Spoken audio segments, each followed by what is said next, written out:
15 seconds.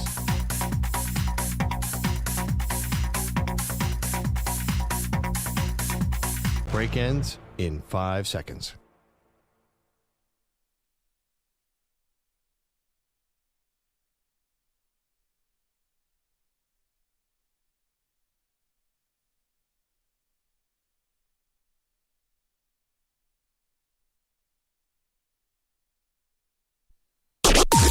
Maggie and Perloff on the Infinity Sports Network.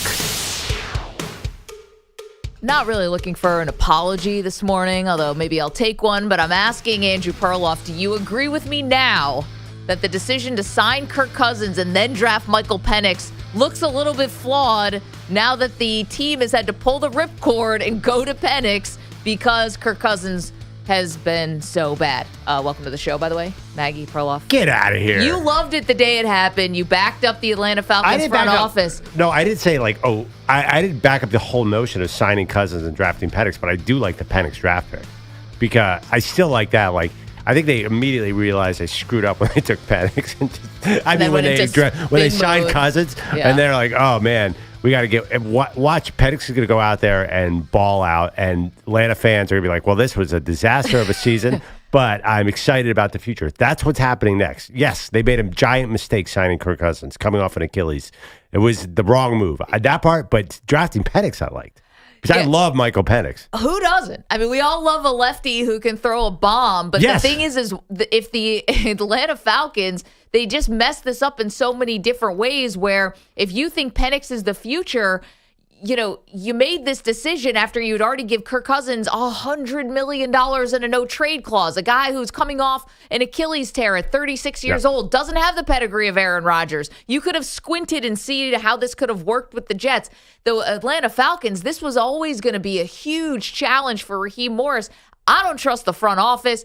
I think now they're putting all their playoff hopes now on a rookie quarterback who luckily gets to play Manny's Giants this weekend. They're still favored by 8 points because the Giants are in all-out tank mode. But doesn't it feel like unfair to ask Michael Penix to try to make up now for the failures of the organization? No, with 3 games to go. They should have made this move 3 weeks ago. It's inexcusable that they waited this long, if anything. Right. Who cares if they go 9-8 and win the NFC South? They're not looking, I think, short term. They're looking long term. Well, after they've been forced to because they've been playing so badly. Right. Well, I think Kirk Cousins has been playing so badly the last 4 or 5 games that they had no choice in this sense. But they really should have gone to Penix earlier. I understand. Big picture, this whole strategy didn't make any sense. I think they realized, hey, we screwed up with Kirk Cousins, but hey, we love this guy in the draft. And that happens. I mean, obviously, look at the Green Bay Packers. They drafted Jordan Love. Made no sense at the time. They did get a short-term bump out of Aaron Rodgers. Didn't happen here in Atlanta. They tried. Move on. Let's look towards the future. I don't even care about this year's playoffs, and I'm not sure Atlanta really cares. Well, they probably did when they were 6-3 and had beaten the Bucs twice. Again, that's the past. Talk to me about now, Maggie. The past, less than a month ago. It moves fast in Atlanta. They're like, we signed Kirk Cousins. You know what? We made that mistake. Let's draft Michael Penix. Yeah, I hope that everybody in the front office comes out wearing those neck braces after you get into a car accident because I've got whiplash on how many different messages I've been given by the Atlanta Falcons, including last week when Raheem Morris kept saying, well, Kirk Cousins is throwing pick after pick and his lower body is clearly shot and he's tentative and then he's pressing and it's just a disaster where they're saying, we're staying the course. This is the plan. It's always been the plan. They lost 4 in a row. It looked terrible. They actually won a game against the Raiders. Didn't look great from Kirk Cousins' aspect of it, but you actually win, and now you're going to the rookie. It's just like, if you're a Falcons fan, and I know you clown that, everyone in Atlanta and everyone in Georgia is just a Georgia Bulldogs fan, and pro sports is not the thing there. But if you are a Falcons fan and if you are diehard in this organization, how could you trust anything that's going on in the front office? And we've had Arthur Blank on this show. He's been a gentleman of a guy. But what are you presiding over? And I can't help but think you had Bill Belichick on the yacht. At least this decision may have looked a little bit better. At least he may have talked you out of Kirk Cousins. I don't know. And the fact that they were waiting to hire a coach for so long, I think that did maybe put them behind the 8 ball a little bit on scouting college. Because they fell in love with Michael Penix like a little late because they had just signed Kirk to this massive deal. What are you going to do about that now? I understand what you're saying, but also spin. Bill Belichick at best would have improved this team from 9-8 to 10-7. He would have won this division. I don't know. Yeah, I think you think this. You have this idea that Bill Belichick is this savior to every situation. I mean, don't know about every situation, but the Falcons, I don't think so. Honestly, okay. I really, really don't think so. Like, you don't think that Bill Belichick coaching this team would be just one of the most average teams in the NFL? No, I think they would have won the division outright because look who else he's coaching against. You don't think that he can outcoach Todd Bowles? No. You don't. He did when Bowles was the head coach of the Jets. You don't think that he can outcoach Dave Canales? You don't think that he can outcoach? He definitely can. Dennis Allen, who got fired for Darren Rizzi, who clogged the toilet the first week that he took over. This Atlanta Falcons roster is not like a sleeping giant that Belichick could have. I mean, do you see that? You look at that roster and be like, wow, Belichick really could have whipped these guys into shape and won 12 games. If you see that, I don't know what you're looking at. No, but we've always talked about how this Falcons roster almost feels like it's built a little bit in the wrong way, right? Right. Too many shiny objects. Right. How is Belichick going to come in and fix all that in 1 year? Well, I think that he would have a bump, and it would have been what do you do well and how do we put you in the best place and to succeed? And I think that he could have been a difference maker on the roster. And we saw Belichick with a bad roster in New England at the end, and there was nothing. It was just meh. Okay, but they were also digging themselves out and coming off of an unprecedented run with the greatest quarterback of all time. And to be fair to the Falcons, moving on from Matt Ryan has proved to be no picnic. And you didn't have nearly the success that Belichick had with Brady in New England, but you did have success with Matt Ryan. He is an all-time great Falcon. He was an MVP, and I think it's hard to move past that. And now they've tried a couple different things. Then they went the Cousins route, and then they also went the Penix route. And so now, congratulations, Michael Penix. You've got to save the season. Like, who thinks this is a good idea to put a rookie in that situation? Oh, my God. I do. First of all, if I could create a time, you could create a time machine, you'd go back and you'd hire Bill Belichick. Fair, I get it. If I could have a time machine, I would go and I'd play Penix much earlier in the season. Like, why not get him out there?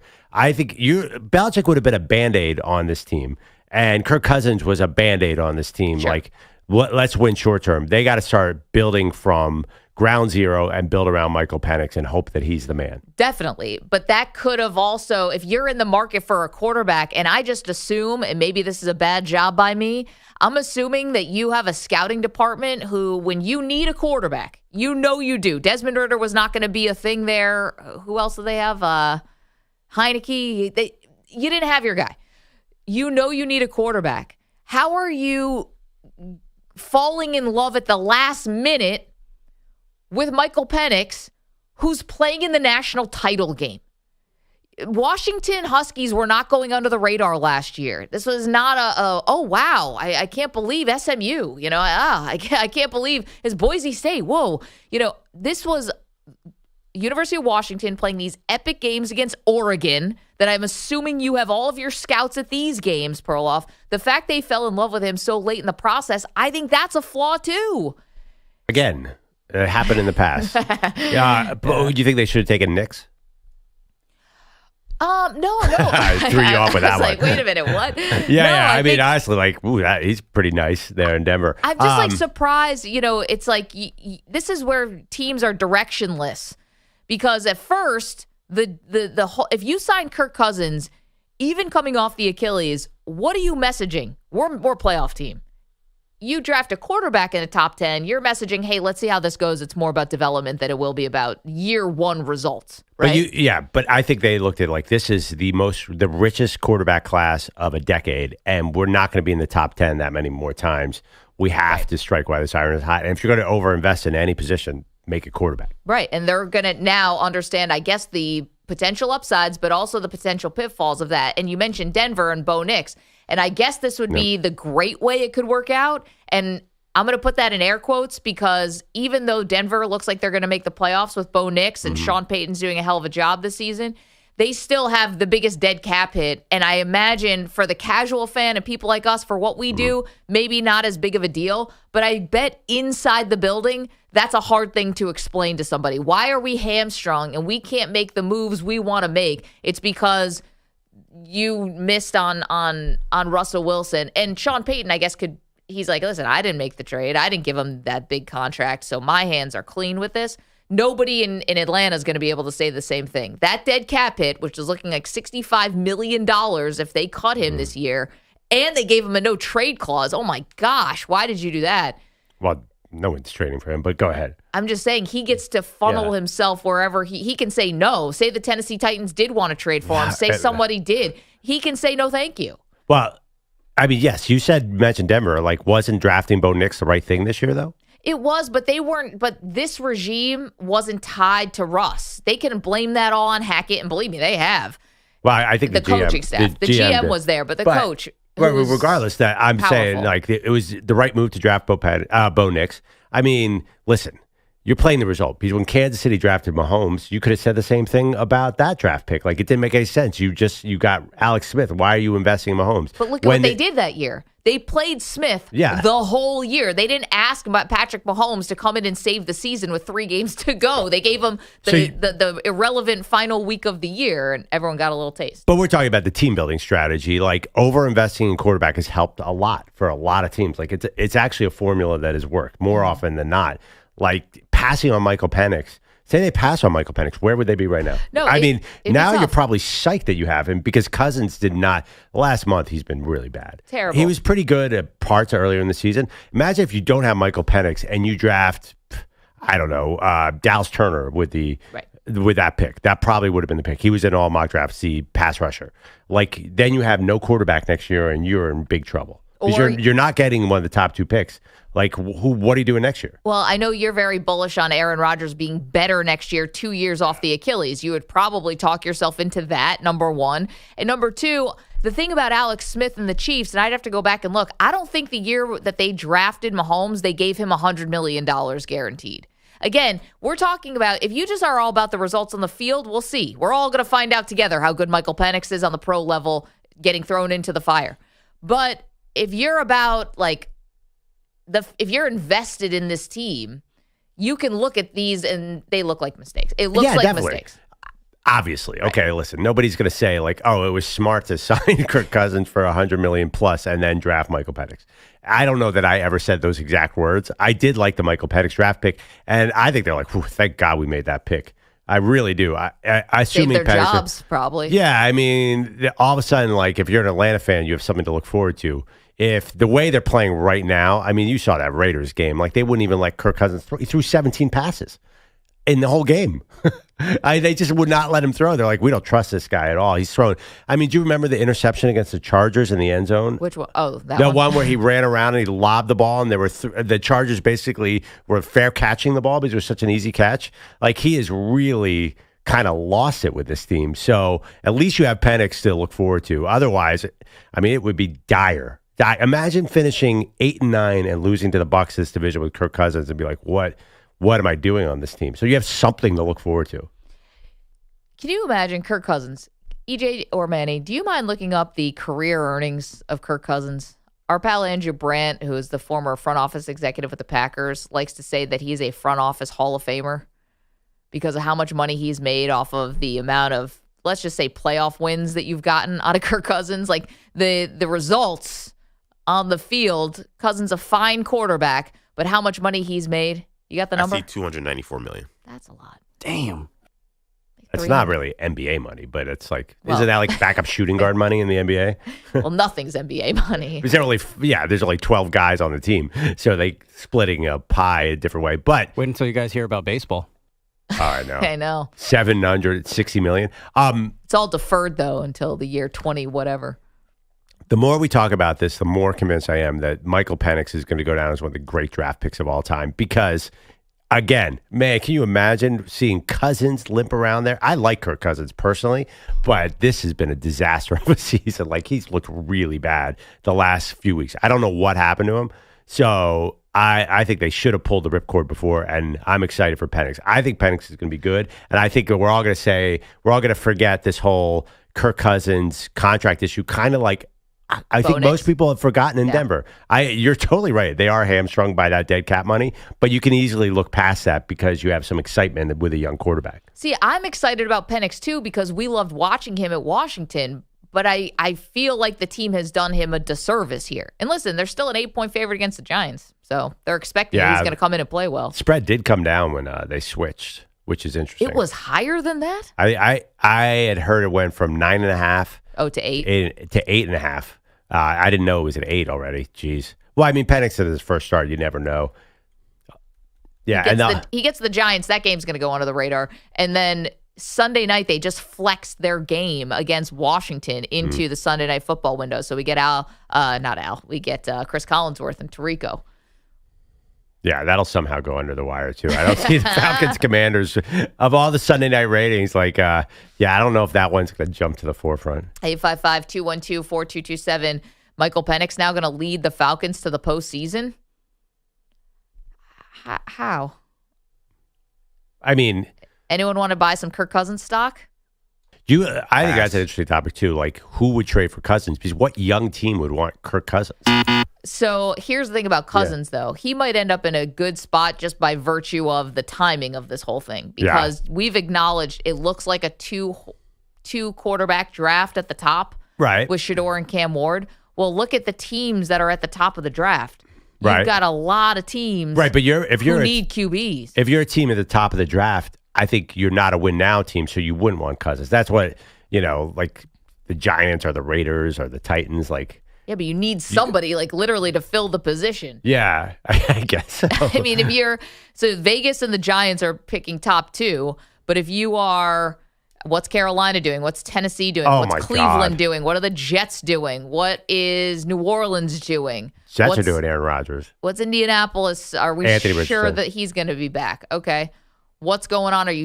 Are we sure about what's going on with Geno in Seattle? You just have a lot of question marks. Okay. See, I like Seattle because at least they're a playoff roster where you add Cousins. I don't like Tennessee where he's a Band-Aid. What's the point? If you're in the top 10, why are you bringing an old quarterback like that? Well, because I don't think you can roll out Will Levis with a straight face. And Levis just got benched, actually.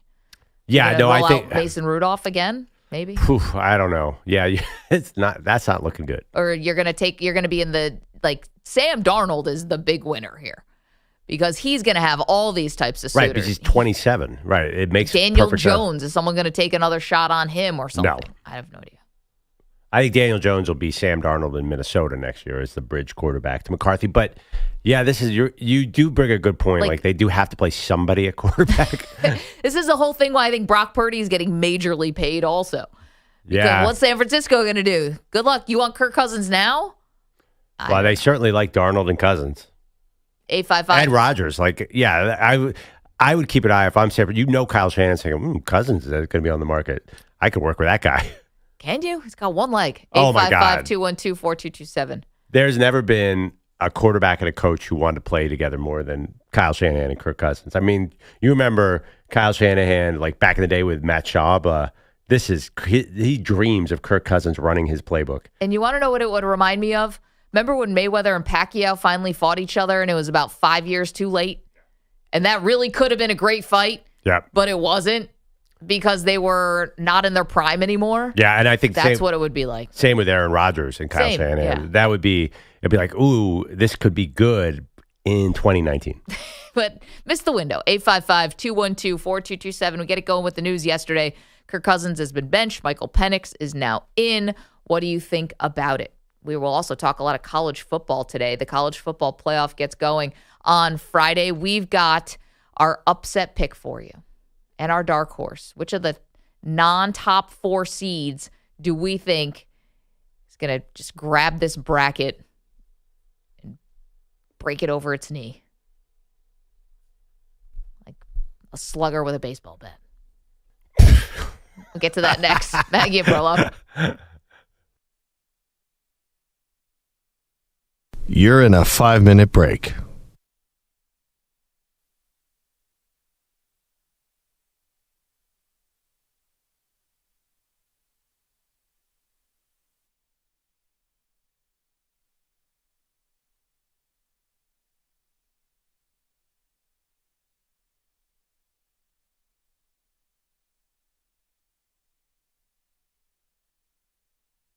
4 minutes, 30 seconds remaining.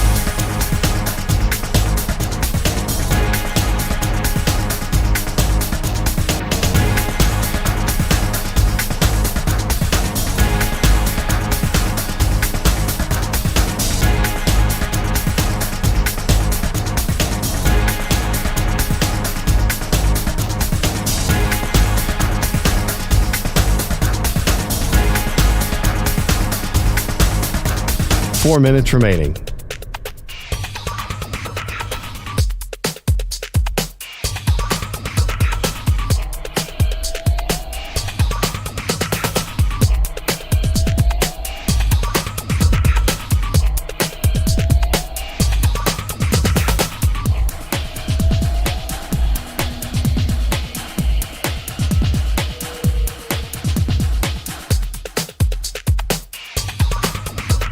Three minutes, 30 seconds remaining.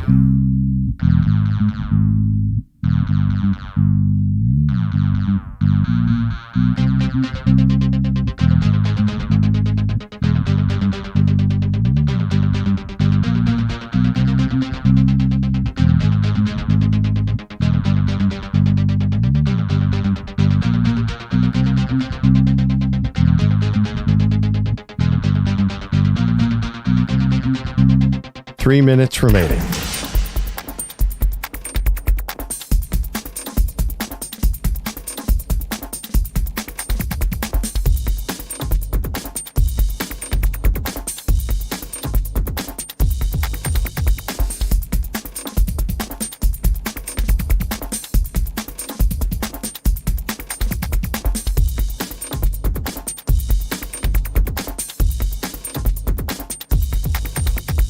Two minutes, 30 seconds remaining.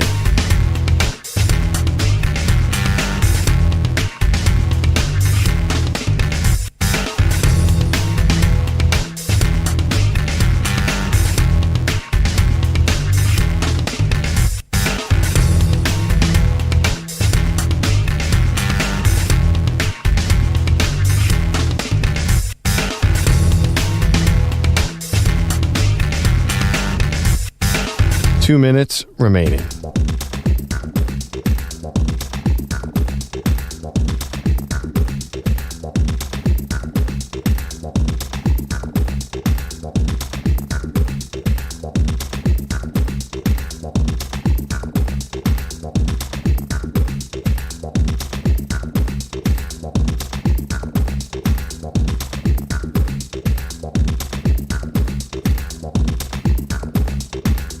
One minute, 30 seconds remaining.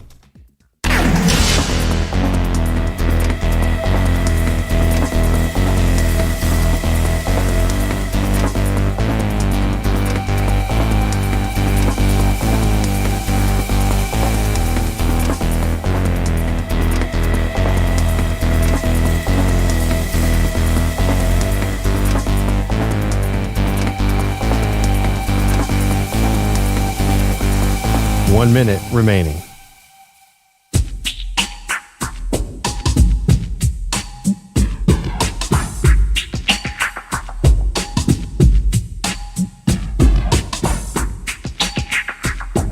.45 seconds remaining.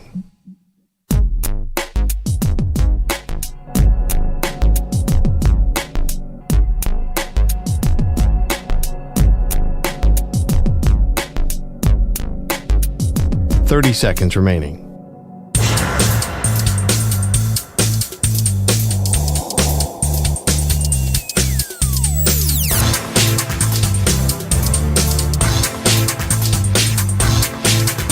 .15 seconds.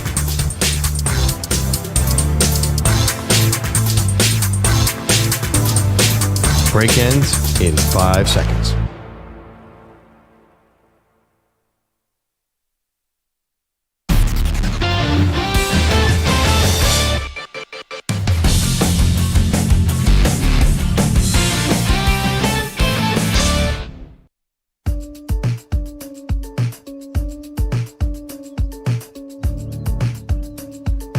Welcome back, Maggie and Perloff Show. We are getting close. I am so excited for this weekend, Maggie, to watch the college football playoff. We have all sorts of holiday stuff and family stuff, and I am going to shut that all down and get in front of the television and focus on this bracket, which is so much fun. I'm going to be honest. I hope these people aren't listening. It might just be a little too early, but we're invited to a holiday party on Saturday night. It's a friend from college. I love her. Her husband's awesome. Everyone's great. The kids. We bring Lucas.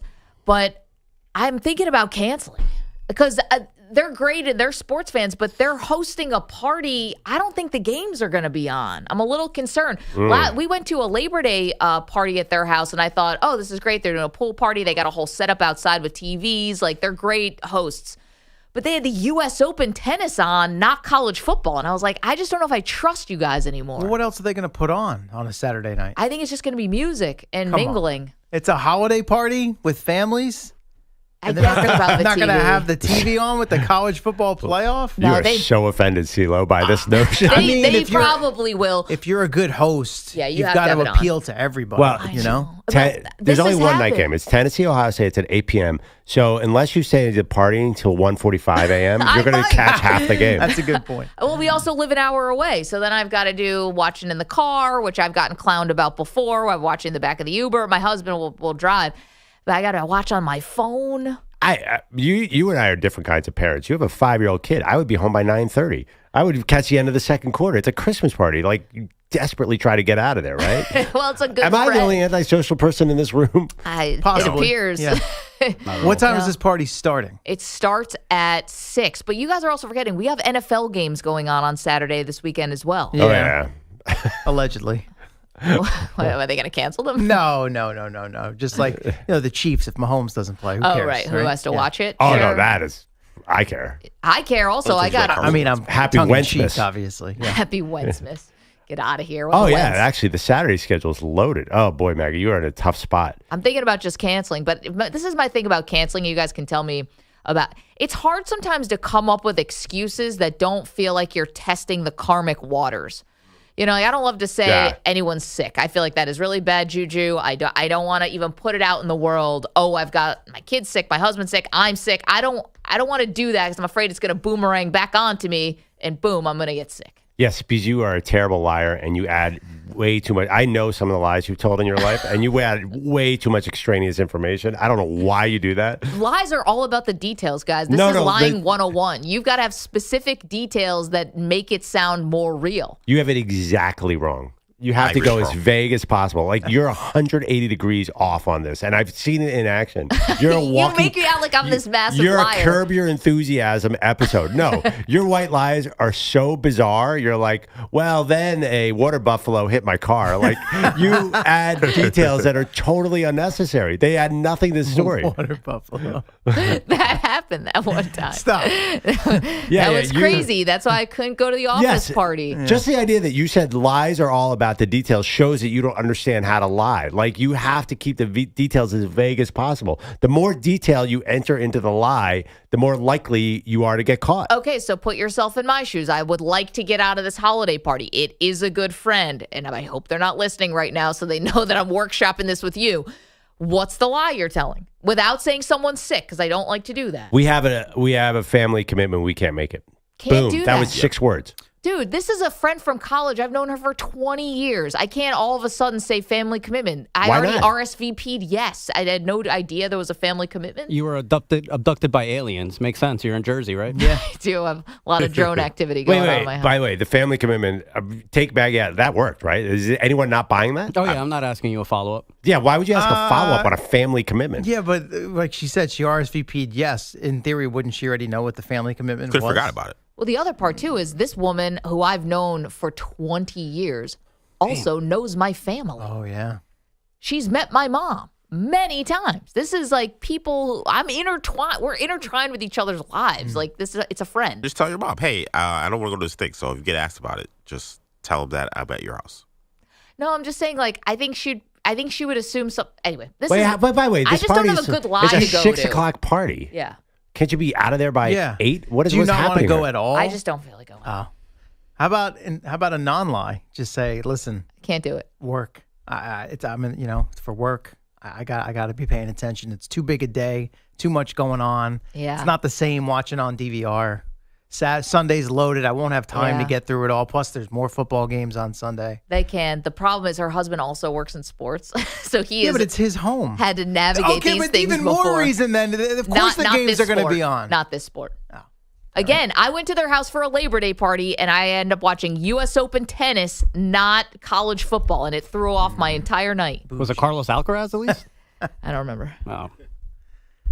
I was too loaded. Does this gentleman I'm work just in tennis? Is What's that he No, said he works doesn't in work in sport? tennis. No? All right. Okay. Well, I guess thanks for nothing, guys. I mean, Abducted by aliens is we're still on the literally table. invited to maybe 14 Christmas parties and going to none of them. Like we're like, and there's no sweat off our back because 14. we have 2 families and like kids. Like there's so much family stuff going on that I have had to say no to everything. Can like, you can't guys just check say with your family, wives family, and family? girlfriends about this? Because I'm this out. could be a guy thing where you could just tell the other guy, hey, can't make it. And he's like, all right. Yeah, a guy could Women, care less if we show up at his Christmas party. exactly. Like, I think you're a little off the hook here, and not to dive into the gender stereotypes, but I think you're a little more off the hook because guys don't ask follow-up questions.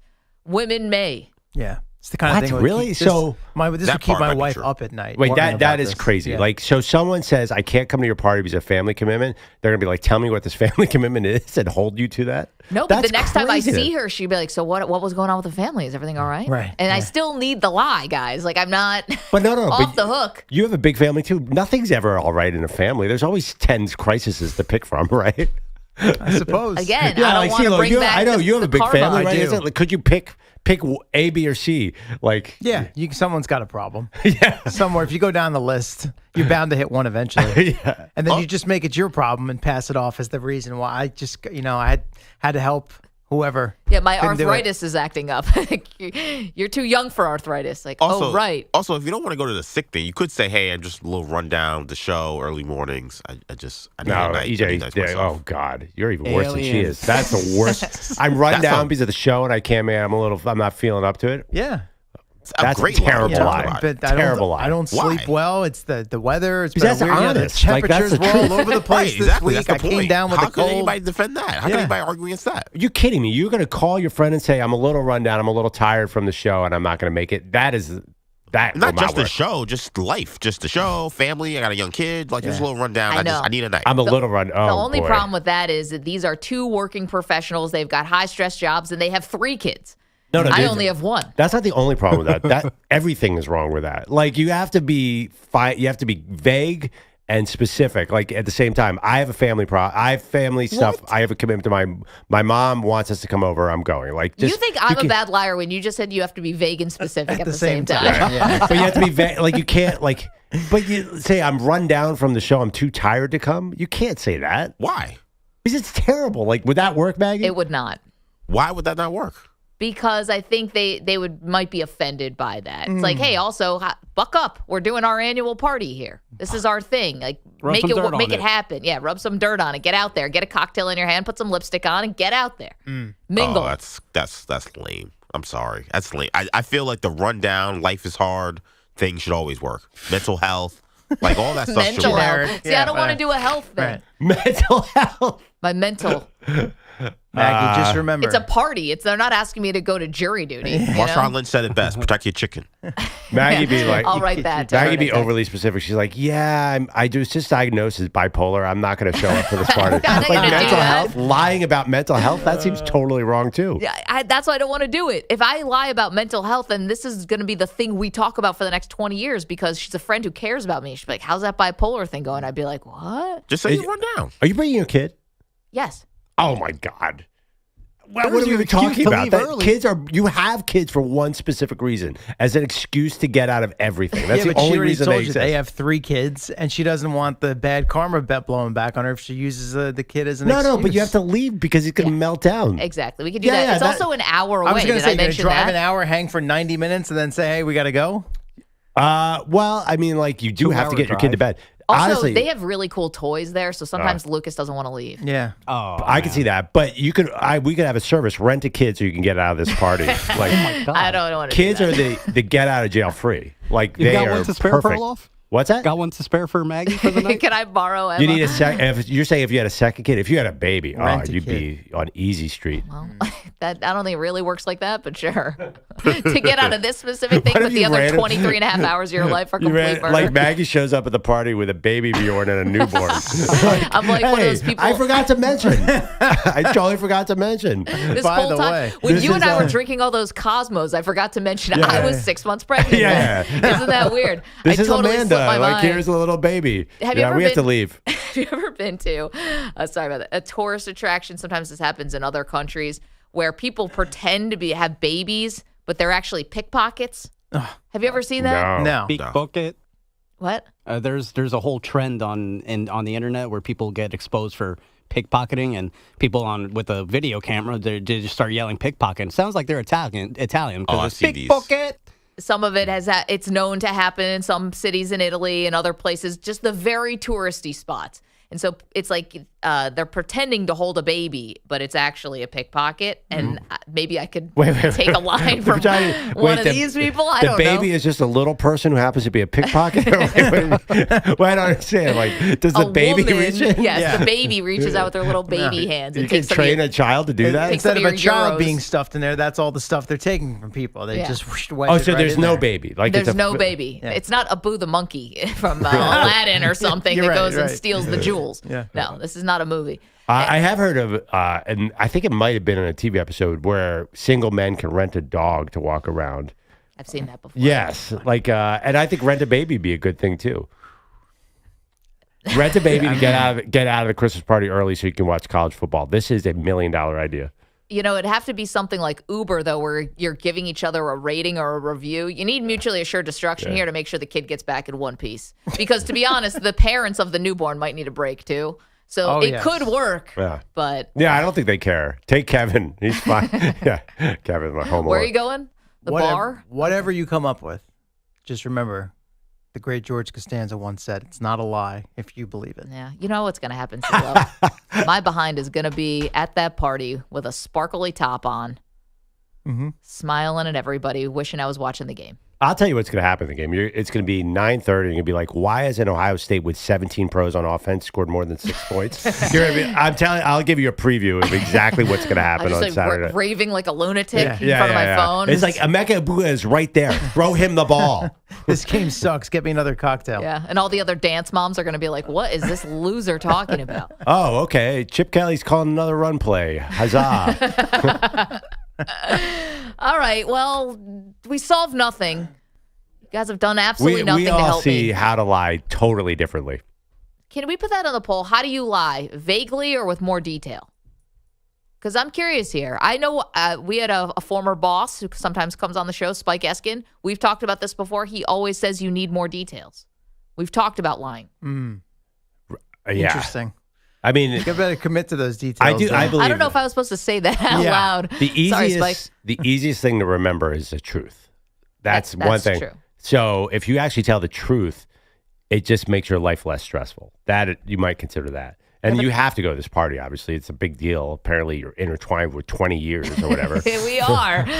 Yeah, guys are like, whatever. Who cares? The games are on. I know. See, this is why you guys have it so easy. You don't even think twice about this stuff. My geographical nerdness. Which direction are you driving for this party? North Without and giving east. it away. Towards New York City. Could present other issues. Yeah. Wait. I'm just thinking, traffic. Traffic. Yeah. Oh, We're always thinking I about thought that was a reference to drones. No, we'll get it to was that. not. Wait, CeeLo, can you hang out for some headlines? We also see you course. guys on the phones. You want to talk college football. So do we. That's how this whole thing started. All I want to do is watch college football, talk about college football, and I got a holiday party that's getting in the way. 855-212-4227. Also, do you lie with more detail or do you lie more vaguely? What's your strategy here when you have to tell white lies, not big stuff like it's your baby? 855-212-4227. Don't move. You're in a 5-minute break.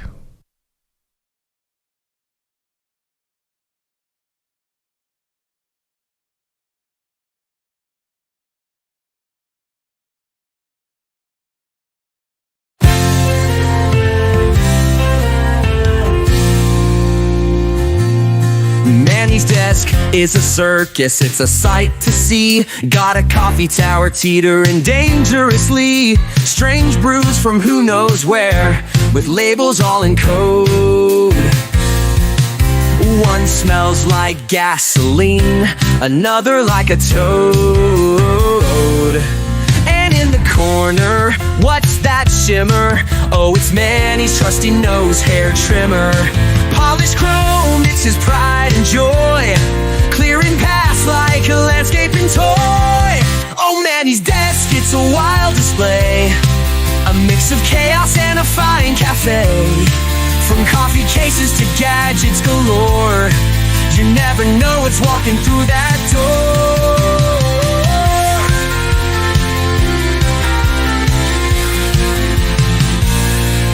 There's a stress ball shaped like a screaming face next to a mini globe of outer space. An old banana, it's turned to stone, and a tiny fan with a mind of its own.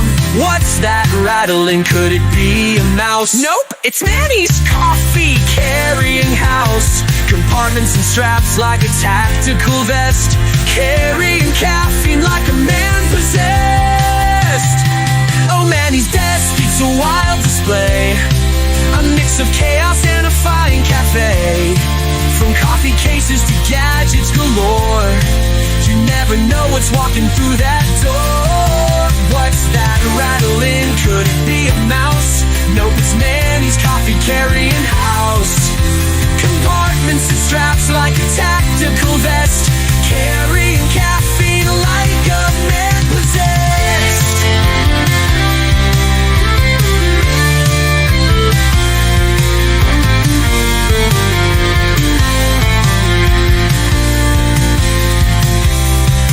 Pens that don't write, and a mug that leaks. A dictionary open to weird antiques. A cactus in a teacup, a figurine, a Shrek. Who knows what's next on this cluttered deck?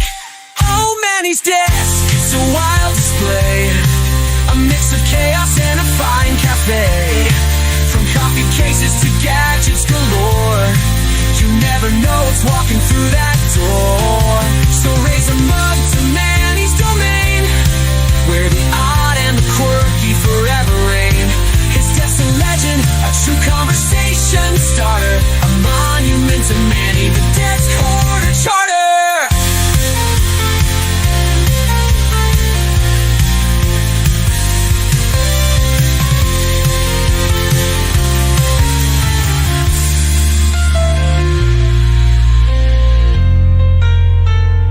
One minute, 30 seconds remaining.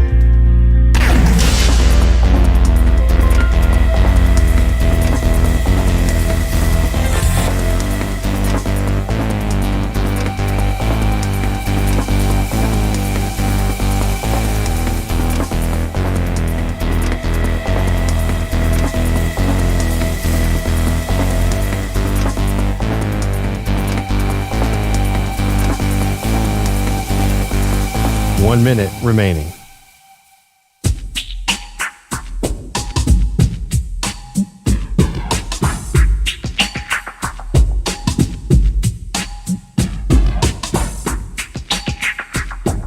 Forty-five seconds remaining.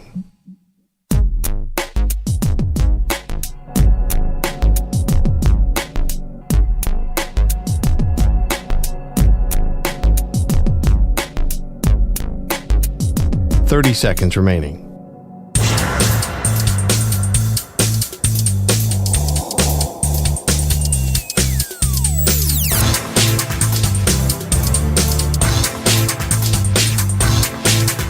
Fifteen seconds.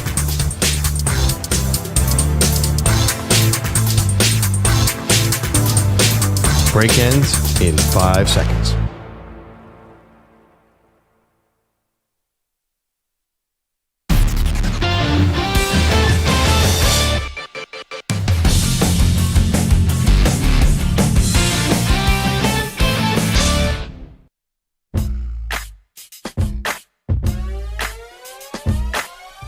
Welcome back. Let's talk college football. Brad is in Alabama. wants to talk about the big matchup between Tennessee and Ohio State. This is going to be amazing. Brad, how are you, sir? Hey, we're doing great, Maggie. What's up, Perloff? Y'all doing great today? Great. Yeah, we love him, man. A.J. Brown, I watch him play high school football in Petal, Mississippi. We love him, but I just got a question, guys. Wait, Brad, how did you cover A.J. Brown in high school? Can you imagine that assignment? Well, I didn't cover him. No, I know, I watched him play at Petal High School. I worked in Hattiesburg, Mississippi at the time. Yeah, he must have killed it. Oh, he was a stud then, bro. He's going to go to the Hall of Fame as long as Jalen throws him the ball. So they love each other. You can't spell Eagles without that swoosh A and the G from Georgia, correct, Perloff? Absolutely. Brad, you should call every day. I like this. Yes, sir. Now, my question is, guys, I've never lived in the Big Ten, but I've always heard Big Ten fans say that the fans in Columbus are the rednecks of the Big Ten. Is that correct? I've never heard that before. Well, compared to Michigan, yes. But I just don't know if they're ready for this white lightning strike that's about to hit them and these Tennessee Volunteers. I mean, I don't think Ryan Day is a big game coach. Yes, they beat 2 top 25 teams this year in Penn State and Illinois, but neither one of those teams beat a top 25 team.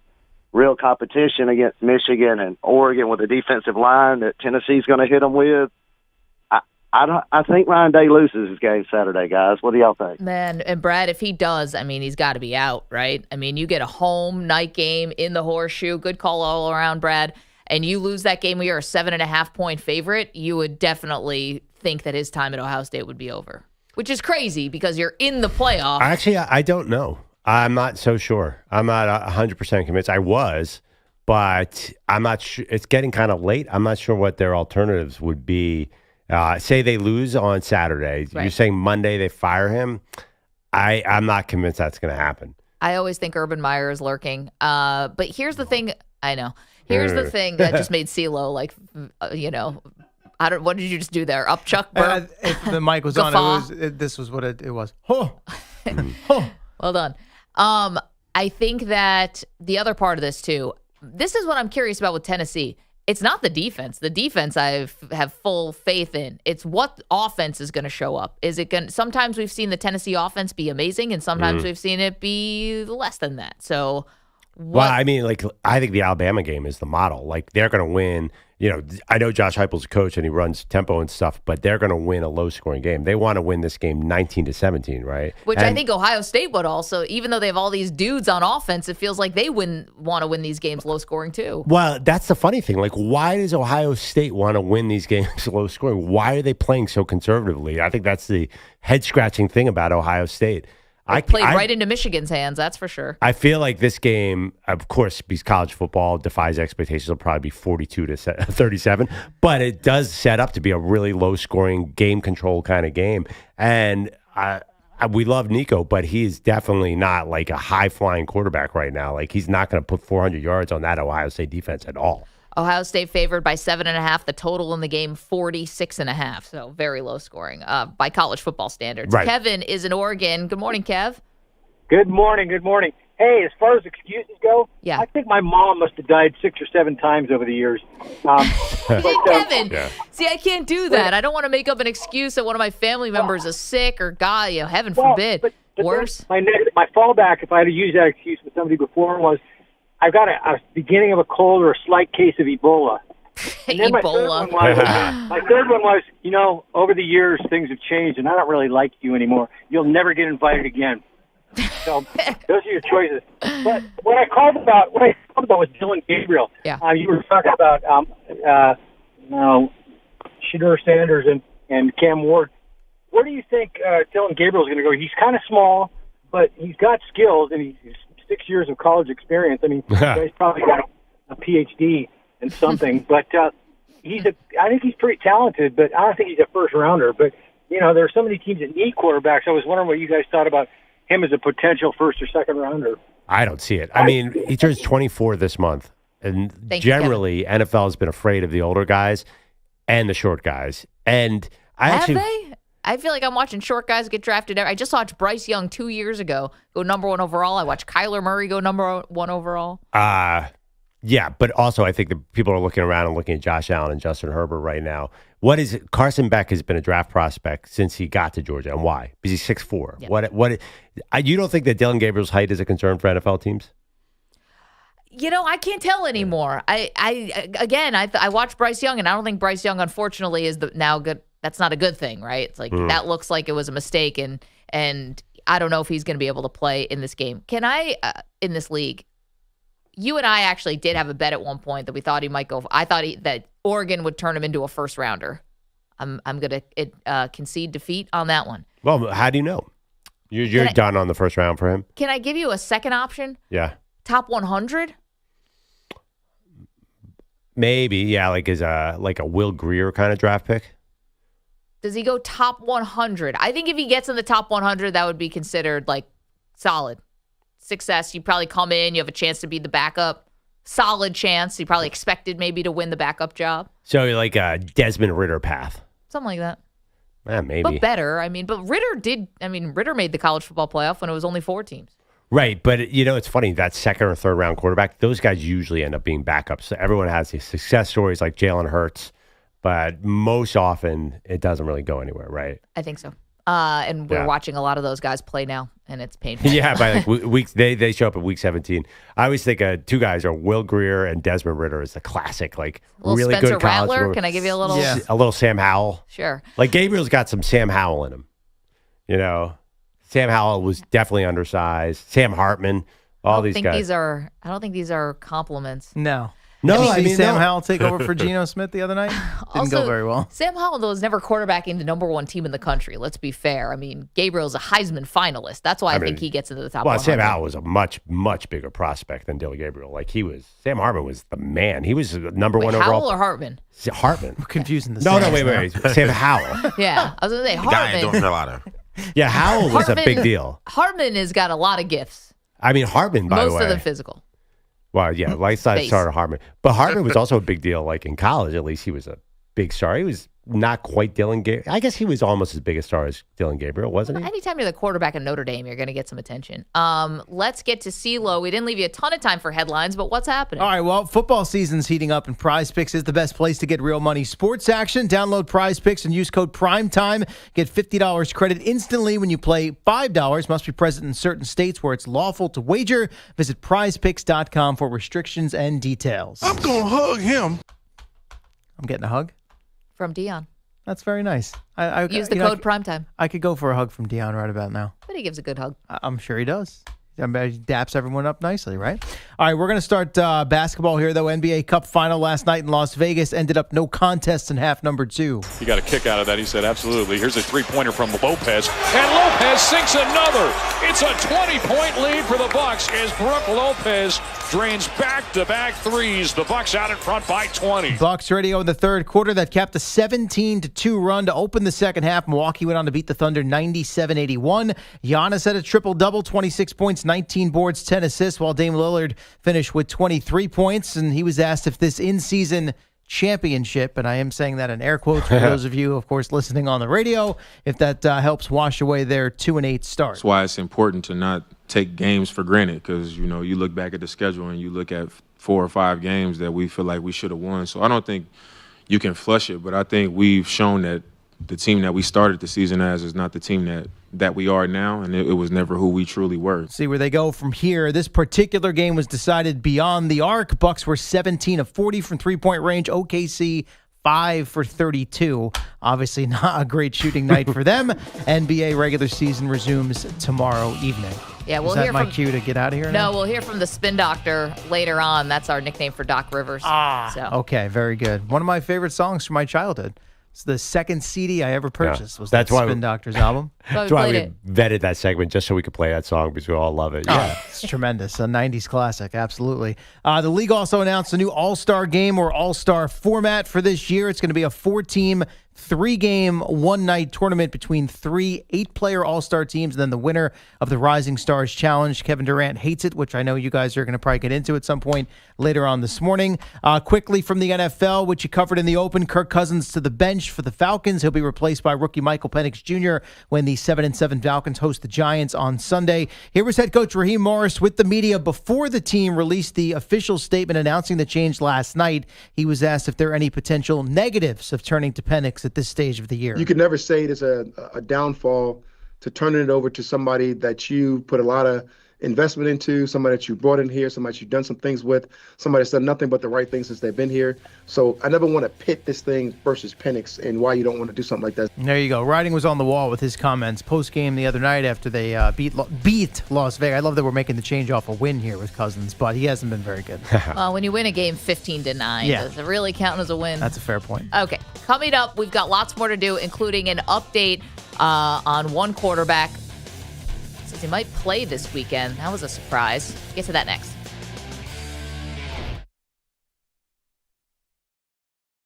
Maggie got an invite to the party of the year, but college football's calling and it's crystal clear. She starts to spin her stories, the lies are flowing fast.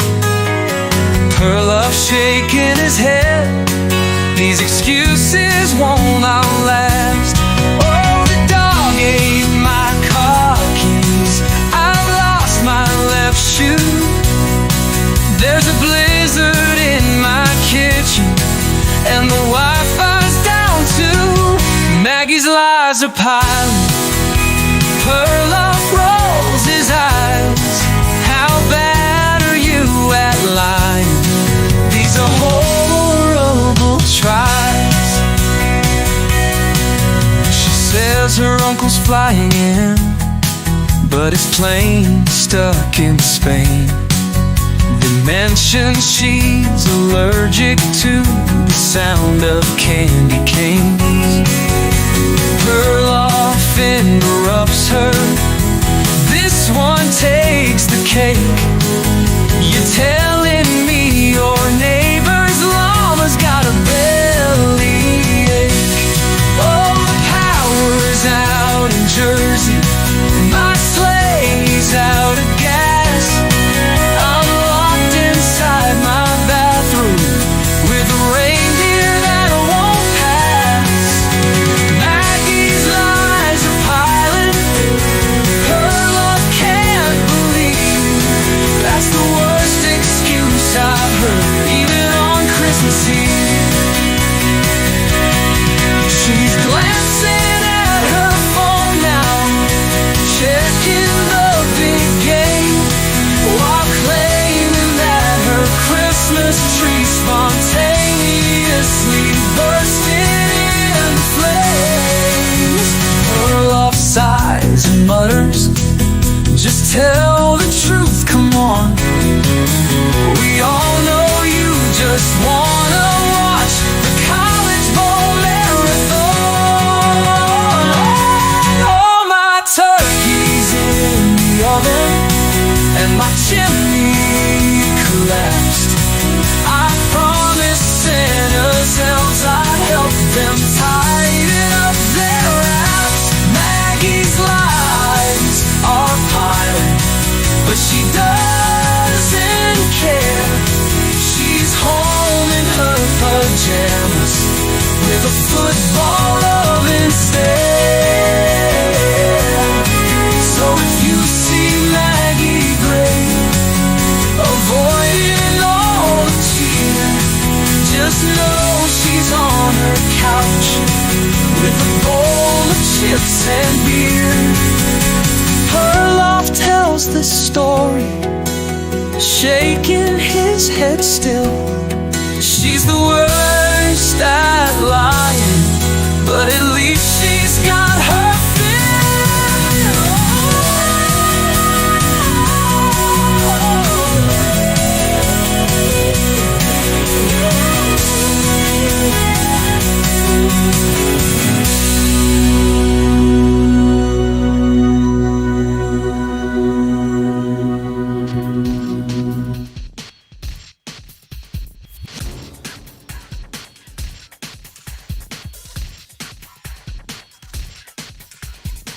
1 minute remaining.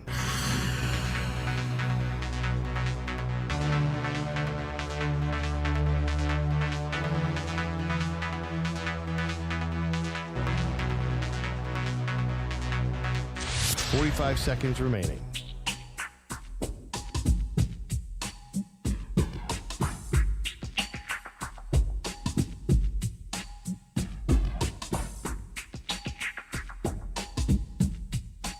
Seconds remaining.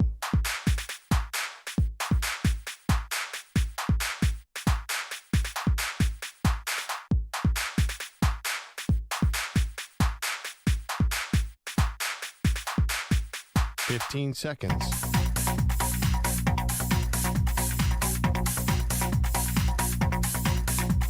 Break ends in 5 seconds.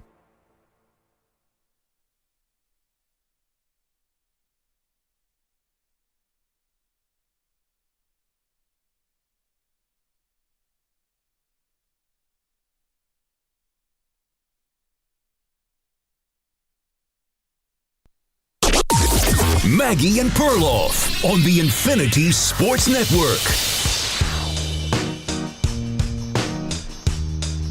Someone's going to have to explain this to me like I'm 5 years old. Welcome to the show, Maggie Gray, Andrew Perloff. So you're telling me that Patrick Mahomes has a mild high ankle sprain, okay? You are not playing the Super Bowl this week. You are not playing the AFC Championship this week. In fact, you are about to start, you're in the midst, rather, of a stretch where you're playing 3 games in 11 days, where you have like a 2 or a 1.5 game lead, if you will, in the entire conference. And you're going to push for Mahomes to play this Saturday against the Houston Texans? Why? Someone explain this to me in a way that makes any kind of sense.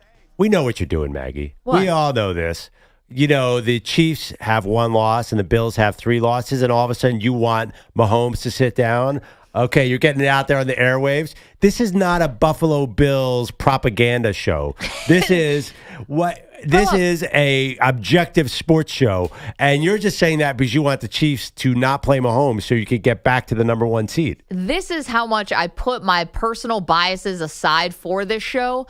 They have a better shot to win the Super Bowl if he doesn't play this weekend. You got to go forest through the trees. I'm putting myself in a Chiefs fan's, costume for a moment, because what is this game against Houston where you still have 2 more games where you're going to be able to win the the conference? You have the lead, okay? You've got it.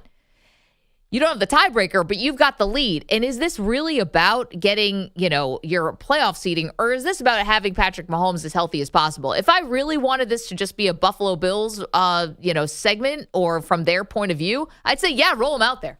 Please have Will Anderson and Danielle Hunter come after his ass. That's what I would say if this was really a Bills aspect of it. But no, this is the Chiefs aspect of it. First of all, you're not even sure you're sacrificing this game. You love Carson Wentz. You think he can win games in this league still. I don't know if I'd say I love Carson Wentz, but Carson Wentz could definitely win in Kansas City. Well, that's what I'm saying. So could a lot of backups. Okay, so here you go. So, to me, it's just the smarter move to preserve Mahomes. And the goal here is 3-peat, nothing less. So, why wouldn't you do the smart thing? Again, forest through the trees. Don't worry about this game. Worry about the long-term goal. And if Mahomes has an issue with it, well, too bad. At some point, someone has to be the adult here and say, listen, I know you want to play, but we need you late January. That and first 2 weeks of February or whatever the Super Bowl is, the 9th. I don't even remember. Anyway, this is what Chiefs fans should be thinking. But sit him this week. That everything you say makes perfect sense. But you've watched Patrick Mahomes play hurt for the better part of the last 5 years. I mean, how many times has he limped around and all of a sudden in the fourth quarter, limp, zip, right down the sideline for a 35-yard gain in the fourth quarter of a big game. He's got this sort of, it reminds me of an NBA player. Like, you know how great NBA players sometimes limping around and all of a sudden they become awesome? He always does this. He would have come in against Cleveland after the high ankle sprain. He's added taped up. I think it was like in bright yellow tape. I noticed it. He does not care. He just totally does not take injuries like that seriously. And we saw it somehow he can rebound, and it doesn't seem to matter. He's like Superman in that sense. With high ankle sprains specifically. We've seen him win a Super Bowl with a high ankle sprain. I know, and it's admirable how he plays hurt and how well he plays hurt and all of that. But think about what you're saying. He had to play on a high ankle sprain in the AFC Championship game against the Bengals and then in the Super Bowl. This is not the Super Bowl. This is a Saturday afternoon game against the Texans when you still have a lead in the conference by 2 games. This is what you did all that winning for earlier in the season. You're 13-1. And by the way, I'm not even sure if you're necessarily sacrificing this game. So it's not like you have no shot to win if Mahomes doesn't play. So let's not assume that this is going to be an L. I just think it's different when it's a lose and go home moment. Nothing ostensibly changes at all if the Chiefs drop this game. They're still up on the Bills. They're still in the driver's seat. Well, let me ask you this. So they have 3 games in 11 days. Why not play Mahomes against the Texans on Saturday, then switch to Wentz on Wednesday against the Steelers? Maybe do the Mahomes game first, then the backup, and then you get back to Mahomes for the Week 18 game against the Broncos. That might make more sense. I don't love doing that because I don't know if a high ankle sprain is the type of thing where it could get worse. Like, it definitely will. Right. Would it be better to let him sit for a week? Maybe you could say, all right, play this week, go all out, because if you get that win over the Texans, then you have a lot more breathing room for the last 2 weeks, and then you can consider the backup. So Mahomes was like a full participant in practice yesterday, and I forgot, EJ, what's his designation right now on the injury report? Did you have that, EJ? What was the designation for Mahomes on the injury report? He's was a full participant in full practice. Participant, but then did they even put questionable? I don't even know if they did. They got to that point yet. We're early in the week. Also, they know how to treat this specific injury with him. Like their training staff is obviously outstanding. I see this. They do it for the Super Bowl, for the AFC Championship game. Like, why would you go to the ends of the earth for this particular game? I don't get it. Well, what's your other option? That you play Carson Wentz in this game against the Texans on Saturday, and then you go to Mahomes on Wednesday against the Steelers? Honestly, see how he feels. Texans have some good defensive ends and pass rushers. I would rather throw Carson Wentz to the Steelers. I mean, it depends. TJ Watt will probably be healthy by that game. I'm like, you know what? The Texans scare me a little bit, but that game's in KC. I don't need Mahomes on the field at Pittsburgh. If you had the choice, I mean, come on, Maggie. If you had the choice between playing him against the Texans Saturday in Kansas City or playing him 4 days later in Pittsburgh, which would you do? I don't even know if it's a choice, though, because if he plays against Houston, why wouldn't he just say, I'm going to play against Pittsburgh? And then what happens, right? And yeah, if you have the number 1 seed, you get 1 week of a bye, but you could still have the number 1 seed, and you could have this week to rest, and then you could also have your bye. So they would go to 14-1 if they beat the Texans. I assume your Bills they have the Jets and the Patriots on their schedule. They're probably going to win out. So you could afford a loss to the Chiefs. And then Mahomes gets he gets from December 25th to January 5th off. So he'll be rested then and then try to get the bye. I think this is they're viewing as the must-win game. Let's hear from Andy Reid and Patrick Mahomes. First on Reid, what he had to say about the QB. Yeah, listen, if he can go, he'll go. If he can't, then he can't. I mean, that's keep it that simple. We're not, that's how we'll roll with it. So. And then I'll just take it day by day and see how he does here. Typical Andy Reid there. Leadership. Andy Reid has been saying nothing for 25 years in press conferences. How about Patrick Mahomes said he won't put his team in a bad position if he can't be 100%. I'm not going to put our team in a bad position. So if I feel like I can play and go out there and win a football game, I'll play. And if I don't feel like that's the best case scenario, I'll let guys like Carson play. I mean, he's a guy that's won in this league as well. So it's just about pushing it this week, seeing where I'm at, and making the best decision then. See, I just don't believe that Mahomes would ever, like, unless the ankle was hanging off of his lower leg. I think he always believes he gives his team the best shot to win. Of course. Yeah. And he does. He's probably the greatest quarterback of all time. So unless prime Tom Brady's standing there, of course he gives them the best chance to win. The funny thing about the Chiefs is they're not winning with offense at all. 0%. Like, their offense stinks. So basically they're going to want to hand the ball off whoever's a quarterback. You go, Pacheco's back, Kareem Hunt, maybe some short passes. But Mahomes would be smart to throw the ball quicker because he's been holding on the ball forever. So just get rid of it, Patrick. Yeah, you're asking me, like, who would he rather play against, the Pittsburgh Steelers or the Houston Texans, all things being equal? I mean, I think, listen, the Steelers have trouble getting to 20 points at times. Like, I know the Chiefs offense. Texans are just as bad. Yeah, I guess. I mean, maybe you're not asking for these outrageous offensive games to try to beat these teams. And meanwhile, it doesn't seem like the Chiefs are capable of that this year anyway. Yeah, EJ. I wonder if this NFL Christmas thing is a huge deal. Wednesday game? Yeah, I kind of wonder if the NFL says, hey, bro, like, if you can't go, we need you for Christmas. Sit. Like, I know it's a little tinfoil hat, but, like, they're making, I mean, Beyonce's performing in one of these games. Like, this is a huge deal. Like, the Netflix, first NFL Christmas on Netflix. And there's no way he misses that game. So I think there may be an increased chance that he does sit because of that high-profile game next Wednesday. You think the league would get involved, Pro? No way. Full participant in practice, he's playing. Does anyone think he's not playing? I don't believe he's a full participant. Unless practice was a joke, there's no way that on that high ankle sprain that he went out there and was doing all their running, all their drill. Like, no way. It feels negligent. He's so good with he knows this injury, really. He knows his body. They know how to rehab it perfectly. As somebody who is obsessed with ankle health, I think he can do this. And it doesn't seem like a real serious injury. But to me, we watched him do it. But again, we're talking about Patrick Mahomes, who may be playing this weekend on a high ankle sprain. He did it when you had to do it. You had to come back in the game for the AFC Championship game. Of course, you're going to play the Super Bowl. This is not that. The stakes are not nearly as high. So I don't know why it's being treated like, man, we've seen Mahomes do it before against the Eagles. It was the last game of the season. He had to do it in a whole offseason.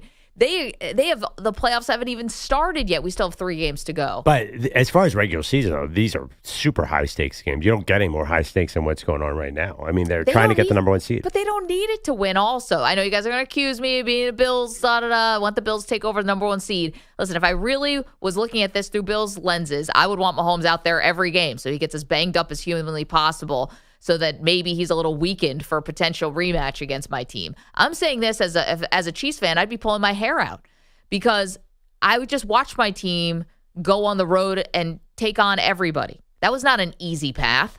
They went to Buffalo. That's not an easy place to play. They went to Baltimore. That's not an easy place to play. And they did it and it was fine. And by the way, I'm not even convinced that they would relinquish the number 1 seed. I think Carson Wentz could win you 1 of 2 of these games. Oh, definitely. Again, all that, your logic makes perfect sense, but Mahomes, he's going to go out there. I'd just be shocked if he said, I'm going to sit this one out. And I like EJ, your theory makes sense about Netflix asking him to do it, but I don't think he cares. I just think he feels like he's Superman. He really does. They all do. 855-212-4227. Would this be a beyond negligent for the Chiefs to actually roll Mahomes out on Saturday? Again, they played Sunday. They beat the Browns easily. They play Saturday, and then they play Wednesday against the Steelers. One thing I'm curious about with Mahomes and playing through this ankle injury is when he did that Super Bowl run, when they beat the Bengals and beat the Eagles, the Chiefs' offense was operating at a much higher level than it is now. Like, can he play that well with this crappy Chiefs offense compared to what he had 2 years ago? I don't know. But the defense is firing, and the special teams is awesome right now. And the truth is, a healthy Mahomes, did you see him dropping back and throwing the ball downfield? Doesn't have any receivers. I mean, I don't know why he doesn't throw DeAndre Hopkins anytime, but it doesn't. You're right. Like, I think it's the lack of targets. Like, did you guys see who got activated off of whose window's open now off of IR? Hollywood Brown. Thank you, EJ. Like I said, he doesn't have any receivers. He has Xavier Worthy, who is really fast if you get him on behind, but you can knock that guy off his route with a feather. And Travis Kelce has been terrible. So, I mean, that might sound harsh, but is there any player in the NFL who's had more targets and less catches this year than Travis Kelce? 855-212-4227. All right, we're talking about Patrick Mahomes, the high ankle sprain. Should they play him this weekend? Should they sit him this weekend? Saturday game against the Houston Texans.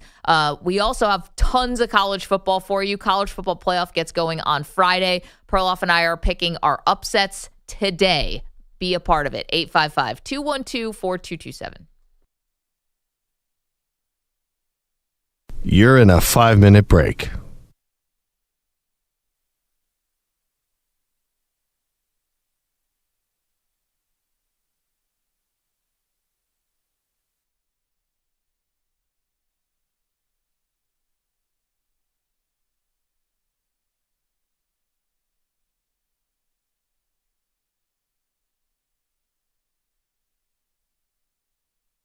4 minutes, 30 seconds remaining.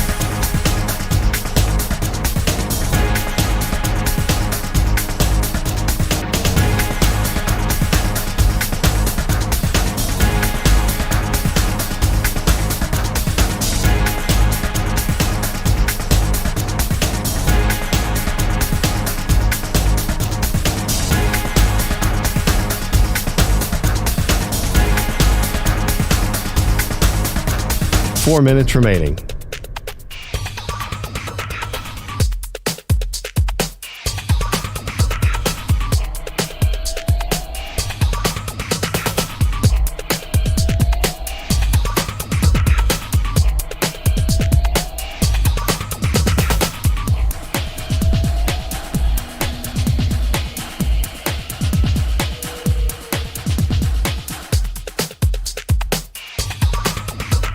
Three minutes, 30 seconds remaining.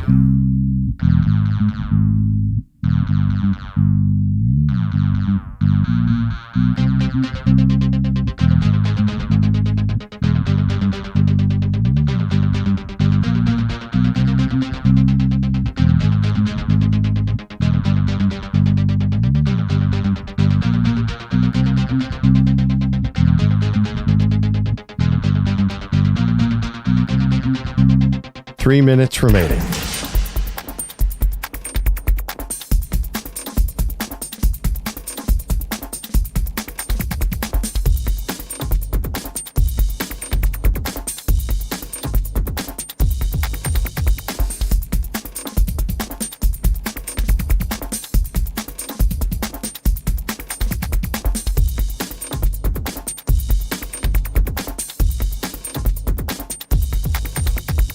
Two minutes, 30 seconds remaining.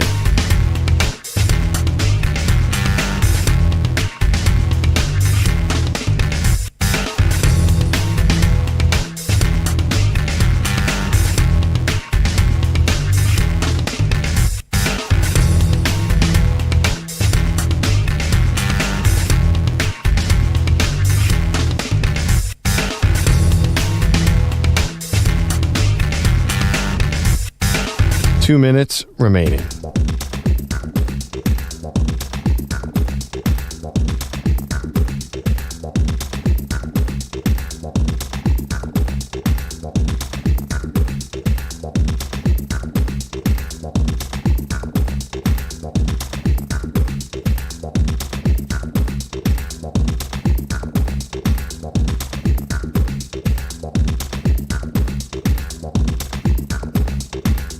One minute, 30 seconds remaining.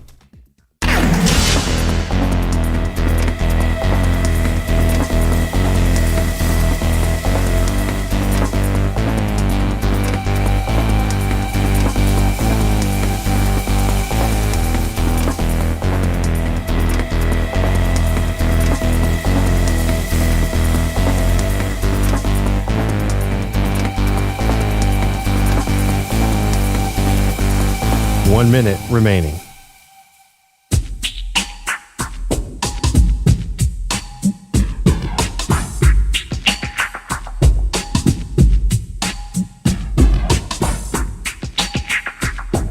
.45 seconds remaining.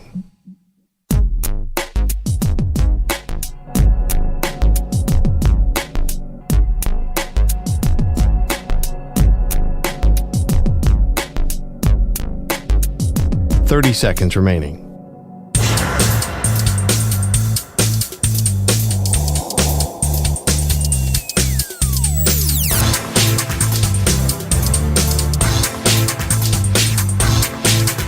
.15 seconds.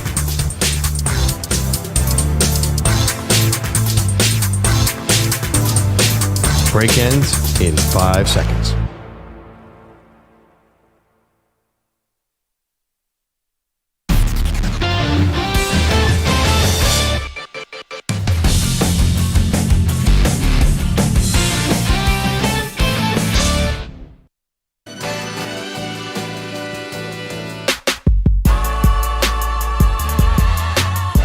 Welcome back, Maggie and Perloff. A lot going on today, trying to help Maggie get out of a Christmas party so she can focus on the college football playoff, which begins Saturday at noon. Can't wait. This is going to be so fun. I don't know how we ever lived with just 4 teams in the playoff. But, in the Stone Age. Yeah. And it all starts How off did with we live? SMU Penn State. It's going to be a great day. I think some of the games are going to be close. Now, I think there was a concern when you had this college football playoff that there'd be blowouts, right? Like you'd have like an awesome Georgia team beat TCU 65-7. But because of NIL, there are no more awesome Georgia teams. That team doesn't exist anymore. All the spreads are kind of sizable, but I think we can find some upsets here, Maggie. I think we can too, and I've got one that I'm zeroing in on, and it's the Clemson Tigers going to Texas. Now, this is not personal. Love watching Texas. You guys know I'm a massive Arch fan, aren't we all?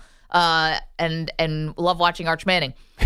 The 9 plays that Arch has played? Yeah, exactly. You're a massive Arch fan. Okay. Remember when I said I thought Arch should have transferred to USC before the season? Turns out, good job by him not following my advice on that one. Listen, win some, lose some. But here's the reason why I'm circling in on Clemson here. Number one, coach with big game experience, won big games, has beaten good coaches, right? That's something I really can't say about James Franklin. You know, if I want to pick Penn State, who has a nice little path here potentially, I just don't know if I trust Franklin in a big game. I have seen Dabo Swinney win big games. And so for me, where I would go here is I know Clemson is a 10.5-point underdog, and no double-digit underdog in the college football playoff history, Perloff, has ever won outright. However, yeah, but this is just this is much bigger. Well, it's a first 12-team playoff. You can't cite that stat, but go ahead. So I throw all those out the window. That's what I'm saying. So I'm looking at Clemson here. And then if Clemson were to pull off the upset against Texas, by the way, 4:00 game, so you're not even getting the full night game. I don't know if that really matters. And then Arizona State would be the next opponent. And the reason why I'm picking this part of the bracket, why I'm circling in on Clemson as my upset here, is because I went on a rant about how Oregon got so royally screwed by being the number 1 overall seed, yet having to face the winner of Tennessee, Ohio State. And so if this becomes Ohio State again in a rematch, we all remember that was a 1-point game on the campus of Oregon. That's a coin flip, right? So I think that there's upset potential where either Tennessee or Ohio State could upset Oregon. So ipso facto, I would take Clemson beating Texas, then Clemson beating Arizona State, and then maybe Clemson doesn't get Oregon. Maybe they get Tennessee or Ohio State. That's a much more winnable game. Wait, what? I'm doing the top half of the bracket. How does this not make I thought we were just doing the first round upset. Yeah, but I see this what is you're why I'm picking Clemson, because I think it's more than just a first round upset. You upset Texas, then you get Arizona State, who, listen, Arizona State turned it on at the end of the year. They totally deserve to be here. It's nothing bad about the Sun Devils. I just think that Dabo Swinney could come up with a game plan to beat that team. Well, they might beat them because they're a better team. I don't know if Dabo Swinney's going to do it. I'm not so high on him as an X and O coach. I would take the Arizona State coach. That's interesting. Like, you're kind of looking big picture as Clemson. I mean, they do have some momentum. I know the South Carolina game didn't end the way they should have won that game, by the way. They had control of the game the entire time. And South Carolina was one of the hottest teams in the country at that point. So I actually think the interesting matchup in the first round is SMU Penn State. Now, Penn State's an 8.5-point favorite. It's in Penn State. That gives me a huge pause. If it's on a neutral field, then I'd be very confident. How do you stop Penn State? It's 3rd down and Penn State has the ball. Is there anyone on the planet who doesn't know where it's going? It's going to Ty Warden. So why aren't you putting 4 guys on him? They're like CeeDee Lamb and the Cowboys. They're such a one-player dependent team. I know they have a running attack too, but I think SMU's got a pretty good coaching staff. I really like Rhett Lashley. I got to know him a little bit because he was out lobbying for their spot, and he was on the show on ESPN all the time. Yeah. He seems to really know what he's doing. I know he's not a defensive guy, but I think SMU's a really interesting team, and I love Kevin Jennings. If they can get in a bit of a shootout with Penn State, I just don't think Penn State offense is very varied, and James Franklin's not a great big game coach. You know, he's terrible against top 10 teams. I don't know if SMU qualifies as a traditional Penn State loss, but I'm eyeing that game as a very interesting game. And then, talking about the future, the winner of that goes on to play Boise. That'll be a really interesting game. Right. And then you're on the same side of the bracket as Georgia, who would face the winner of Indiana and Notre Dame. I know there are Penn State people who are very upset that this was a noon game, right? They wanted the whiteout. They wanted the big, massive, that kind of atmosphere. Whiteout's still going to happen, but it's going to be an afternoon. Oh, it is still happening with the whiteout? Yes, But whiteout will still happen. But it's in the day. It's weird. Manny, you're wearing a Penn State's hoodie today. How do you feel? Confident? Confident in what? That Penn State will win a big game with James Franklin as their head coach? Absolutely not. I hope. I'm hoping that they'll win on Saturday, but after that, I don't have much to look for. You think they would lose to Boise? Oh, yeah. At the Fiesta Bowl, right? Yeah. Yeah, it's James Franklin. And until that changes and until he shows me something, that's going to be it. Yeah. It's James Franklin. Yeah. It's not a bad answer. Have we checked lately the hotel prices in Happy Valley? We did that with Paul Kozlowski, who joined us last week, Penn State legend. It was like crazy. You're staying at the budget Inn, motel, $1,500. Oh, it was $800. I think it was up to like $1,500 a night.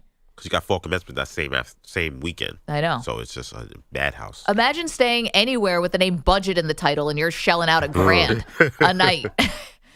It's not the Four Seasons, Have you guys noticed, by the way, I don't know if you looked at any predictions out there about who comes out of this side of the bracket, or everyone's high on Notre Dame. Like Notre Dame. People are hammering Notre Dame because nobody trusts Georgia. This is not your typical Georgia. You mentioned it. And we They've were been picking shaky. First round upset. I asked you in the break, how is Notre Dame only a 7-point favorite over Indiana? Because Indiana is I would argue, the most unproven team in this. We just have not seen them beat a good team yet. I love the story. We all love the story. But it does feel like Notre Dame has a path on that side of the bracket because, again, James Franklin in a big game. Georgia's a mess. So, maybe they turn it on somehow, but who knows? Well, I think it's what you're saying, right? Notre Dame, who did they play? Yeah. They were winning games, just killing fools at the end of the season, but the schedule got super light. They also lost to Northern Illinois earlier this season. Yeah. But I think that was a bit of a letdown after they won at Texas A&M to start off the year. Beating Texas A&M, big deal. Well, at the time, it did look like a big deal. This is just, I'm curious when we're done with this whole thing. This, to me, is such an interesting first round test because a lot of these teams are here because they didn't play anybody. There's just no way to avoid that. Like strength of schedule, having an easy schedule is the number one way to get to this 12-team playoff. And if these teams get killed who haven't beaten anybody, then I think the committee is going to have to consider a 3-loss Alabama next year. 855-212-4227. If you have an upset, let us know. Who's it going to be? I know we're on in South Bend. We're on in Harrisburg. We are on all over the great state of Indiana. We're on in Boise. We're on, of course, in Oregon. We love our friends in Oregon. We're on in Ohio. Vancouver. Random. Sure. Well, I wonder who Vancouver's getting behind. We're at Vancouver, Oregon. Washington, or Vancouver? We're on in both. Which is awesome. But they have to be Oregon fans, right? Actually, what Vancouver, BC? I probably be Washington fans. Oh, Washington fans, so then they would hate Oregon. Yeah. Who are neutral fans getting behind? Notre Dame. Yeah, but Notre Dame people love and also No, hate. but a lot of people hate Notre Dame. It's like Duke. I think Alabama. The I say like losing Alabama in this bracket definitely is going to hurt the ratings. Everybody knows Alabama. I know Saban's not there, but yeah, if it ends up being like an Indiana SMU matchup in the Final Four, I think somebody at college football is going to be like, hey, what just happened? I'd love to know that. If you have zero rooting interest in this game, just as a fan, who are you getting behind? Texas? Like who? I don't even know. In an entire bracket, probably maybe Boise. Boise's great to get behind. Blue turf, Ashton Jeanty. They have a history of being a Cinderella. I think everyone likes Oregon too. Oregon's a nice, cool uniforms. Yeah. We all love Nike. Yeah. And also the Heisman Trophy, that was closer than we thought. The odds were very heavily in Travis Hunter's favor, and he won. Obviously, he won, but the final tally was much, much closer than people expected. Jeanty made a really strong case. I'm still not sure if we got that right. Give it to Hunter. I don't think there really was a real discussion about it. And I hate to say that, but I just feel like it was like, well, he plays two positions, so give it to him. I'm like, Ashton Jeanty was doing things running backs haven't done like decades. Yeah. I guess maybe because of the conference, maybe, but he said he thought he should have won, and I kind of feel like it was close, but I almost wonder if he should have gotten more looks. I think it was just the uniqueness of Hunter. I mean, listen, Genty was fantastic. He was the best running back. And we've seen the best running backs before. But he's way better than just a normal best running back. Agreed. No, but he was the best running back in college. Yeah. He was doing something unbelievable. Right. It just does. I think agree he's with what rare. I'm saying though. Is that it's almost like, and no, you're not slighting him, but it almost feels like a slight to say, well, he was the best running back. It's like he was Adrian Peterson, right? You know, he's once in 10 years running back. He was like a legendary running back. I know, but what's Travis Hunter? He's once in 30 years guy who's played both ways to that level. Right, but Ashton Jeanty, if he plays it's just poorly, unfair luck. I get it. I just feel like if Ashton Jeanty plays poorly, Boise State gets blown out every game. If Travis Hunter doesn't play well, Colorado could have won games with Shedeur Sanders. No, he had another superstar player on his offense on his team. When you're up, I think it's like Travis Hunter's superpower is to be up by 37 points and get 9 targets to rack up more numbers because Deion Sanders is his coach. Like, that's rare to see, like, a college football player being pumped the ball in blowouts like that just so he can get the Heisman. Yeah, but here's the thing. He also was massive in games that were really tight, like the Baylor game and others. Oh, the Baylor game. Jeez Louise. They won it on a Hail Mary. I mean, there were tight games where Travis Hunter was really important as well. No, he's great. But, I mean, come on. The Colorado thing, like, you could easily kind of call it a bit of like an overhyped situation. Like Colorado, they get all the attention because of Deion, and then they were definitely feeding him the ball to get him numbers. There's no doubt about it. Like in the end, what was the game? I think it might have been Texas Tech or Utah. Like something like, oh my God, they're just hammering Travis Hunter right now with passes. Think this is the only school who's ever done that? Well, usually it's a quarterback for Heisman, so it doesn't usually come down to something like that. Well, not always. It was running backs forever. Yeah, but I don't think generally like feed a receiver the ball is not a thing to win the Heisman. I mean, Devontae Smith did win the Heisman, but generally receivers have no shot. I mean, didn't he have 7 picks on the season? No, he's amazing. Yeah. But it does I mean, there's just a lot going on in Colorado. Can we just admit that? 855-212-4227. CeeLo is here. He's in for Bogish today, and he's got updates for us. Busy day. Yes, sponsored by Progressive Insurance. Protect your family, your phone, and your furry friends with life, electronic device, and pet health insurance. You did have the NBA Cup final last night in Las Vegas, which got away in the second half as Milwaukee went on a 17-2 run, and they end up beating the Thunder 97-81 behind a triple-double from Giannis, 26 points, 19 rebounds, 10 assists. Damian Lillard, 23 points. That led to head coach Doc Rivers summing up the accomplishment for his team in the postgame. Yeah, I just think it reminds us that we can beat anybody. And we don't care if it tells everybody else that. Like, we only care about us. But then again, in the same breath, he said this. It's what I said in the first day of camp. I also said we can lose to anybody if we don't play right? And I thought we learned that lesson early. Yeah, with their 2-8 starts. So you get both sides of it there. Playing well now, though, aren't they?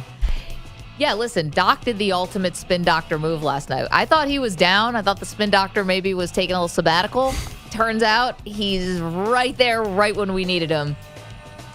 Because they had champagne. Were you about to get to this part of the story? Go right ahead. They had all the champagne for the winner of the NBA Cup, and the Bucks decided to leave it untouched. Mm-hmm. This isn't the real champagne. Meanwhile, in baseball, you clinch like the second wild card and you party like it's 1999. But that's fine. It's a different sport, different customs. Yeah, I mean, listen, it wasn't always like that, and that's a recent phenomenon in baseball. I mean, obviously there wasn't a second wild card forever, but hey, we clinched the playoff berth. Oh, and now we clinched the specific seed, and now we won this round, and all these champagne celebrations with the ski goggles on. It turns out everyone just has a massive drinking problem. Yeah. Right. I mean, I think, honestly, when they invented this NBA Cup, they were just praying and hoping that we get to see a game where Brook Lopez hits a bunch of threes and Lou Dort is cold. And right. Oh, come on. Okay, so come on. I tried to turn this game on. It was just as boring as any other NBA regular season game. I'm not even doing this. Wait. Giannis was awesome last night. Giannis was great last night. It was a game in the first half, and then it wasn't in the second half because the OKC couldn't hit the ocean. Here's the thing that I had an issue with, and I have no dog in this fight. You guys all get on, pick your sides about you love this thing, you hate this thing. I found it weird.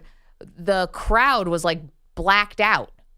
So it's such a neutral field of court in Las Vegas. You lost one of the great things that basketball has, which is the home crowd. Like a Celtics game, people are going crazy. The Garden, I mean, there's no place like it when things are nuts. Sacramento, like all these great home court advantages, And instead, it looked like a theater almost in the way that you couldn't even see anyone in the crowd. It was all dark. Well, that's kind of the thing they like to do with these arenas with the theater appeal, but this was a little more intense. It looked like a mausoleum in there. Yeah, I didn't mind that as much.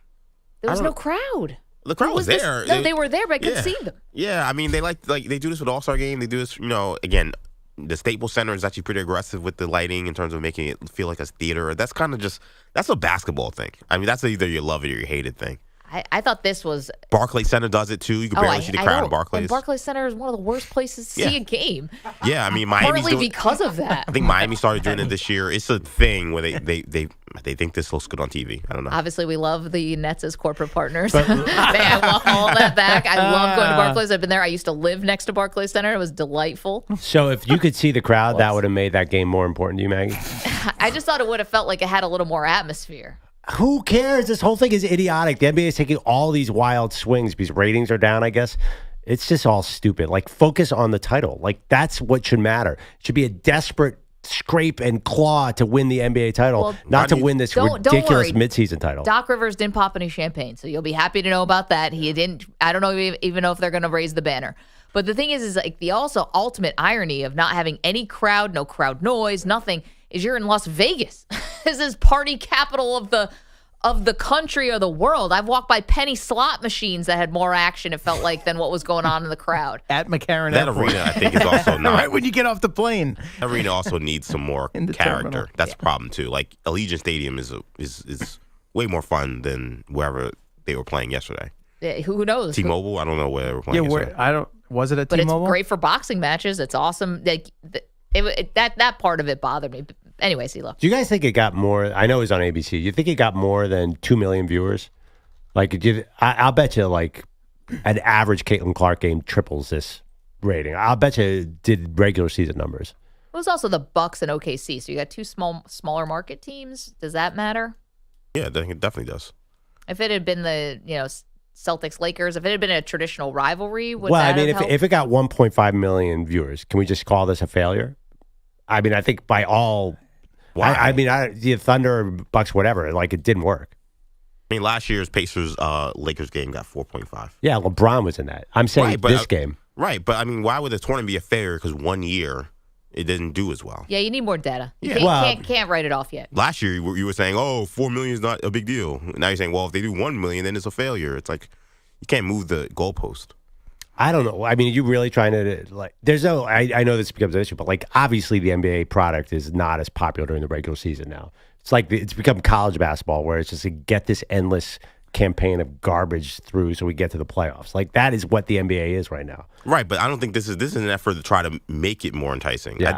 I think that's the But that's it's a the dilemma. faux effort. Like, it feels like they realize there's a flaw, and then they are trying to correct I mean, I think it all started with load management. The second, like, the team said we don't care about the regular season, like, the fans followed suit. You're right. It is an effort to do that, but it feels artificial to me. They need to put stakes on it. I keep saying that. That's the last step. bigger stakes Yeah. besides just money. Yeah, I mean, okay. I think you should be guaranteed a home playoff series if you win the conference. You win this thing. Yeah, it's like Dame Lillard got $500,000 last night. It's like he's making like $35 million a year. Exactly. But he did say he was going to give it to all the stadium workers and people. So that's a nice Christmas for them. CeeLo, back to you.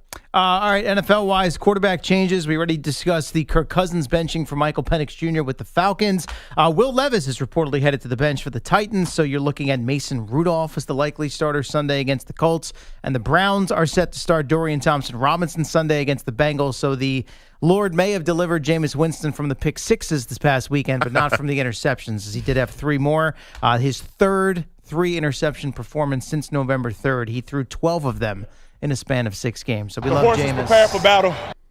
The quotes are great. The performance on the field, not as much. Well, to be victory fair, comes from the Lord. that should not have been a 3-interception game. That should have been a 7-interception Okay, game. I was like, it was just a wait, little you wet gonna tell me outside. that ball got tipped, He what? kept hitting Chiefs right in the numbers. I couldn't believe, like, he was going full Jameis. Yeah, he just chucks them up for grabs. And sometimes it leads to, 400 yards and 4 touchdowns, but multiple turnovers as well. Do you remember when he threw it straight to that lineman a couple weeks ago? Or maybe that was last week. I've lost. There's too many interceptions to keep track It of. is insane, like, how that guy can go out there and throw for 450 yards one day and then just be so bad the next. Kudos to me. I think it's way better for him to be this guy than be Daniel Jones, though. Oh, like, for his 100%. character, for his future, like him being this. I can throw for 400 yards or throw 5 interceptions is way better than being I'm Daniel Jones. I throw for 180.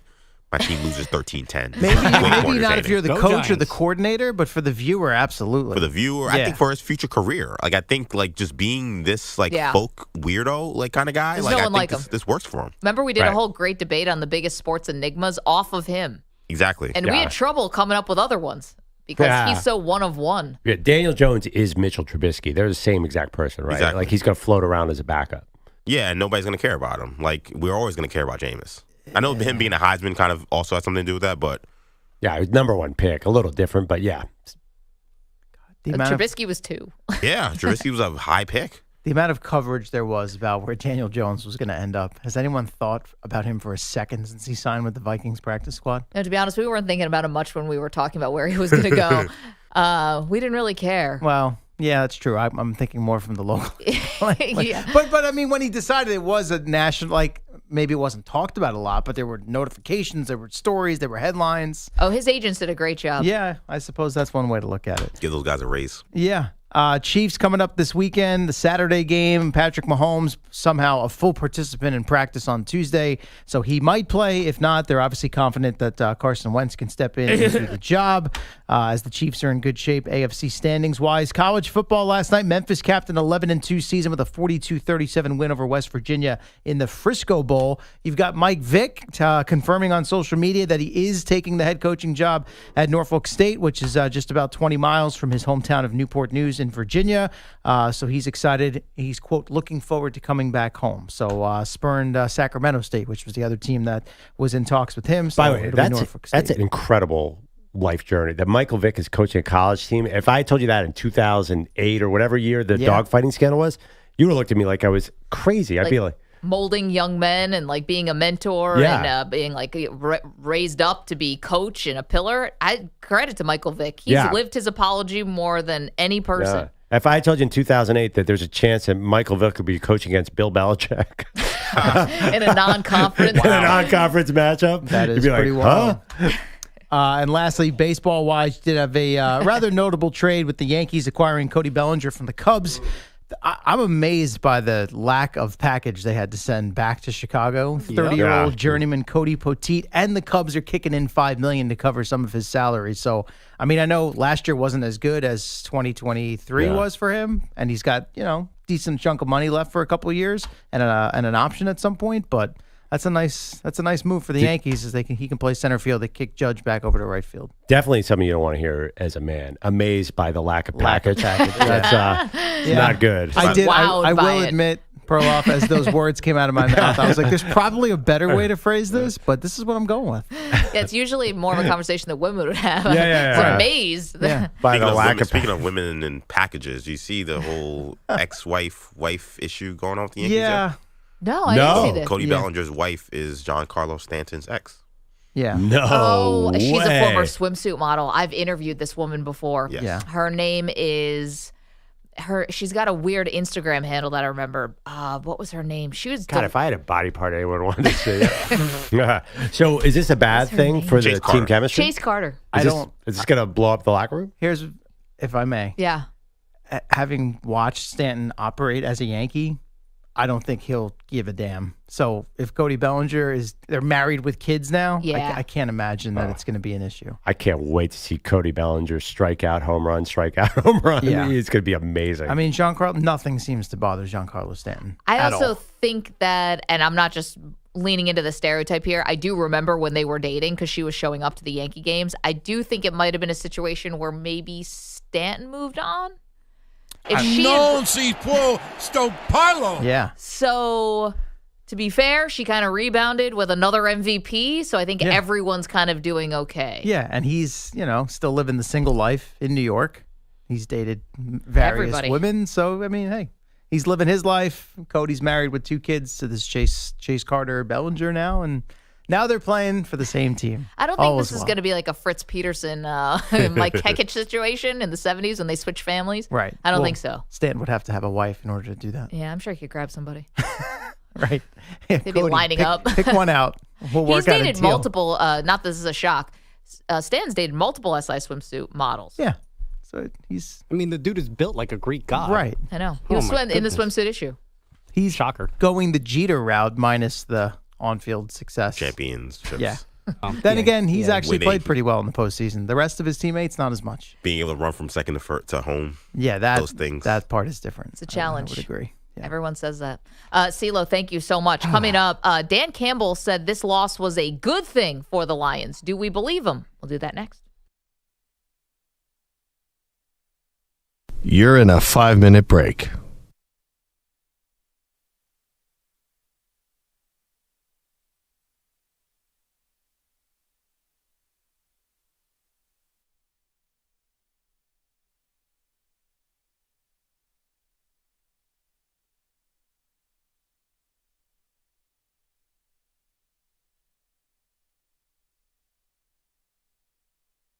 Four minutes, 30 seconds remaining.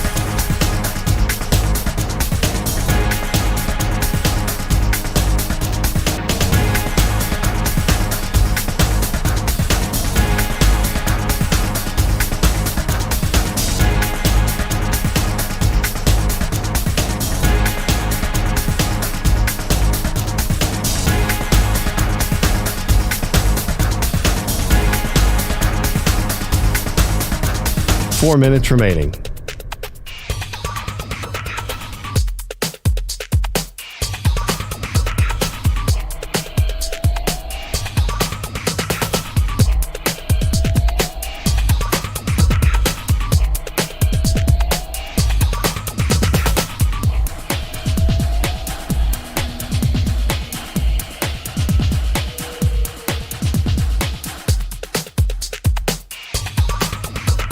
Three minutes, 30 seconds remaining.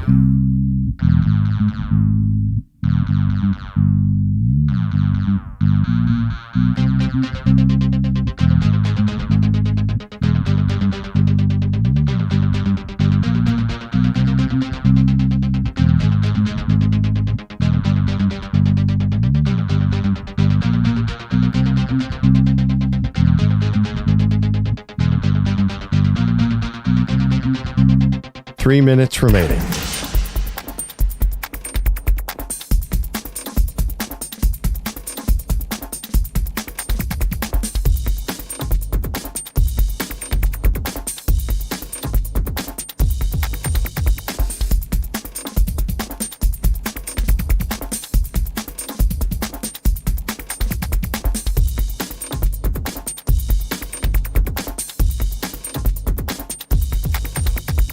Two minutes, 30 seconds remaining.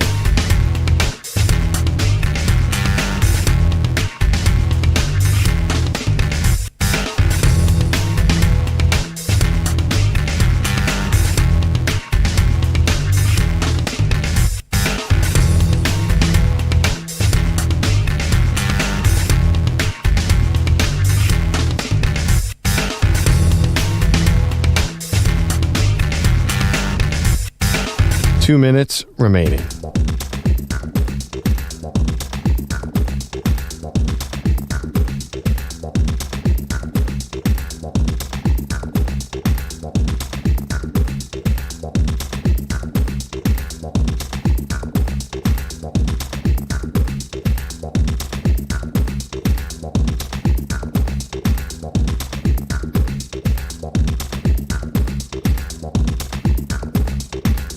One minute, 30 seconds remaining.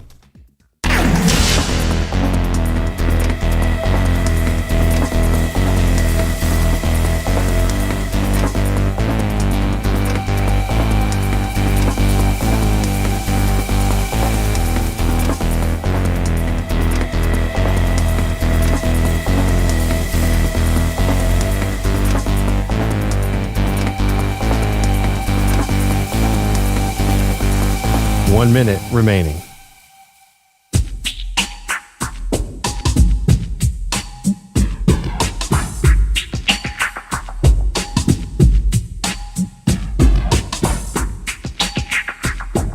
.45 seconds remaining.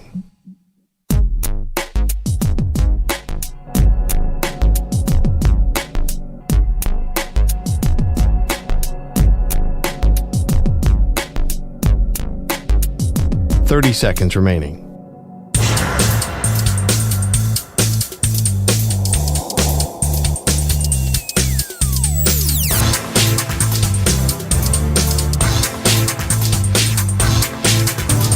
15 seconds.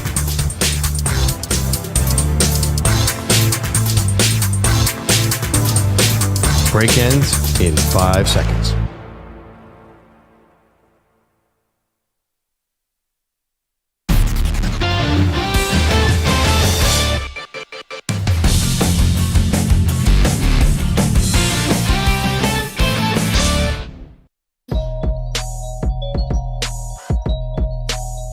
Welcome back. Maggie Gray, Andrew Perloff. All right, we saw yesterday Dan Campbell, Detroit radio, dropping F-bombs about how the team kind of got a little fat and happy after winning 11 in a row. They weren't hungry anymore. Dining out on filet, he said, when moldy bread would have done the same trick. Here's a little of Dan Campbell from yesterday, fired up. You know, what happens is you get used to eating filet, and I'm talking to all of us. And well, everything's good, life's good, you know. But you forgot what it was like when you had nothing and you ate your molded bread, you know. And it was just fine, and it gave you everything you needed. And sometimes you got to get punched in the mouth and remember what it used to be like to really appreciate where you are. And we'll do that. Right. So Dan Campbell, I mean, I don't know who's ever cool with molded bread, but another Dan Campbellism for the history books here: bite the kneecaps and now eating moldy bread. He's basically saying this is a good loss. This is going to wake them up to lose to Buffalo. Do you believe on the way up, we're going to bite a kneecap off? Well, I get it because I thought they looked flat to come out against Buffalo, which is shocking. I'm a good loss guy. I do believe like a loss can galvanize a team. Now, listen, they played the Bears. We saw the Bears last week. They can't beat anybody in the NFL right now. They're terrible. So I think this narrative that he's creating that we're going to bounce back makes a lot of sense. And like I think that's exactly what Dan Campbell should say. And believe it or not, I think it was a good loss because they still have an angle to get out of this thing unscathed in the NFC, be the number one seed. As long as they sort of just all come together, because they can, even with the injuries, they can beat Chicago. They definitely can beat San Francisco. Then that big showdown against Minnesota. I don't even think that you believe in Minnesota. So these are wins, even with all the injuries, even with Elliott McNeil being out. You can win all these games. I kind of think this is very consistent with Dan Campbell. It's exactly what he should do. I don't know if the good loss at this time of the year, I don't know if I buy into it when I saw David Montgomery leave the game and maybe as a torn ACL. I know he was being a little cagey about whether he was going to go on IR yesterday, but I think a wake-up call at the beginning of the year is always a good one. The Bill Belichick. Belichick would always throw week 4. Right, and then all of a sudden we need to get punched in the mouth here to get serious. I didn't look at the Lions as a team that seemed like they were resting on their laurels. Now, he knows the team better than I do. I thought how could you not be hungry when you're a member of the Detroit Lions? Well, you don't have all these Super Bowl banners hanging up all around you. You should be hungrier than anybody. The team's been a laughingstock for the better part of the franchise. These are young men on the team. They have no idea about I'll bet you a lot of the Lions players have been reading their headlines. I mean, it's hard not to. I'll do it about myself. No, I'm just kidding. But I think a lot of Lions players probably were eating filet and they forgot about moldy bread. They don't know about. I mean, do you think Jameson Williams knows about Wayne Fonts? I mean, come on.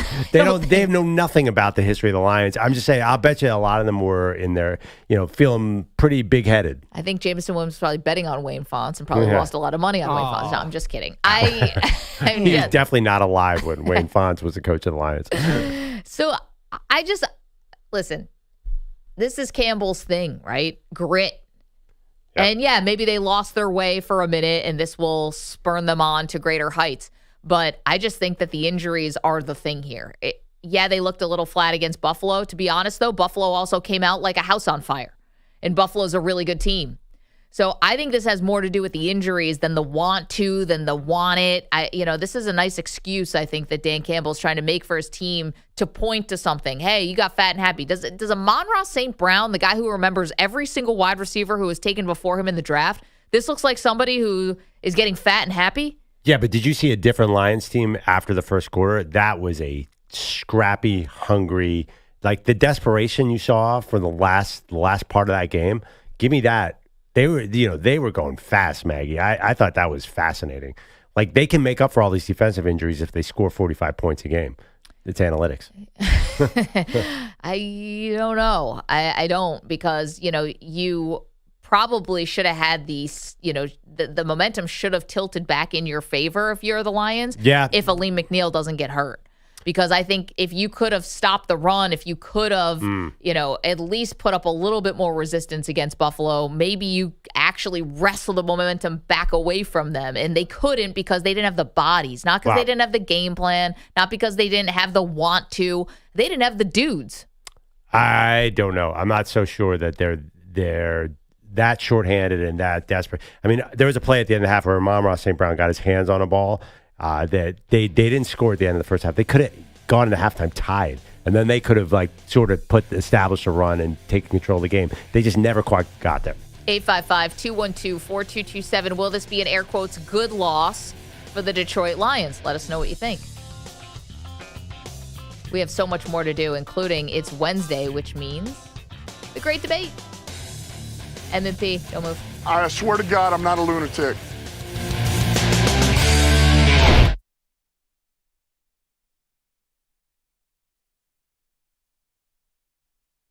You're in a 5-minute break.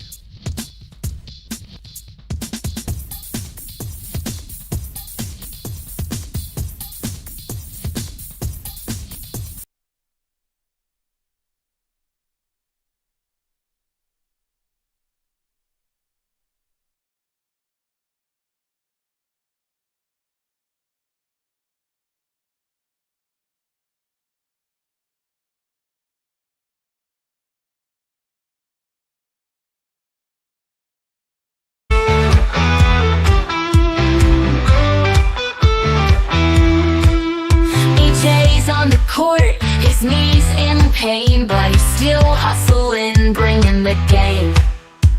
Peter Schwartz, slow and bumbling by, with a hip replacement from an old Studebaker ride. Oh, EJ with his injured knee, still crushing Schwartz so easily. Pickleball champ, he's on a spree while Bulletti's home as usual absentee. Schwartz is swinging, but he's out of tune. Studebaker hip creaks like an old cartoon. EJ's finesse got him looking stuck. Bulletti's still missing, so what the duck? Oh, EJ with his injured knee, still crushing Schwartz so easily. Pickleball champ, he's on a spree while Bulletti's home as usual absentee.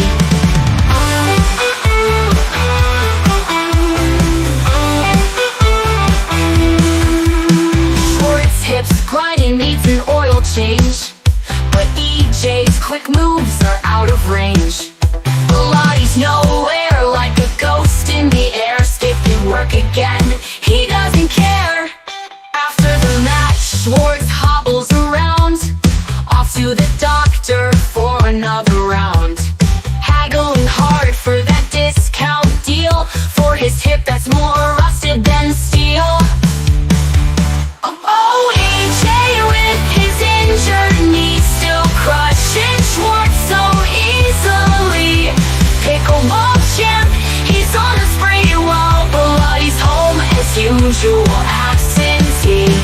EJ's the king, he's ruling the scene. Schwartz haggles for his hip like it's 1913.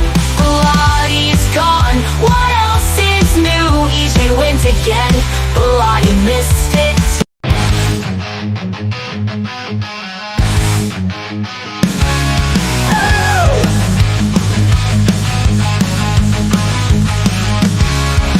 Packers won the game, Elliott Willis left away, throwing downs and running fast, make defenders pay. But we all know the real story ain't the win or play, it's Bulletti stay back. They'll touch another day with the meat. We're all stopping here. Promised us some revives, but you always disappear. Stakes on the line, but you're off the grid. The lights MIA, many always hit.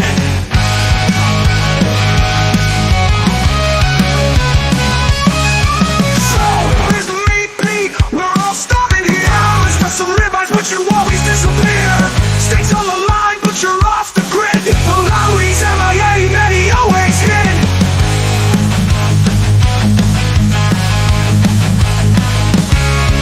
Showing up to work, now that's not his style. He's out on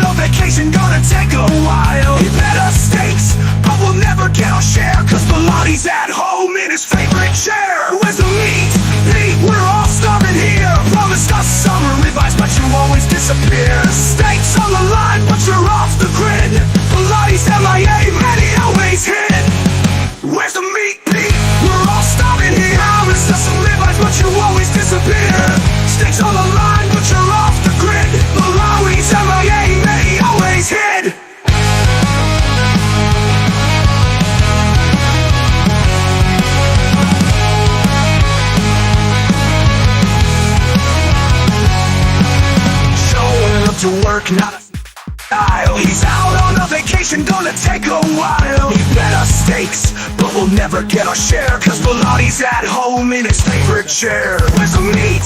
Pete, we're all starving here. Promised us some ribeyes, but you always disappear. Steaks on the line, but you're off the grid. Pilotti's MIA, man, he always hit. Packers won, but we won't win this fight. Pilotti's steaks, I'll never see the light.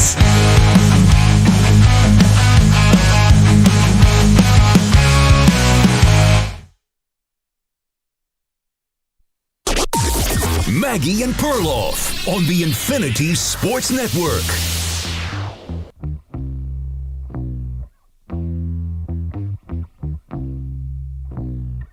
We're picking upsets. College football playoff begins in 2 days, everybody.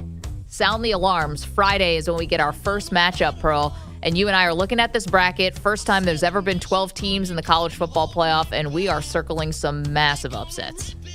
Yeah, I'm watching this SMU Penn State game in part because Penn State doesn't have any depth at quarterback, which is one of the unique twists of this whole college football playoff system.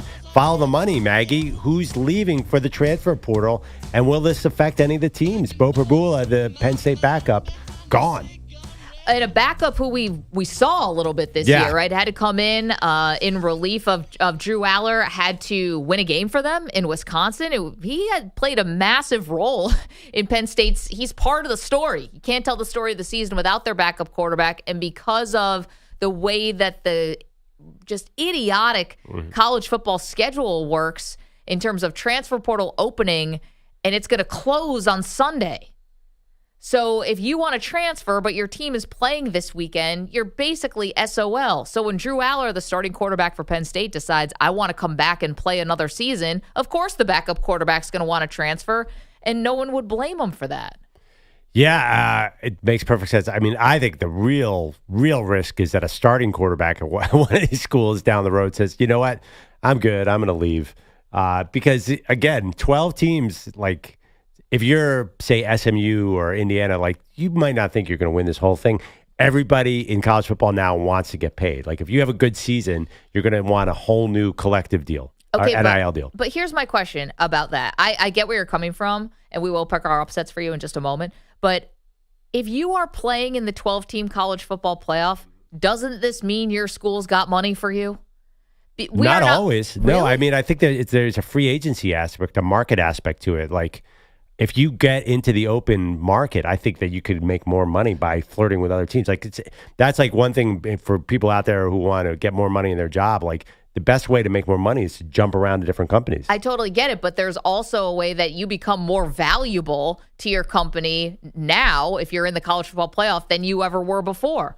You know, there's also a theory where you could say, listen, if I'm now Curtis Rourke or whatever, you gotta pay me now. Look at what just happened. You paid your head coach, and I came to Indiana from, where was he? Ohio University, and like, you can't afford to let me walk out the door. There could be that aspect to it. I like the free market though. Like, I want these young men to make as much money as they can, but there's another aspect to it too. Like Drew Aller, Penn State, can they move on? I don't think they can move on from him. I don't think they're in the college football playoff. Drew Aller and Penn State might be different. I'm looking, let's take SMU. Kevin Jennings wasn't even supposed to start at SMU, so probably doesn't have a big deal. You're saying, and I'm always, the first team that jumps to mind, right, is Miami. Yep. Like, Miami, there's not someone in Miami who's going to say, like, I want to pay $5 million for that guy. Like, SMU and Indiana aren't going to maybe have that money. I don't know. I mean, are we doing revenue sharing? Is everyone going to make a certain amount of money and then you have to allocate it to your quarterback? And that's just sort of the way it goes. Some teams in the NFL are playing their quarterback $60 million and some are paying them $5 million. It just happens. You could come up with all the salary caps and revenue sharing you want. You're telling me that a team like Indiana is going to have the same money as a team like Georgia? No. If they have to go under the table, they will. Like, trust me, the big schools are going to get the quarterbacks. And if, say next year, there's a guy at a sort of a mid-level college who comes out of nowhere and has a massive year, what's to stop one of the giant SEC schools by saying, we'll triple your money, come here? Yeah, it's a tough dilemma. This is why the calendar has to change, because you don't want a starting player having to say, listen, I've got to maximize this window I have, and I've got to abandon my team now in the middle of the playoff. And it's just it's an unfortunate situation. because the funny part is the coach you feel like wouldn't ever have to do the same thing, would they? Like, again, Curt Cignetti, he gets signed earlier this season, the Indiana coach. Like, they're not letting him out the door. Well, it is funny. So Cignetti and Lashley both re-signed SMU's coach.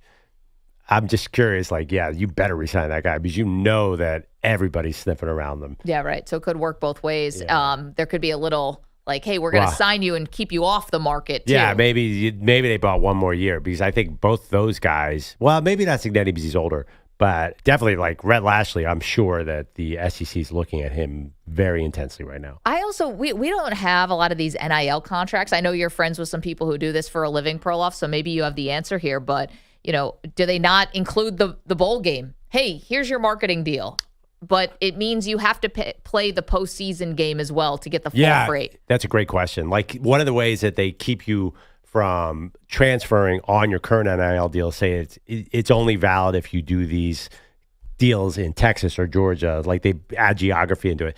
I'll bet you're right. I have no idea. I mean, every contract is different. I don't think anyone knows. Isn't it the Wild West out there? It is, but I'm not gonna lie. My eyebrow did raise a little bit when I saw Cam Ward was playing in the Pop-Tarts Bowl. Like this guy's about to be the number 1 or number 2 pick in the draft. He's playing in the Pop-Tarts Bowl. So you think, delicious. But I mean, it is delicious. But that wasn't an existing deal. Like I'm sure that there's more money coming his way. I don't know, or did he sign a deal that said, "Hey, you've got to play all the way till Miami's last game of the season, whether it's the Pop-Tarts Bowl or it's the Peach Bowl." Interesting. Yeah, it is weird that Cam Ward is playing in that game. It is the most delicious bowl, though, Manny. Well, I'll give you that. There's a toaster in the trophy now. Yeah, nothing says serious trophy like having a piece of kitchen appliance in it. What was that bowl game last night? I never heard of that company. Scooters Coffee? Did anybody ever heard of that? I've only heard of it through the bowl. Yeah. It's only known to, it's doing its job because I had no clue what that was. Is it something you buy at the grocery store or is it a coffee shop? I have no idea. I think you buy the coffee. I feel like I've seen Scooters somewhere. Can you imagine an individual coffee shop buying a college football bowl? It feels like it'd be out of their budget. I met a chain. What was that coffee shop in Curb Your Enthusiasm? The one that he was trying to battle Cup of Joe's or whatever. Yeah. The Cup of Joe's Bowl. It would happen. As far as upsets are concerned, I'm circling in on Clemson here. And I love watching Texas. It's not about that. I'm looking at the path, and I'm looking at Dabo Swinney, who's won 2 national championships before, coached in big games. I'm looking at Texas, who has not beat a top 25 team. I'm looking at the fact that if Clemson can get by Texas, then they have Arizona State. Granted, one of the hottest teams in the country, but they have Arizona State waiting for them. And on the bottom half of that bracket, you have Tennessee and Ohio State. Winner plays Oregon. Maybe one of those teams upsets Oregon. So maybe you get an even, air quotes, easier path where you're playing the lower seeds. That's why I would target Clemson here if I was going to pick a team with an upset that has a chance to make it actually all the way to the title game. Love it. They're a hot team, kind of hot. I mean, they look good against SMU. Yeah, until SMU came back in that game. But yes, and again, it's about the big game and big coaching experience. You're looking at SMU? Yes. I mean, I don't feel perfect because it's in-state college. I like Clemson. I think the spread is insane on that Clemson game. 10.5. I saw even more than that at one point. Yeah, I feel like that is a good bet. I know we're doing our bets on Friday. We're going to fight over that one. The rest of, so these touchdown spreads in college, like these games can go either way. I think we're going to have close games, so that's the best part. No doubt. All right, it is Wednesday. Let's get to the great debate.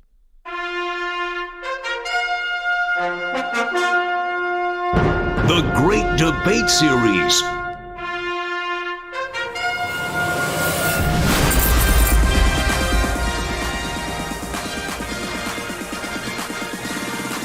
All right, guys. In honor of college football, today's great debate. What is the greatest play in college football history? Think about it. Let that sink in, wash over you. All the famous plays that we've had over the years. The greatest play in college football history. What stands out? What's the winner? Perloff, you want to start? Yeah, so I know we have to go quickly. We have a special college football guest coming up. But to me, it's called The Play, but I call it The Band Is on the Field. It's got to be Cal Stanford. Rodgers along the sideline, another one. They're still in deep trouble at midfield. They tried to do a couple of... The ball is still loose as they get it to Rodgers. They give it back now to the 30. They're down to the 20. Oh, the band is out on the field. He's going to go into the end zone. He's going into the end zone. The Bears have won. The Bears have won.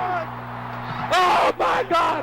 The most amazing, sensational, dramatic, heart-rending, exciting, thrilling finish in the history of college football. Absolutely. I was actually researching a little bit last night. There's a little twist here. John Elway, who was a Stanford quarterback, called the timeout too early on what would have been the game-winning field goal. He called it with 8 seconds left. If he had let it run down to 4 seconds, there would have been no kickoff. So Elway screwed this up. It was last year at Stanford. They didn't make a bowl game, huge game, and it's iconic. The guy housed a tuba player. Does anyone else have that in their play? That's the best thing ever. Oh, it's so good. It's so good. But I actually think that I can top it. I'll give you another rivalry game.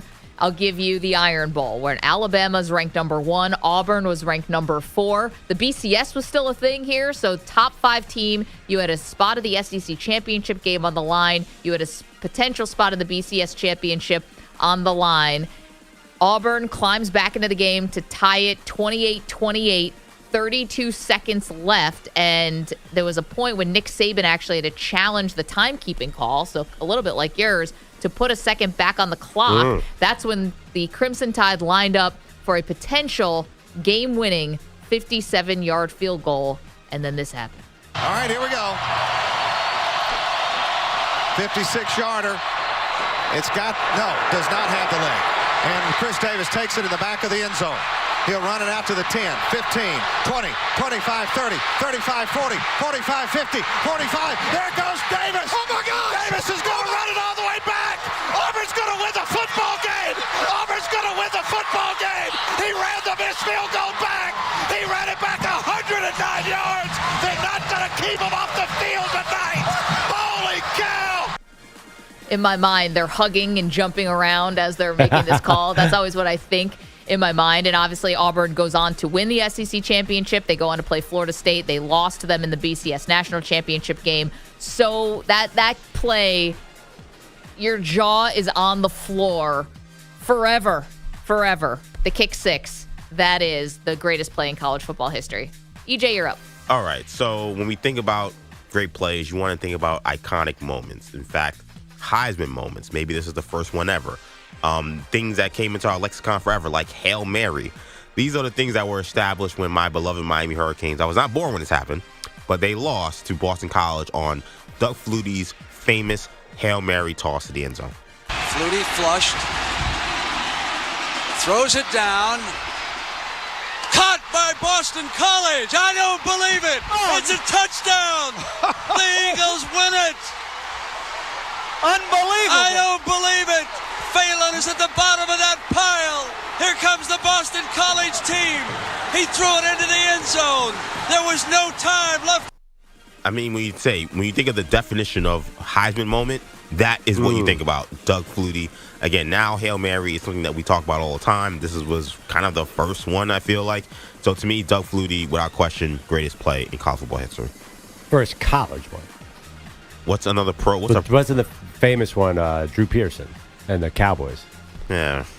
Cowboys, come on, get out of here, bro. You're an Eagles fan. You're not supposed to acknowledge that.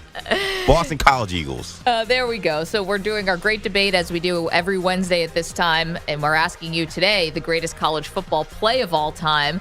Manny, did you pick one you were alive for or no? Yes, I did in fact pick one I was alive for. I was 10 years old. I'm wearing my Penn State sweater today, so any chance that I get to dig at Michigan, I will go ahead and do that.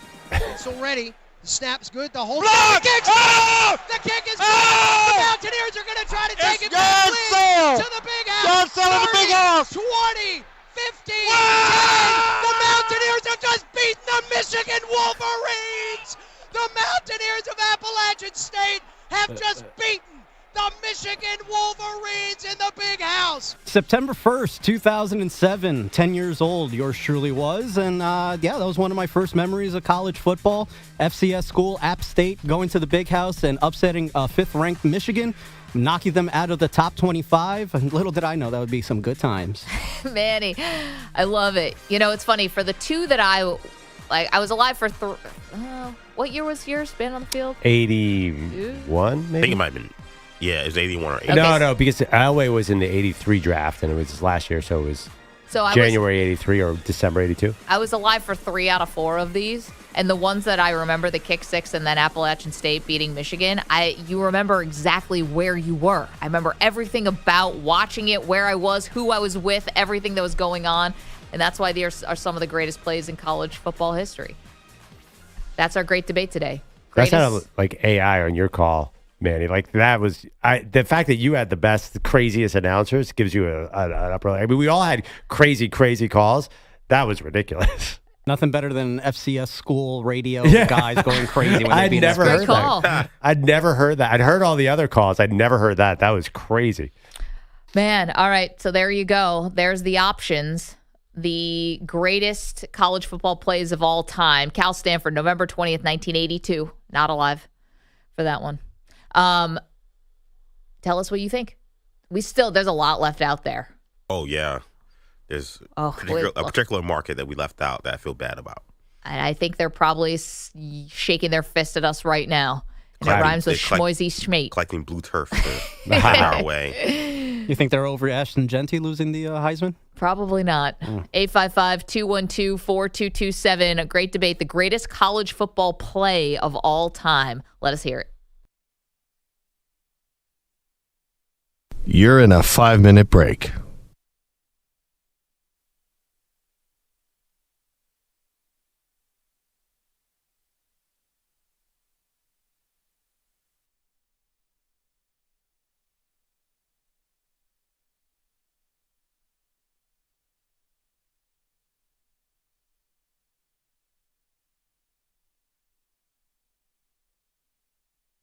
Four minutes, 30 seconds remaining.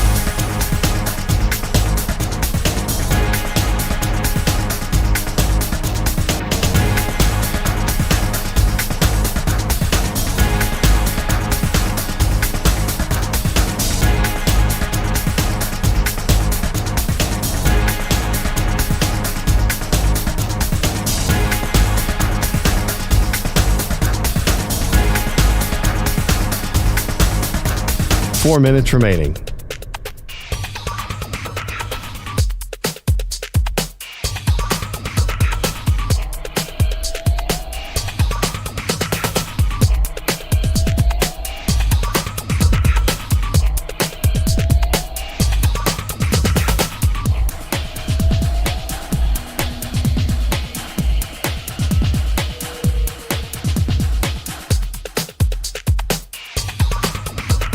Three minutes, 30 seconds remaining.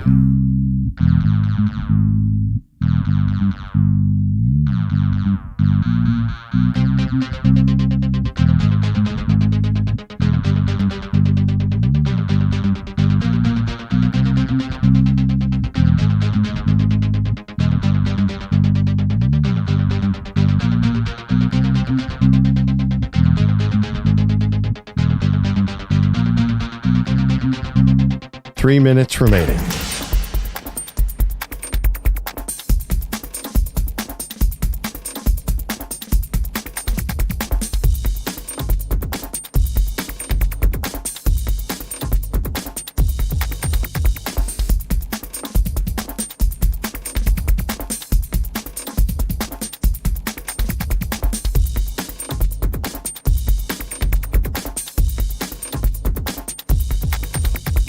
Two minutes, 30 seconds remaining.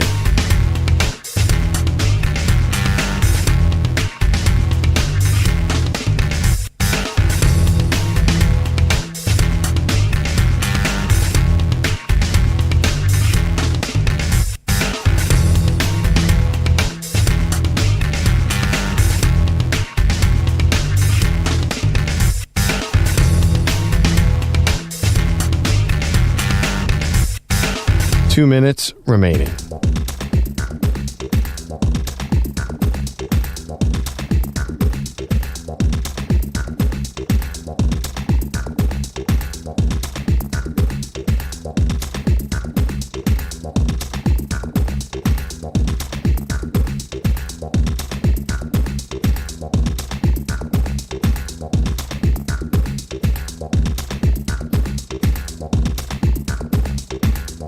1 minute, 30 seconds remaining.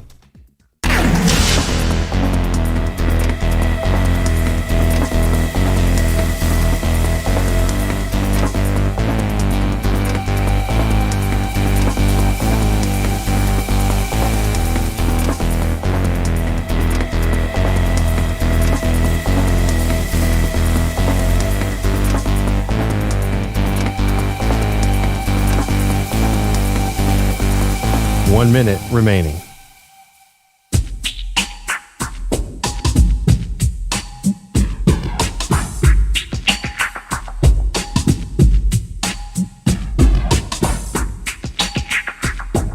"45 seconds remaining.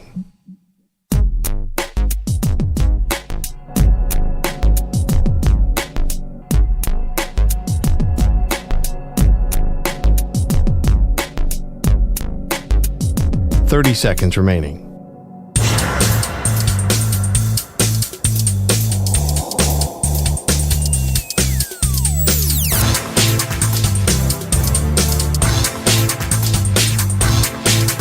"15 seconds.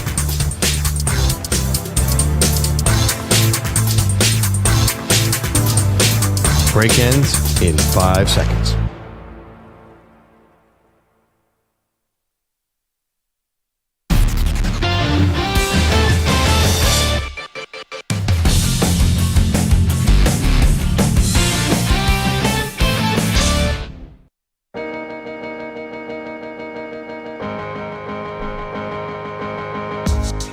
Welcome back, Maggie and Perloff Show. Great Debate Wednesday. Greatest college football play of all time. I went with the band is on the field, Maggie. I went with the kick six, Auburn over Alabama in the Iron Bowl, Chris Davis.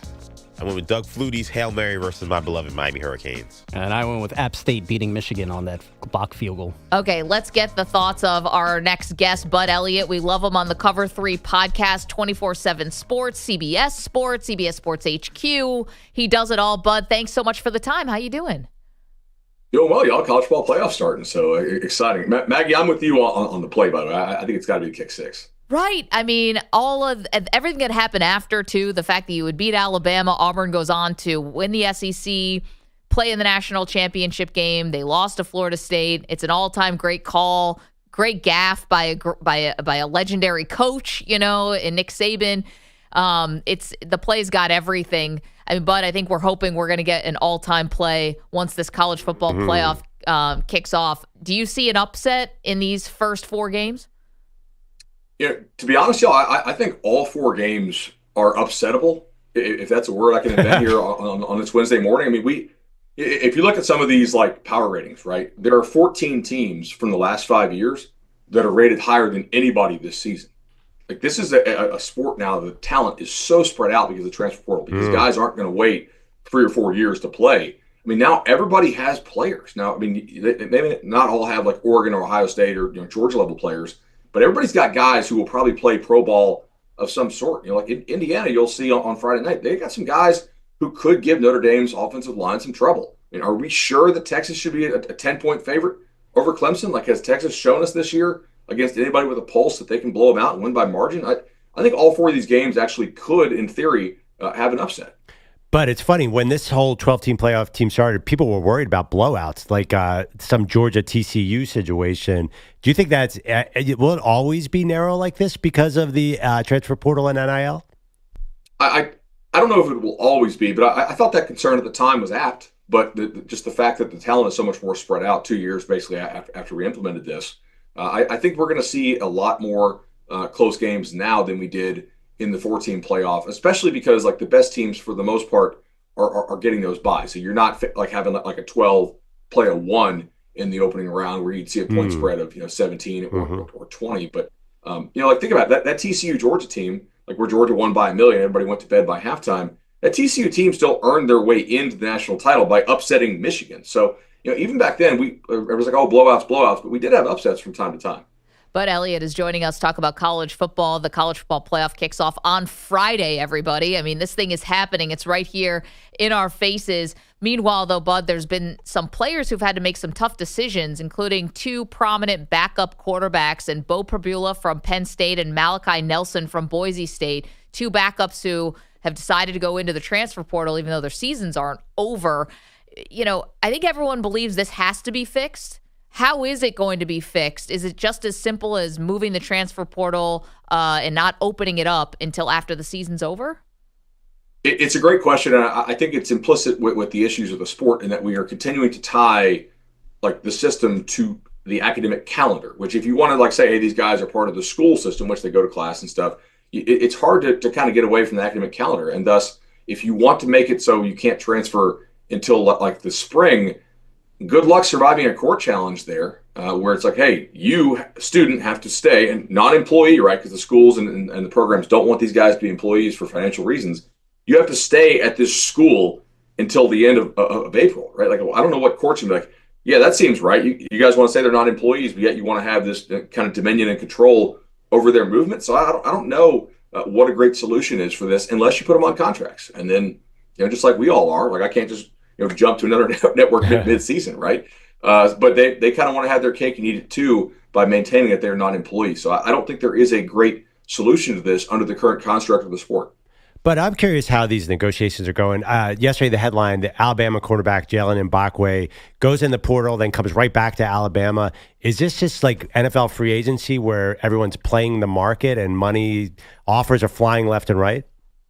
Pretty much, yeah. A lot of times, you try to handle it kind of behind closed doors, but then if the school is going to lowball you, or if you perceive their offer as a lowball, then you have your agent float out that I'm going to enter the portal. And a lot of times, it's not really an actual entering of the portal. You just put the graphic out on social media because the portal process takes a bit. You got there's actual paperwork to fill out, and you don't just say hey, I'm in the portal. I mean, you may be, but you actually have to submit paperwork and whatnot. So I don't know if he actually even went into the portal or not. I assume he did, but a lot of times it's just a graphic, and then the school's all right, hey, let's chill there, because there's a PR thing for the schools as well, right? You don't want to be seen as losing some of the top players, especially not ones that you invested in pretty heavily out of the high school ranks just a year ago. Yeah, I thought that Photoshop graphic made it official. You're telling me those people aren't really in. Once I see that graphic, I don't know. Is the same person making that graphic for everyone? I'm very curious about this graphic. There are a couple guys who crank out these graphics. No, I've got some friends who work in compliance at various schools, and I'm like, this kid's in? They're like, no, dude, he just put it on social media. He hasn't even come see us. Like, okay. But Elliott is joining us. I always assume that entering the portal is kind of like entering the Matrix. You just kind of Neo's there, and you just kind of roll around a little bit until somehow you get paid $5 million from Ohio State. Speaking of which, but in terms of coaches, listen, it's congratulations, you make it to the college football playoff. Now, if you lose a game, are you back on the hot seat? And I'm looking specifically at Ryan Day or maybe a James Franklin or someone like that who just making it into this bracket is not good enough. I don't. For James Franklin, if he loses this game to SMU, a home game in Happy Valley, I mean, do they just say turn in your iPad and you're out of here?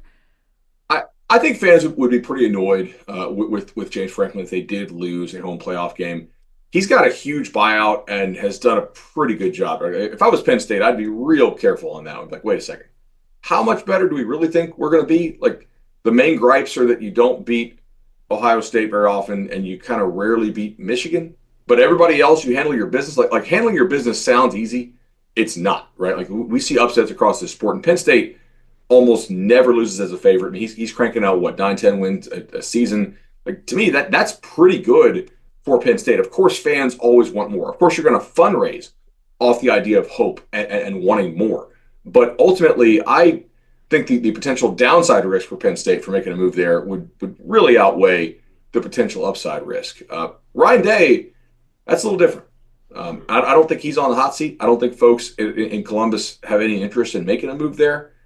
But lose that ballgame in Tennessee and come ask me again, because then maybe they would, right? This is a roster.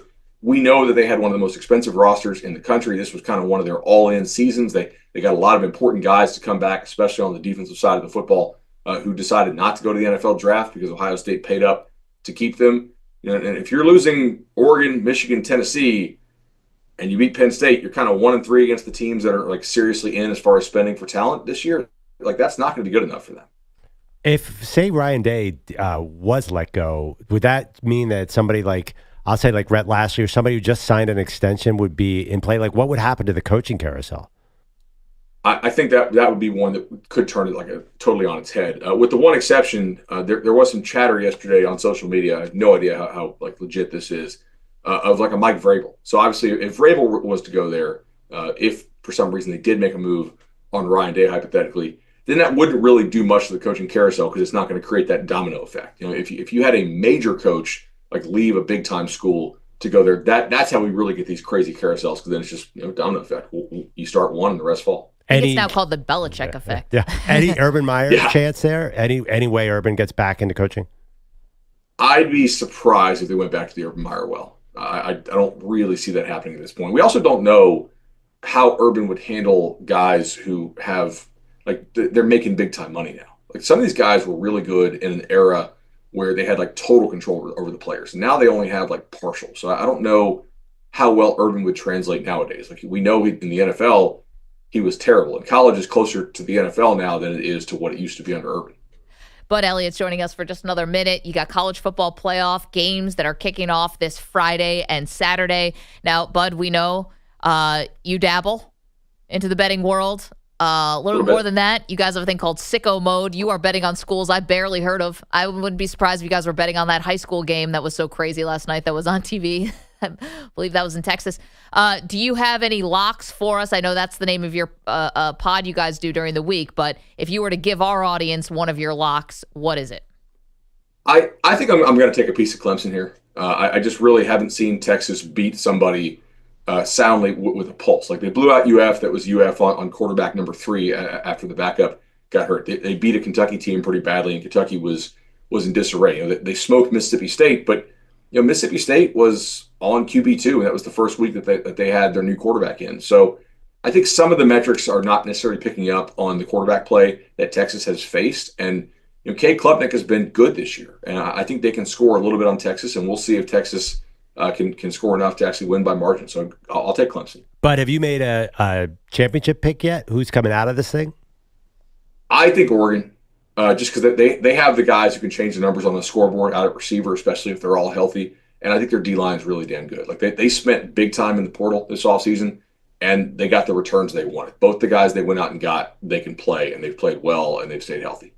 Bud Elliott, this last one for you quickly. How's Belichick doing so far in his couple days as North Carolina head coach? I saw he was on McAfee on Monday saying how busy they are. They're recruiting, brought a quarterback recruit out to the basketball game. Like, how's Belichick doing so far? Doing well. I think like they've hit the ground running. I think they're going to do fairly well. Like, the ACC is pretty winnable if you're North Carolina, and I assume Belichick wouldn't take that job if the Tar Heels had not committed some pretty serious resources, to being good there. So I think he'll do well, and he is getting off to a nice start. Bud, thanks so much for the time. Listen to you on the Cover 3 pod, 24/7 Sports, CBS Sports, of course. And it's a fun time of year. Thanks, Bud.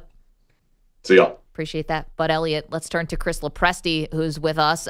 Chris, Wednesday's great debate. Today we're doing the greatest college football play of all time. Yeah. You've been thinking about one? Well, I said to EJ, he's like, you want to take part? And I had forgotten that it was on the rundown today. So I was like, why don't you guys just handle it? But I would say this. I probably would have landed on one of the ones that you guys selected already, so I don't think I have anything unique to bring to the table. Okay. You weren't going to hit us with a little Boise State? No. I think I probably would have gone the direction you went, just off the top of my head. But I did enjoy the audio that Manny's call provided. That was good stuff. Appalachian State beating Michigan. All-time great call. But all of these, the radio calls were awesome. Almost as good as Manny's call of that. It's college basketball or high school basketball? That was high school basketball. I mean, that was unbelievable. I don't think they're familiar with. Are they not? Whoa, we got I a would have Manny thought for call sure out you guys there? would have played this on the air. We play Manny's call like during every one of our breaks on our YouTube stream, don't we? All right. Yeah. Okay. We got Manny's call all over the place. I mean, Manny's hanging around with Woj, who's at these high school games now scouting for St. Bonaventure. We've already lost Manny. When I first heard that, I was like, wow. He's guarded by Lawson. I didn't know initially that it was Play him. in Of course, action. then I'd be Carbuccia gets the screen from Ratliff. Carbuccia driving. Finds Ratliff. Free throw line. Jay. Yes! We saw it. Clock continues to run. We said Panthers have one final chance. Here's Kennedy. Kennedy with 5. Stop being so good at that and come join our team. This is not the Belichick, do your job. This is do the job we need you to do. That's right. Thanks, guys.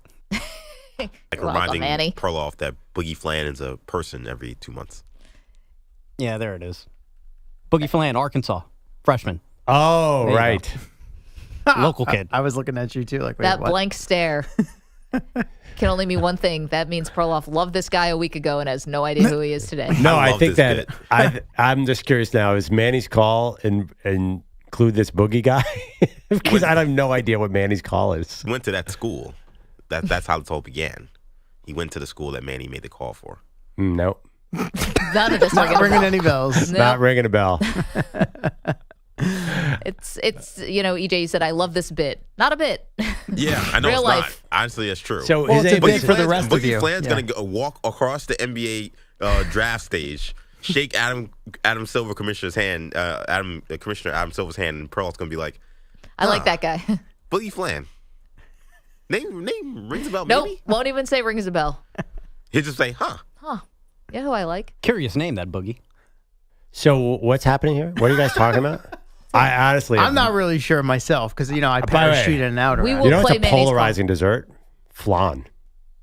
Why is it I know. polarizing? Where did I- that? A lot of come people Right. don't like flan. And it pisses me off so much. You don't like Yeah. flan? I'm not sure I've ever had. I flan. like it, but a lot of people don't like that. They don't like creme brulee. Like that is definitely a polarizing dessert. Sit And next to EJ, you one of know them. exactly what I'm talking about. Sit next to me. I don't like it. my Can't do the gosh. texture. Oh yeah. Ugh. Maggie doesn't like flan. Do not like it. She likes boogie flan. There but you go. Not flan. Flan is delicious. Flan. How does that differ from creme brulee? I don't like either. No, but what's the difference? How do you Creme differentiate? brulee is like, it's like a... The top is a little the harder. top is like The sugar caramelized. that they caramelize on Yeah. top of it. Okay. Kind of have to break through the sugar to get down into the pudding. I don't love pudding. And flan doesn't have that top portion. It may, but I'm looking at pictures of flan. It looks like there's some kind of top. But it's not caramel. It's not hard though. Okay, It's not so a little caramelized like softer that. variety. Mhm. All right. They're both delicious. It I don't looks- know it looks what good. Maggie's doing Yeah. over there. Can't do it. What don't you like about it? Texture. Okay. The taste is fine. Yeah, I can understand texture, especially when you're dealing with desserts. You know. I think I'm more of a crunchy person. All right. I can respect that. No, so chocolate pudding out. No thanks. Oh my God, I've never met anyone who didn't like Are you chocolate not an pudding. ice cream person? I mean, I can very easily say no to ice cream. There's a lot of things I What? cannot say no Okay. to. Ice cream is one of them. I can take it or leave it. Are you one of Ice these cream? cookie over cake person then? Because cookies usually have a little more. I do love a cookie. Yeah. Maybe I am a cookie over cake person. I gotta be There's honest. nothing more un-American than saying I don't like ice cream. That's what I was about to say. I've never heard I'm a anyone mole. ever. I'm in a the secret history- Russian spy. No You're one has flying ever the not liked drones. ice cream. Have you guys ever heard of anyone not liking I've ice never cream? heard of this before. It's not that yes, I don't lactose like it. intolerant people. Oh, yeah. Outside of people who can't eat it. I know people who are lactose dairy intolerant scary. who suck it up and eat ice cream Right, anyway because that's it's so true. good. Yeah, it's Sit not that back. they don't Right like here. it. They just Right have here. to. They know the right move is to not have it. And then you just sit in the bathroom for an hour. Yeah. Scrolling on your phone. I could take or Pooping your leave brains ice out. cream. What is the matter with you? I don't love it. She told you she texture. She like crunch. There's no crunch with ice also cream don't unless like- you're putting some, it's some sort of Actually, unique flavor. I actually like the waffle cone a little bit more, something crunchy. You also don't like bacon either, right? Isn't that a thing? It's not that I don't like it. I said that bacon smells better than it tastes, and people get very mad at me about that. Smells better than it The tastes. smell of bacon. It's yeah, I in the could see that. kitchen. You're coming down Christmas morning, whatever this fantasy is. Yeah. Bacon in the pan smells amazing, and then you eat it. I'm like, I didn't need that. I think you've been on that treadmill too long, Maggie. Something's wrong. I mean, do we really need any of these things that we're talking I'm about? trying to think. Are there anything's Yes, we more do, universally liked than bacon and ice cream that Maggie might not like? I can't. Nothing's coming to mind. You could Food-wise- put bacon in ice cream, and I would be so It's really ecstatic. good, Yes, actually. exactly. Huh? This is what makes the world go round. People get used to it. I don't like flan. Back to you, CeeLo. Actually, can you hold on one Yes. second? Totally blew past our ability to do a headline there. We'll get that on the other side. Also, see you guys on the phones. Our great debate question today is, what is the greatest college football play of all time? Let us know. 855-212-4227.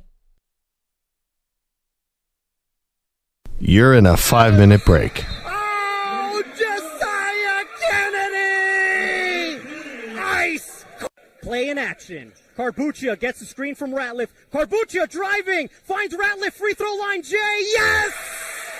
Clock continues to run. Panthers have one final chance. Here's Kennedy. Kennedy with 5. Step back, Jay, yes! Oh! 4 minutes, 30 seconds remaining.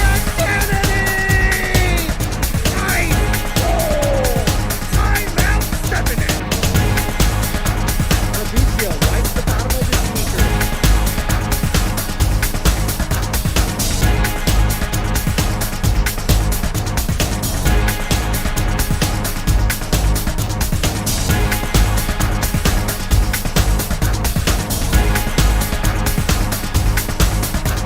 4 minutes remaining.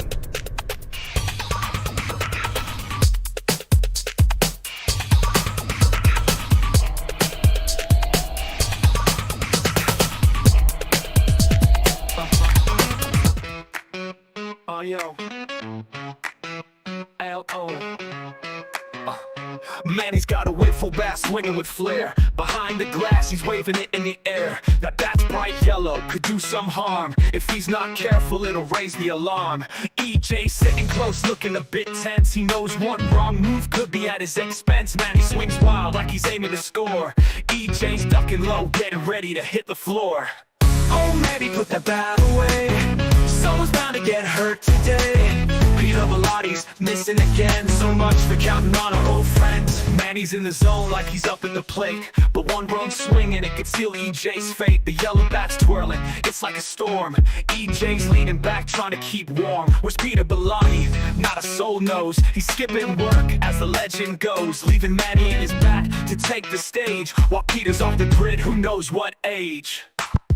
Oh man, he put that bat away. Someone's bound to get hurt today. Peter Bellatti's missing again. So much for counting on our old friends.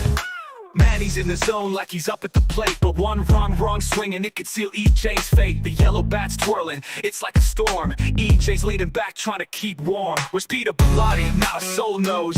He's skipping work as the legend goes, leaving Manny in his bat to take the stage. While Peter's on the grid, who knows what age. Oh man, he put that bat away. Someone's bound to get hurt today. Peter Bellatti's missing again. So much for counting on our old friends. Man, he's still swinging, causing a fuss. EJ's just hoping he doesn't get crushed. And Peter Bellotti, as we all know, is a no-show again. What a pro.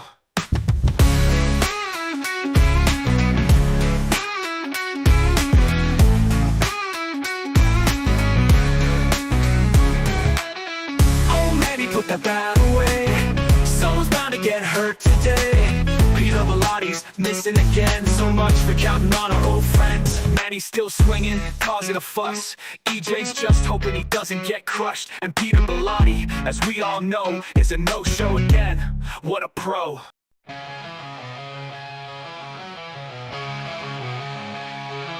Thomas Smith couldn't help it, he let it slip. Torvin took a hit from his nuts rip. Sprained his fucking nuts, twisted him tight, but came back in the game, ready to fight.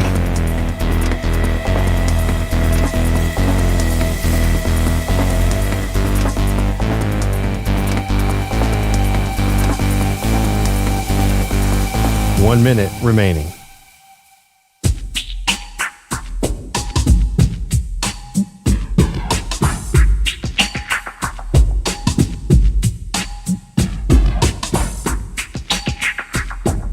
.45 seconds remaining.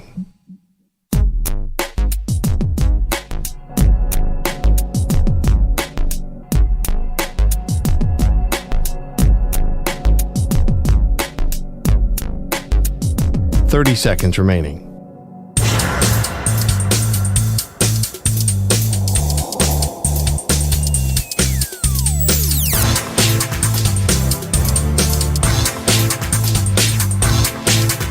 .15 seconds.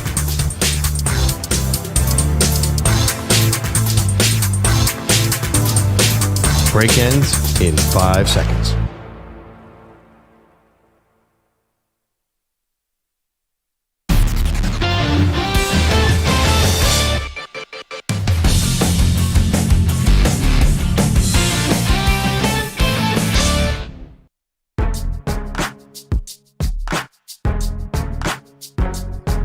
Welcome back. Great debate today. We're asking the greatest college football play of all time. College football playoff starts on Friday. CeeLo has updates for us on this morning. Good morning, CeeLo. Good morning. And for high-quality, high-performance golf clubs, apparel that delivers style and comfort, premium golf balls, award-winning gloves, and more, make it a PXG holiday for the golfer in your life. Find the PXG store near you at pxg.com. The Milwaukee Bucks cruised to victory in their second-ever NBA Cup final last night, 97-81 atop the Thunder. I should say the second-ever NBA Cup final. That, of course, taking place in Las Vegas as they used a 17-2 run to pull away in the third quarter, built a 20-point lead at 1 point. Triple-double for Giannis. He had 26, 19 rebounds, 10 assists, while Damian Lillard finished with 23 points. And he says, hey, this might be the in-season tournament, but it's nice to actually win some sort of championship. You know, I've had a lot of experience individually where I've had accomplishments and stuff, but to, you know, have some team success and win something and be the last team standing in this tournament, you know, it feels great. On the flip side, rough night for OKCs. They shot just 5 for 32 from three-point range. Shai Gilgeous-Alexander, 8 of 24 from the field. Yeah, we didn't shoot it well tonight. But it's never an excuse. There was definitely controllables tonight we could have taken care of, and we didn't do so, and that's why the score looked the way it does. We've shot bad and won games before. So it's not an excuse. So they just shot bad and lost this game rather than shot bad and won it. So we go back to regular season action, which resumes for the league coming up tomorrow night. They also announced the new All-Star game format or All-Star day, night format, whatever you want to call it, because it's going to be a 4-team, 3-game, one-night tournament between 3 8-player All-Star teams and then the winner of the Rising Stars Challenge. I know you guys talked a little bit about what Kevin Durant had to say about it. Here was the audio form of his critique, we'll call it. I hate it. Absolutely hate it. It's terrible. All-Star game, formats changing, all the formats terrible in my opinion.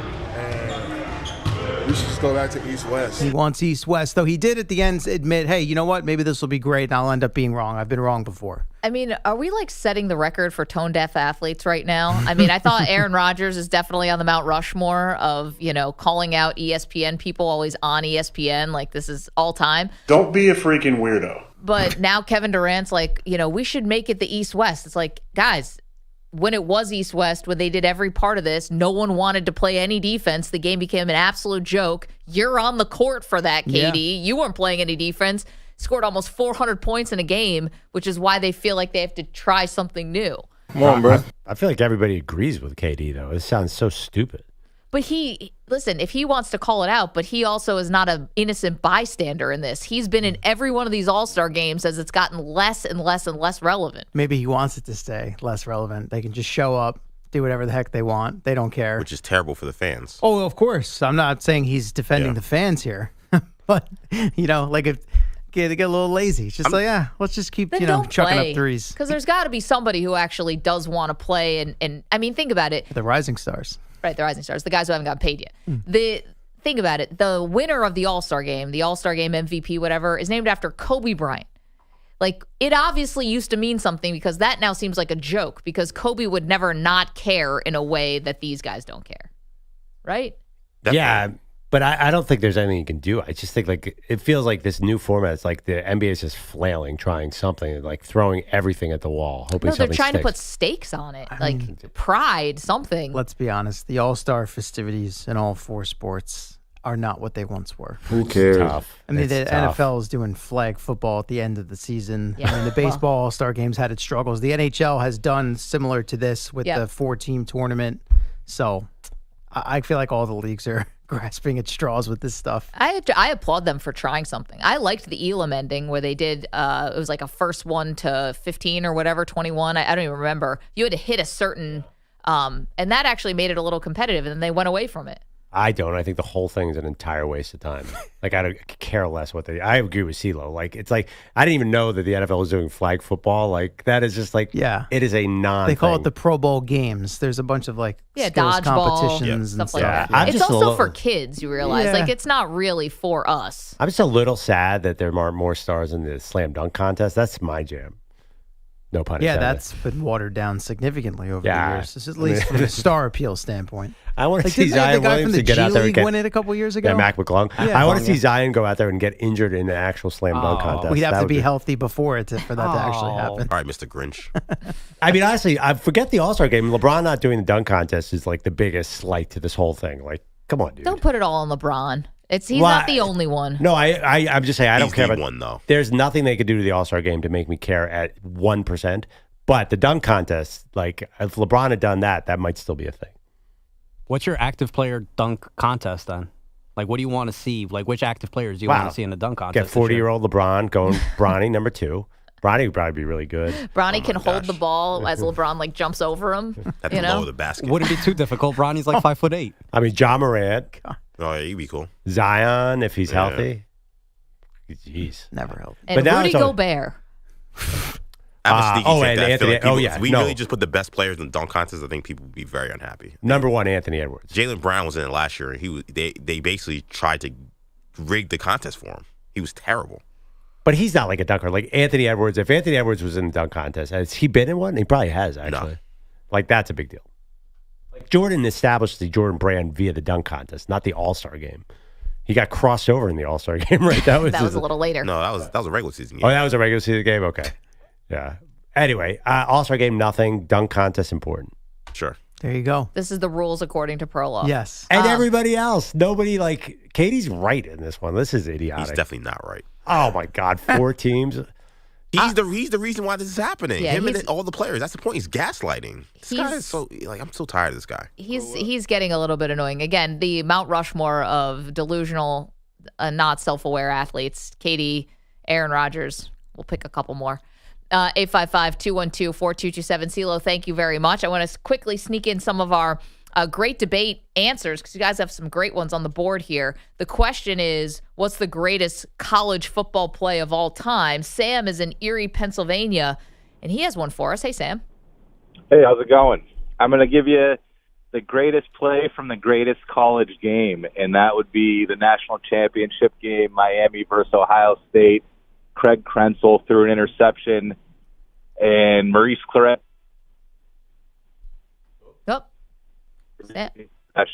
Sam, we lost you. Keep going. Oh, can you hear me now? Yeah, go ahead. When Maurice Clarett ripped the ball away from the guy that intercepted Craig Krenzel in the championship game to regain possession and help Ohio State win the national championship. Yep, the guy was not just anybody. It was Sean Taylor. This is what it sounded like. Fakes the handoff, rolling, looking, throwing right side, and it's caught. Intercepted by Sean Taylor in the end zone, bringing it up the left side, and he's still moving and taken down at his own 28-yard line. We got the ball back. Maurice Football fumbled at the end of the play. We got it back. Ohio State's got it. Ohio State has it inside the Miami 30 on an exchange twice on the same play. That was a crazy one. Sam, fantastic nominee there. That was great. I feel like this is like abuse or something. Harassment. Because you're a Hurricanes fan? Yeah. I already admitted to Doug Flutie, and I got to listen to this crap again. You chose Doug Flutie. Yeah, but that was way past my time. This play is my villain origin story. Maurice Clarett and that guy taking out Willis McGahee's knee. That is why I'm the sourpuss I am now. At least you know where it started. Just for fun, just pull up the depth chart of that Miami team. Oh, my God. I think there were like 20 pros on there. It is crazy. Their fourth-string running back was probably like a first-round pick, and they somehow lost that game. Sorry, EJ. 855-212-4227. Quickly, Adrian is in Maryland. Adrian, the greatest college football play is what?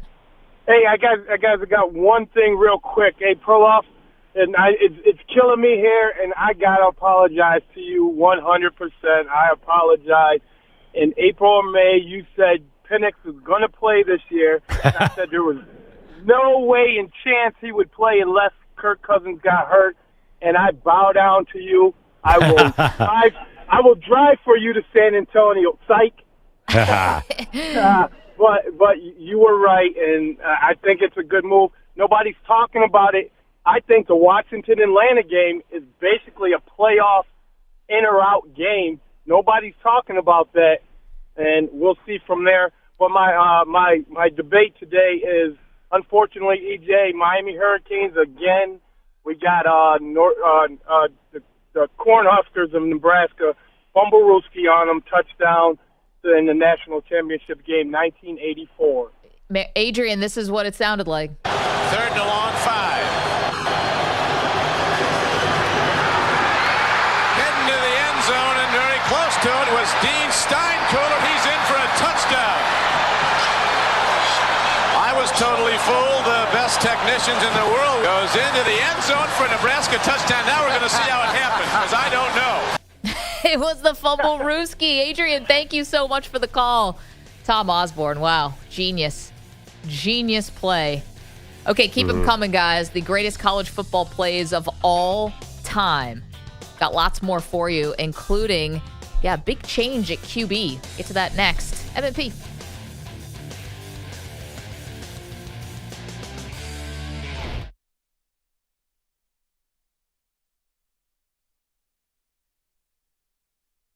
You're in a 5-minute break.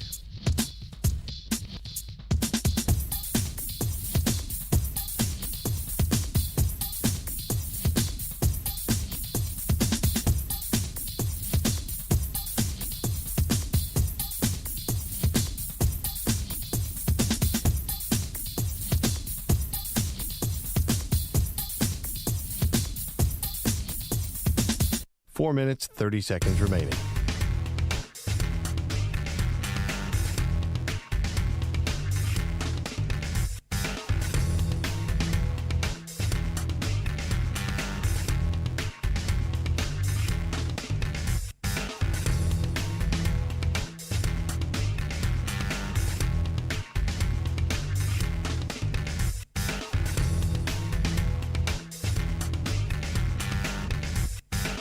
Four minutes remaining.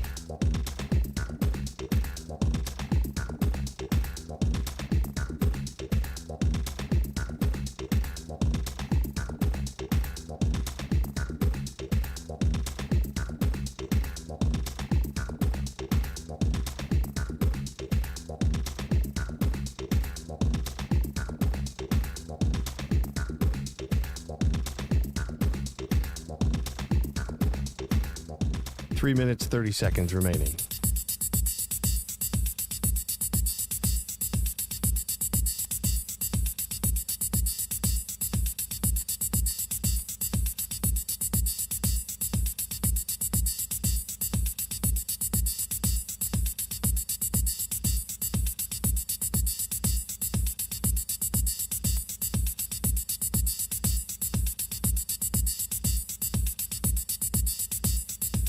Three minutes remaining.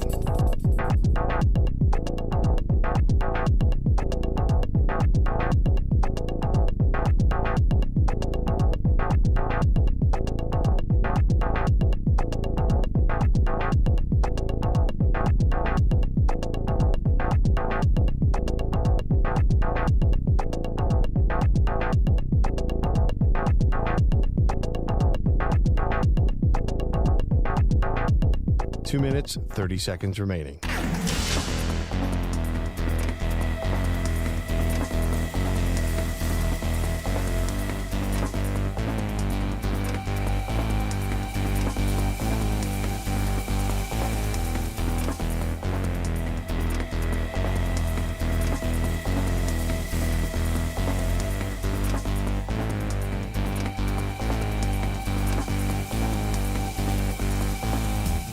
Two minutes remaining.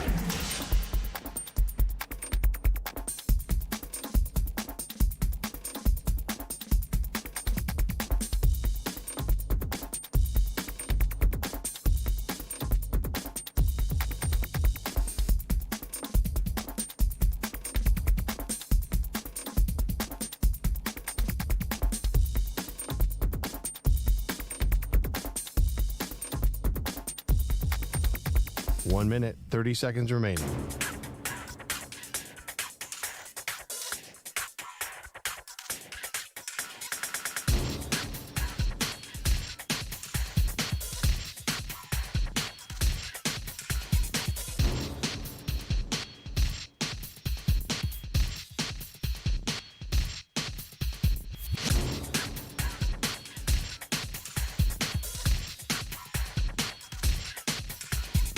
One minute remaining.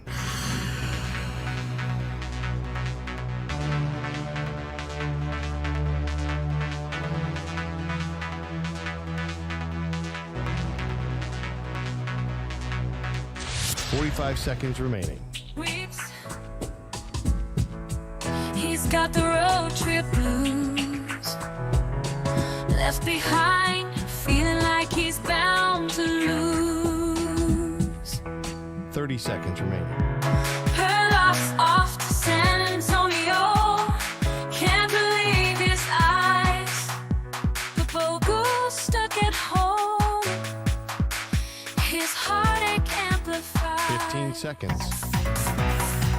Betting against Wembyama, Perloff took Break the ends fall. in 5 seconds.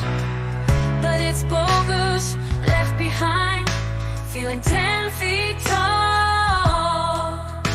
A loser in his own right, can't catch a break.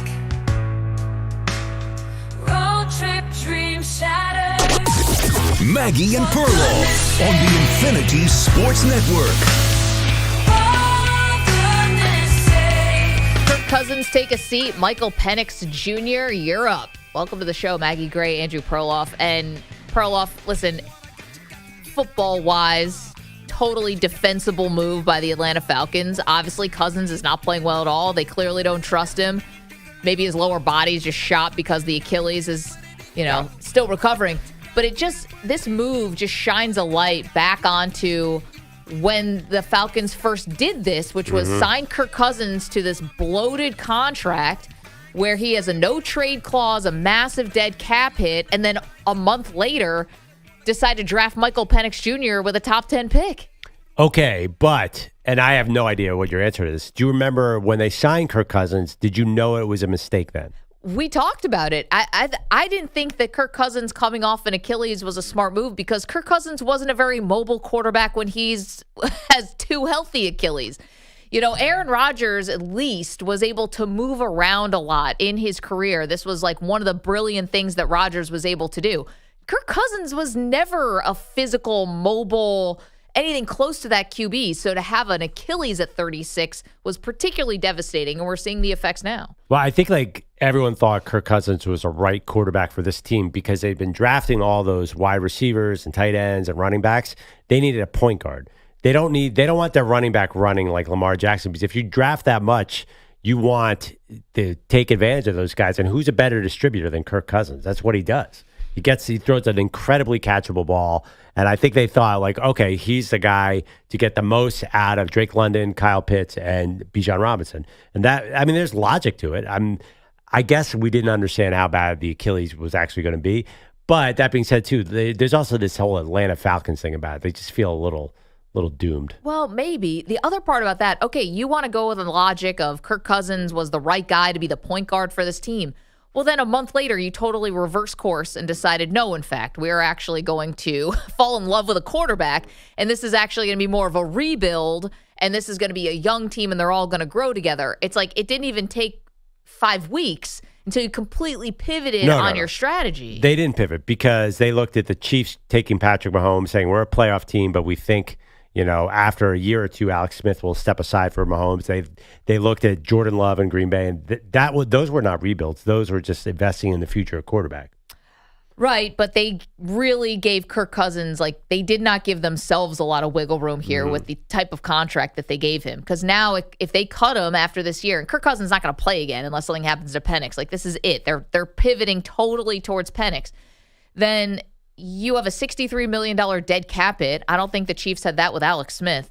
And you have a no trade clause that you gave to Kirk Cousins. So you can't even say, hey, say by some miracle, some team actually does want to offload Kirk Cousins for you and take him on. If he doesn't want to go there, he's not going there. Right. You've just made the degree of difficulty on this so hard for yourself. Well, there's also a big dead cap hit if they trade him. So it's only 10% less if they trade him. But it's not a Russell Wilson type cap hit. So if they trade him, cut him after June 1st, and they want to do it over 2 years, $40 million next year of dead money and $25 million in 2026. $25 million dead money. That's nothing. But 40's not. 40's not. It's not the end of the world. But you also could take $63 million cap hit or whatever that ends up being in 1 year just to take the medicine all in one season. Well, it was a risk they were willing to take. They're like, we need to make the playoffs. Like, we cannot wait any longer. Like, we've just now been what, losing though? to the Bucs too much. But now you're asking a rookie quarterback to take you to the playoffs. That doesn't seem fair to Penix. Well, that's the nature of a risk. Sometimes it doesn't work out. Yeah, I mean, they were trying to thread this needle. It didn't work out, but now I bet you there are people in there like, thank God we drafted Penix. Because did you see Kirk Cousins the last few weeks? So I don't know. I think that's kind of exciting. I mean, listen, I was the idiot who thought Johnny Manziel was going to come in Cleveland and rip it up in week 14, and he was terrible. So you never know. But I just think that this is kind of exciting. Yeah, and thank God you have an easy job week 1 for Michael Penix against the New York Giants. Well, the Giants are clearly tanking, and this is a very important game for the Giants aspect of it, because if they somehow win this game, and Manny, I know you're tracking this like as closely as all the drones flying over New Jersey. If you somehow win this game, I think you fall out of the top 5. So you're talking about, threading a needle here. Giants need a quarterback. You must keep losing. Now here come the Falcons, throw you a curveball of putting a rookie quarterback in. That's always an adventure. Now the game's in Atlanta, so I guess the home field helps. I don't know. Well, they had Kirk Cousins throw 17 times last week, and they beat the Raiders. So I don't know what difference Michael Penix makes. I really don't like the fact that it's dropped a point and a half a point. I mean, that's the money's going towards the Giants. Can't see why, but I mean, I guess that's what you get when you go up against a rookie quarterback against a team that's not that good. I mean, the dude's making his season debut when you've got 3 games left to go and you're still in a playoff race. I think it begs the question, why didn't you do this earlier? I mean, Kirk Cousins has been bad. He lost 4 games in a row where he threw a million picks. But are you guys really going to take what Michael Penix does on Sunday as a real barometer as to what is going to happen over the last 2 games? It's the Giants. Bergen Catholic can beat the Giants. That's a local high school.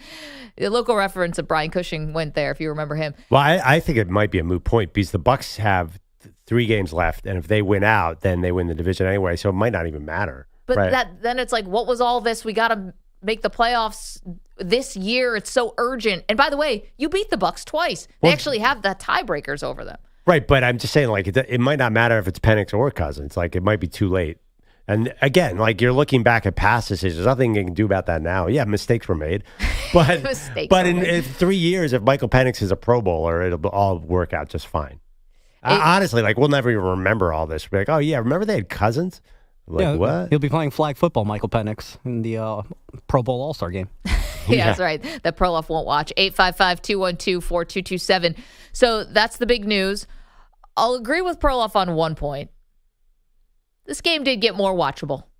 So thank you for that. But to be honest, I'm not hurting for games to watch this weekend because I've got the college football playoff, which kicks off on Friday, where you have Indiana going to South Bend to play Notre Dame. And then on Saturday, the 3 other first-round games. Which you won't watch. Well, it's not that I'm not going to watch it, Manny. I just have a conflict right now of a holiday party that's really getting in the way. And I'm not sure still what to do about it because you guys have been terrible. I've been asking you to give me a good lie to get out of this party that doesn't involve someone getting sick, because I think that's bad karma. And you guys have nothing for me. Well, I think it's a man-woman issue. Like, we just could care less. We'll just say anything and just rip that Band-Aid and move on. It seemed like your friend is actually going to follow up on your excuse. That's insane. If I say I'm sick, this is a good friend of mine from college. She'd be like, are you okay? Is everything all right? Yeah, she cares about me. I care about her, and I don't want to hurt her feelings by not going to her party because I got to watch college football. If my friends called me and said, I'm sick, I can't come to this thing, the odds of me following up on that are 0%. Like, hey, Billy, how's your cough? Like, I don't care. I don't like saying and someone's sick. I don't think that's a good lie to tell because you're basically kind of putting it out in the universe. Is this person going to get sick now? Yeah. It's this time of the year. I don't want to even bring that in. Yeah, I don't know. You don't believe in that, guys? No, I mean, I don't even need to say someone's sick. I'm just say, hey, I'm not going, or I can't go. I literally told you. Just say, hey, I'm run down. You know, it's been a lot going on. I seen you tonight. I think that's the worst of it. All the excuses have been thrown out to say I'm run down because I wake up too early for work. Worse than my abducted by aliens one? That's better. You can't say why I'm is that too so bad? tired. Why? That's literally, I do it all the time. I think it's hard to tell for one woman to tell another woman who also has this high-powered job. She's a big TV executive, and she's got 3 kids. I can't be like, I'm run down. She'd be like, my whole life I'm run down. This is not an excuse women can give to other women. This feels a little Gen X, older millennial versus younger millennial thing. Because I cannot imagine a younger millennial being like, what do you mean you're run down? We'd all be like, oh, yeah, we understand. We had no money, no health care, no anything. It's awful. I get it. You're run down. You're overworked. That like right. It's not that an is excuse just for millennials. that is just like that's like our language. We understand Yeah, very yeah. easily. Oh, I totally. think that's the issue. Totally. All Yeah. right, so this is I'm not a gonna gender work gap. It's an age gap. Yeah. Yes. I'm going to work 20 hours, promote me. That's the millennials jam, Come right? on. Isn't that your generation? No. We're not talking about millennials. Millennials, that's me. No, I'm he's saying older he said millennial. older millennial versus younger millennial. Got it. Yeah. Because you got a little Gen X maybe in you but generally till you like die. I need a mental health day. That's sort of invented by your generation, right? Right. See, all the snarkiness you hear from Perloff is exactly. I figured out the issue. That's the issue. Because I told any of my friends this, they would be like, oh yeah, we understand. You would actually say to another guy, I need a mental health day? I don't know if I say mental health day, but I say, hey, I'm a little run down. The work's been a lot. I just need a I'm night. going to go to the spa and get a massage. Sounds like a great night. I'm doing that on Sunday. Straight up. That's Andrea's birthday present. You know what, EJ, I think you're right about this. There is something about me as an older millennial born in the early 80s that it's a work till you die. Yep. You can never say no, never tell anybody no, don't disappoint people. And I'm going to show up at this party with a smile plastered on my face, wishing I was watching college football. Wait. Nobody in their early, mid-30s is doing that. They say, oh, I'm a little tired. I'm staying home watching Netflix. Or, for in your case, watching college football. Man, it's just not an excuse. Meanwhile, we have a poll up for you. What is the most effective way to lie? Is it to be vague or to include more details? Being vague is leading 70%. Oh, yeah. That Pearl's 100% right about. That is facts. The more actual details you give, the more likely you are to be caught in the lie. And then it's super awkward. I told you the other day, you threw out a Curb Your Enthusiasm situation for no reason. You're like... You make it seem like I lie all the time now. I can understand how this is coming off that way. But I think that if you're going to lie, you also have to include like one detail to make it appear very real. Oh, so wrong. So wrong. Okay, great debate today. Let's switch topics. Great debate today. The greatest college football play of all time. By the way, when I say you lied, not like real lies. I mean like little white lies about getting out of Christmas parties, that kind of thing. That kind of stuff, yeah. Not, you're not the father. And those are not the kind of lies that we're telling. Oh, wow. I knew this whole thing was off when you started saying I RSVP'd. I'm like, who the hell cares about that? You got to RSVP. No, I know. I'm saying the fact that you're holding to that is just like, again, my generation's like, what? You RSVP? Also, no man has ever RSVP'd to anything in the history of the world. That's true, too. I just show up places. This is what drives women nuts because we're trying to get a bit of a head count. How many people do you have to feed and drink? Yeah, how much people are going to drink? All right. It's a gender gap and it's an age gap. I got two things working against me. You can do it, Maggie.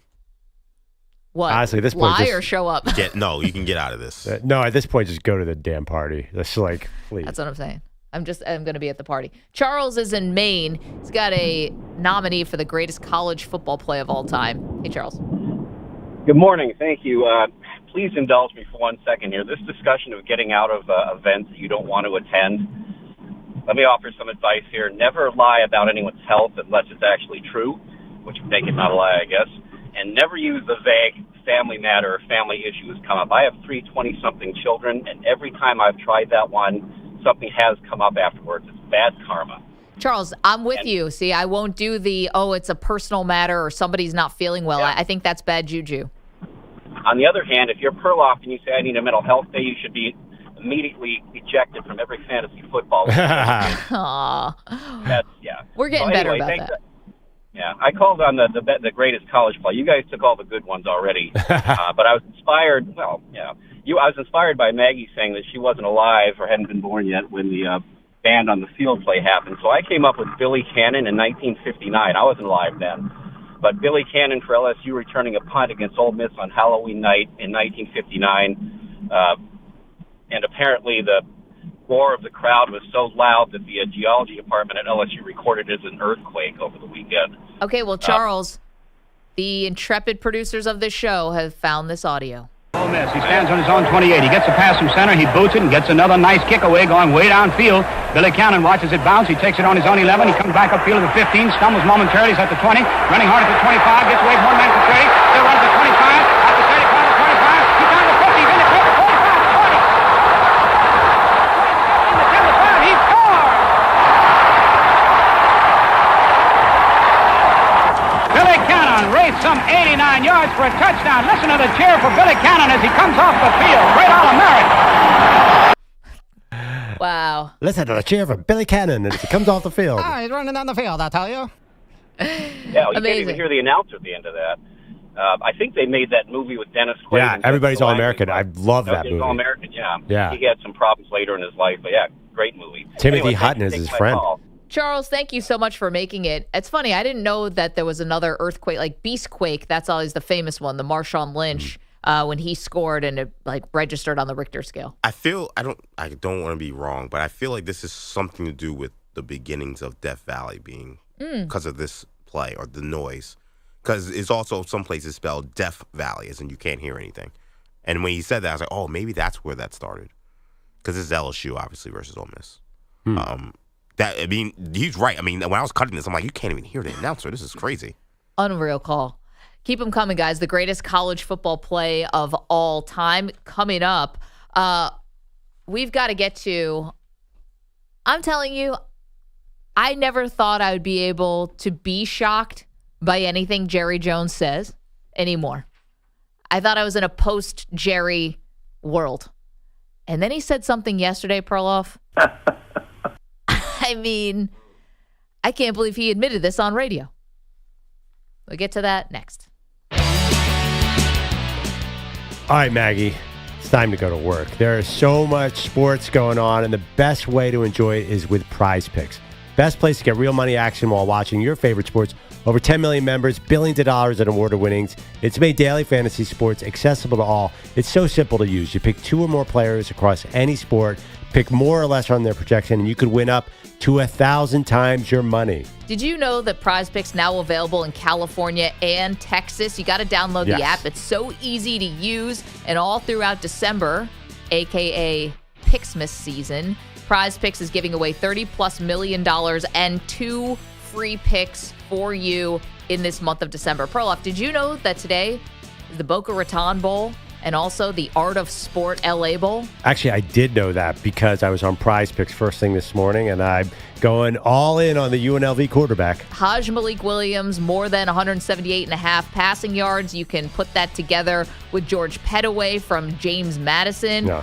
Maybe fewer than 63.5 rush yards. Any combination you want is there for you on Prize Picks. Download the Prize Picks app today. Use the code MNP. Get a $50 credit instantly when you play $5. That's code MNP on Prize Picks to get a $50 credit instantly when you play $5. You don't even need to win to receive the $50 bonus. It's guaranteed. Prize Picks, run your game. Must be present in certain states. Visit prizepicks.com for restrictions and details. Manned P.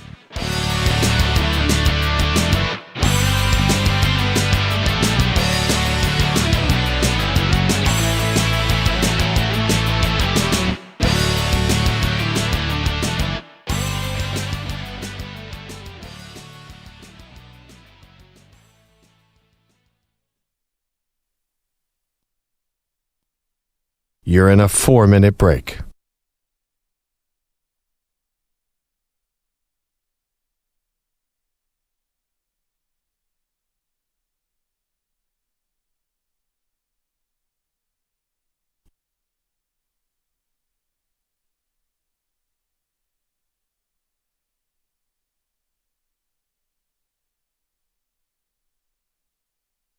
Three minutes, 30 seconds remaining.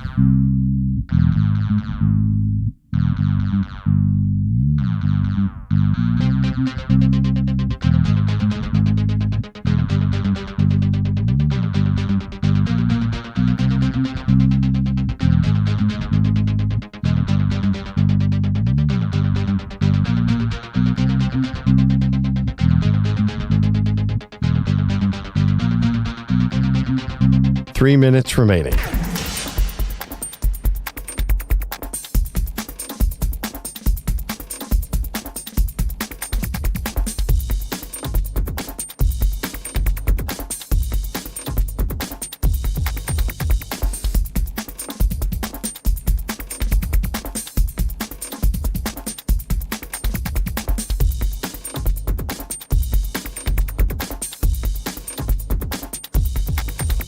Two minutes, 30 seconds remaining.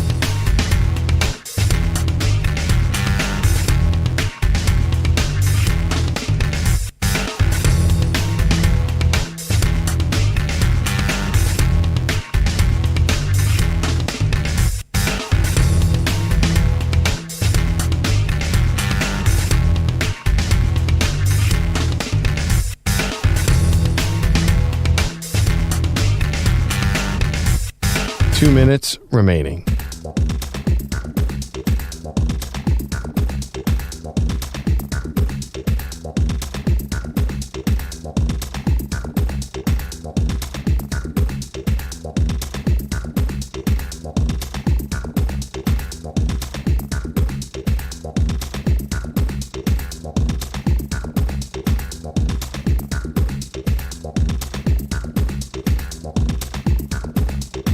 One minute, 30 seconds remaining.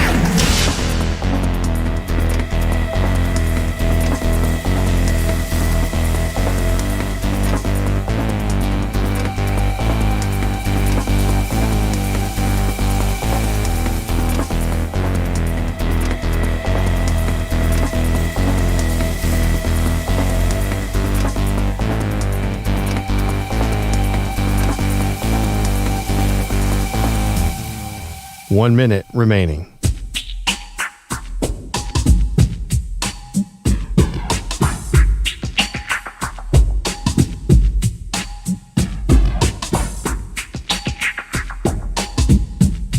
$45 seconds remaining.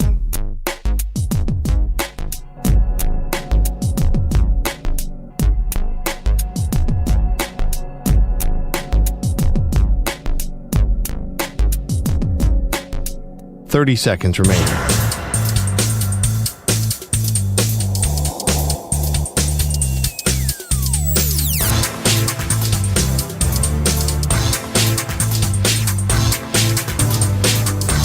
$15 seconds.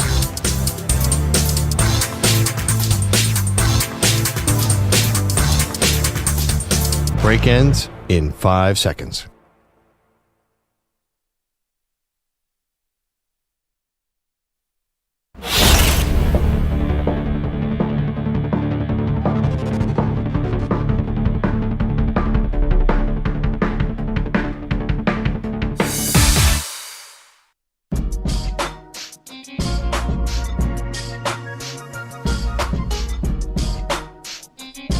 Welcome back, Maggie and Perloff Show. So we're debating today on the great debate, the greatest college play of all time. I think a big part of this, and with all things like this, is the coolest nickname, especially if it rhymes. That's why I don't think it's the greatest play by any means, but Bush Push was really awesome because of the nickname. And I think you have an advantage with Kick Six. Now, I had the band is on the field / the play. I don't know why it's called the play. That's a little vague. It could be many things. But Kick Six is pretty good. But Bush Push, I think, is one of the best nicknames. The play itself, whatever. Well, now we got not really the brotherly shove, but kind of like a similar type of thing. Yeah, now it's like every fourth down for the Eagles. But remember that was super controversial at the time. I mean, curious, like more modern ones. You know, I think we could use a real classic college football moment. We haven't had one in a little while. Well, hopefully this college football playoff, which again kicks off on Friday night, gives us something memorable. Let's get to the Cowboys.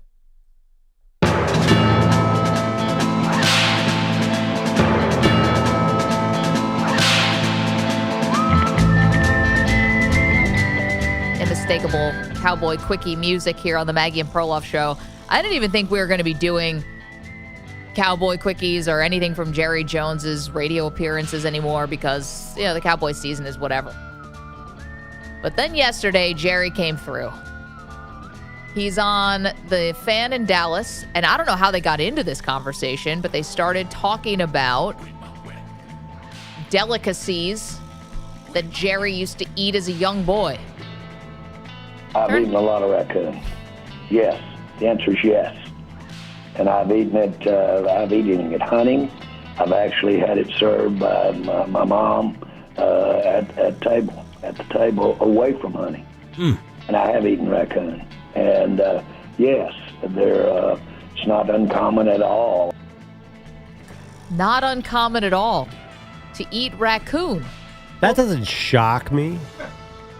It doesn't shock you that Jerry Jones grew up eating raccoon? Well, I know because I watch all those survival shows. Like squirrel is very popular around the country. Well, we've got a little of Jerry eating squirrel as well.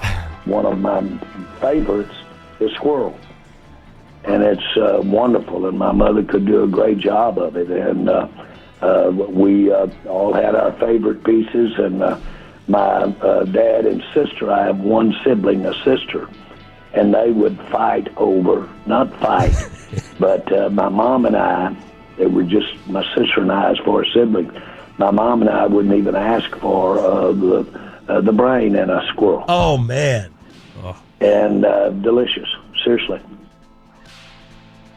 Gonna have to take your word for it, Jer. Not gonna try that. Squirrel brain. Flan or squirrel? I would bathe in flan before I would even I don't even want to be in the same room as a squirrel brain. Well, recently I saw a video of Xavier Legette, the wide receiver for the Panthers, saying that for Thanksgiving this year, he actually hunted and skinned and ate some raccoon as well. Yeah. So, I mean, I guess it's our northern brains just can't wrap our minds around it. I assume that's where the question to Jerry came That's from, right? exactly Because it where was it came Xavier Legette. Like, Yeah. because Amon-Ra St. Brown was like, did you see his face when he found out that Xavier Legette ate raccoon? So it's not just our north. I mean, he's from L.A., but generally, like, yeah, I think there's a different. You know, in England they eat like brains all the time, right? What's that called? You're looking at me. How would you think I would know this? Like it's a popular dish to eat the organs. It's called like meat pudding or something weird. Sweetbreads? Sweetbreads, yeah. Sweetbreads, yeah. I don't know if that included the brain pudding? though. I thought that was. Oh, maybe other not the brains, organs. but yeah, okay. But brain, if you ever watch an animal out in the nature, they eat the brain because there's more like protein and fat in there. Yeah, but we're not out in nature like that. I don't know, Maggie. It sounds crunchy. Should be right up your alley. It's definitely not crunchy. Brain matter. I'm not eating the skull. You cook it up, might be a little crunch in there. So, I mean, protein. forgive me about this because this is not, maybe you're right, maybe this is a north-south thing, but I feel like I have a lot of friends in the South and I don't remember hearing them saying they eat raccoon or squirrel brain. But anyway. The brain, I don't know about. I would eat all these foods at any kind of food challenge. I mean, what's the difference? Like, you're eating, like, the intestine of a pig. I mean, they're all gross if you actually stop and think about what you're eating. Yeah, but some animals are kind of bred for being eaten. Like, a raccoon is going to be gamey and Yeah, I mean, that's tough, true. you know? Like, there's And meat on a squirrel is like a bone. little, yeah. Ugh. I don't know, but squirrel is definitely, a lot of people eat that. If you watch any hunting show, they'll just kill like 8 squirrels and skin them on the spot. Yeah. Fry Christmas 'em up. vacation. Where's Eddie? Usually eats these goddamn things. Yeah, it's like, not lately. Heard there are squirrels high in cholesterol. Maggie, can I interest you in some tripe? I know what that is, Manny. That's the intestine lining of a cow's stomach. That's right. Can I interest you in some of that? Because Latin Americans, we eat that very often. How about beef tongue? I love tacos de lengua. Yeah. I love cow tongue tacos. Oh, so good. Yeah, but see, here's the thing. I'm getting by just fine on all the normal stuff we have. Like chicken wings and, steak. You're pretty bougie here, Mag. Non-ice cream diet. I'm pretty bougie because I'm eating chicken wings. Instead of squirrels. All right, well, there's your Cowboy Quickie. Jerry ate raccoon. I just looked it up, too, and I don't know if this is true, so forgive me of my ignorance here. I don't know if this was born out of necessity, right? Like, if you grow up maybe poor, do you have to, and you're hunting your own food? But I'm looking Jerry Jones up, and I don't think he grew up poor. His parents had a grocery store. I think his dad was an insurance salesman. I don't think he grew up in poverty where he would need to, for survival, shoot a raccoon and eat it.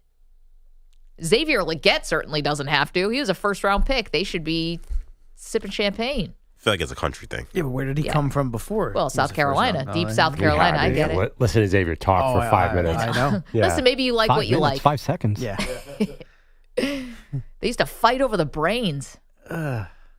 I have zero appetite right now, which is Sorry, good guys. because I could stand to miss a meal. You're fine.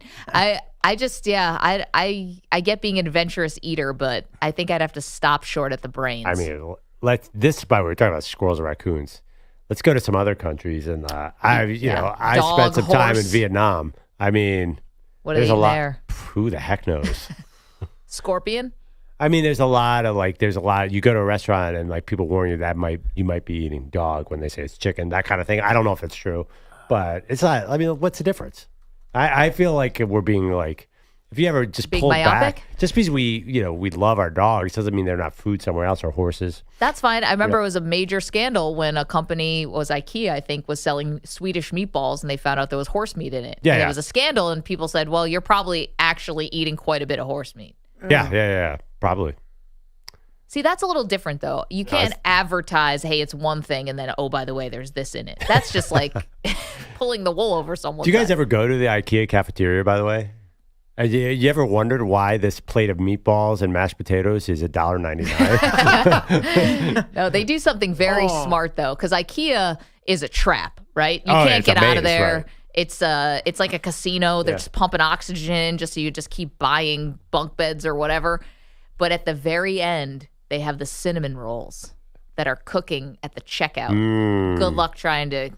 Well, I was just in IKEA this weekend, and we walked away with about 100 cookies that we did not need. But basically, when it was cold out and I couldn't take the kids to play in the park, we'd go to IKEA and Kill pretend that time. we lived in all those little bedrooms. And my daughters would make up these fake lives they had in different rooms. It was awesome. Wow. I was a huge IKEA fan. It's a nice free activity. Yeah, As long as you don't And by the purchase way, we weren't anything. alone. There were lots of parents with kids running around IKEA pretending, Yeah, hey, we buying have- stuff. It's like a free amusement park. No, Tell your friend that you're busy on Saturday because your kid is having too much fun at IKEA. Maybe that'll work. Yeah. Can't get pulled away. I'm sure the people at IKEA working are like, oh, here come these people playing pretend again. Yeah, Yeah, squatters. and then Maybe they'll when- pretend to buy something this time. Squatters in the No, IKEA business. are you kidding me? If you need an IKEA salesperson, you're more likely to find Sasquatch. In the Brooklyn one, like the odds of finding anyone to help you are slim. Yeah. And then just like when the kids wear out and you need to get out of there, that's when the real trouble begins. Because you're like, wait, isn't the exit this way or that way or this way? And no. And then all of a sudden you've got 10 shelving units All that right. you didn't even plan on go, buying. Let's go buy some horse meat meatballs and call it an afternoon. Happened to Google while we were discussing this, the 50 weirdest foods from around the world. Yeah, you were visibly distraught. Just 2 in the top 5 alone. I mean, just number 1, chicken's feet. I think I'm that's familiar in with this chicken feet. country. It I think that's says this East country. Asia, Caribbean, South America, and South Africa. okay. I mean, I'm sure maybe you can find it here in the States, but I guess that's They where sound it chewy. originated. It does say Delicious. made mostly of skin, making it a little gelatinous in texture, but the bones get on the nerves after a while. And then the other one and the picture is tuna eyeballs in Japan. And they are legit eyeballs. I'm looking right at them here. They're looking right back at you, CeeLo? Yeah, sounds nasty. Apparently, it's rather tame, tasting similar to squid or octopus. Oh, That's a tough texture, I imagine, eating an eyeball. Tuna have big eyes, too. God. That's a bad one. All right, I need to click out of this before I get sick here in the studio. How about some headlines? All right. Sponsored by Mint Mobile. Switch and get half off unlimited premium wireless at mintmobile.com/score. We did quite a bit on the NBA Cup final. I did it again. Sorry, Manny. My fault. That's what happens when you parachute in and out of here once in a blue moon. The Bucks did beat the Thunder last night in Las Vegas, 97-81. Capped a 17-2 run. Open up the third quarter, take control of the game. You had the triple-double for Giannis, 26 points, 19 rebounds, 10 assists. Damian Lillard, 23 points. And the NBA regular season now will resume tomorrow night. To the NFL, not 1, not 2, but 3, at least 3 quarterback changes coming in Week 16. Most notably, Kirk Cousins to the bench for the Falcons to be replaced by rookie Michael Penix Jr. when 7-7 Atlanta hosts the lowly Giants coming up on Sunday. One more time, here was head coach Raheem Morris with the media before there was an official announcement about the quarterback change, and he was asked if there were any potential negatives to turning to a rookie in Penix at this stage of the season. You could never say it is a downfall to turning it over to somebody that you put a lot of investment into, somebody that you brought in here, somebody that you've done some things with, somebody that's done nothing but the right things since they've been here. So I never want to pit this thing versus Penix and why you don't want to do something like that. Now, I don't know if the NFL knew this change was coming or if this was a coincidence, but you did get the flex for the Week 17 game. Falcons-Commanders goes to Sunday night, replacing, I think, Dolphins-Browns. So I don't know if they were, hey, Kirk Cousins returns to D.C., but now he'll do so likely on the bench, and you'll have Penix Jr. likely starting that game for Atlanta. If Jameis Winston had not been benched, I mean, you got to go Jameis in primetime over everybody. I know there's playoff implications for Falcons Commanders, Yes. but Jameis throwing 3 pick sixes as a legit possibility. And 5 touchdowns. But the last couple games, though, Jameis, did you see the Chiefs game? Like, he didn't get the 500 yards. Like, that seems that somebody figured him out already. And everyone was like, oh, this is the weeks. The Browns are going to catch the Chiefs. You know, they're barely winning some of these games. And that was like one of the upset picks, and that didn't go so well. Nick Chubb had a hard, I mean, I know he got hurt, but he had a real tough game. He had a fumble, and they made some huge mistakes. Yeah, it wasn't pretty, that's for sure. So that team is a mess, by the way. The Browns. Hot take. Well, they need a quarterback, too. Let's not forget that. I mean, Deshaun Watson is injured and ineffective. Yeah, and I don't know where they're going to get one. And their cap's all screwed up because of Watson, so that's a tough spot. Dorian Thompson-Robinson is expected to start Sunday against the Bengals. Will Levis reportedly headed to the bench as well for the Titans, so Mason Rudolph will be their likely starter Sunday against the Colts. As for Patrick Mahomes and his sprained ankle, he was listed as a full participant in Tuesday's practice ahead of this Saturday game against the Texans. Andy Reid offered some deep thoughts on his quarterback's availability. Yeah, listen, if he can go, he'll go. If he can't, then he can't. There you go. I mean, that about covers it. All right, let's go get a snack, everybody.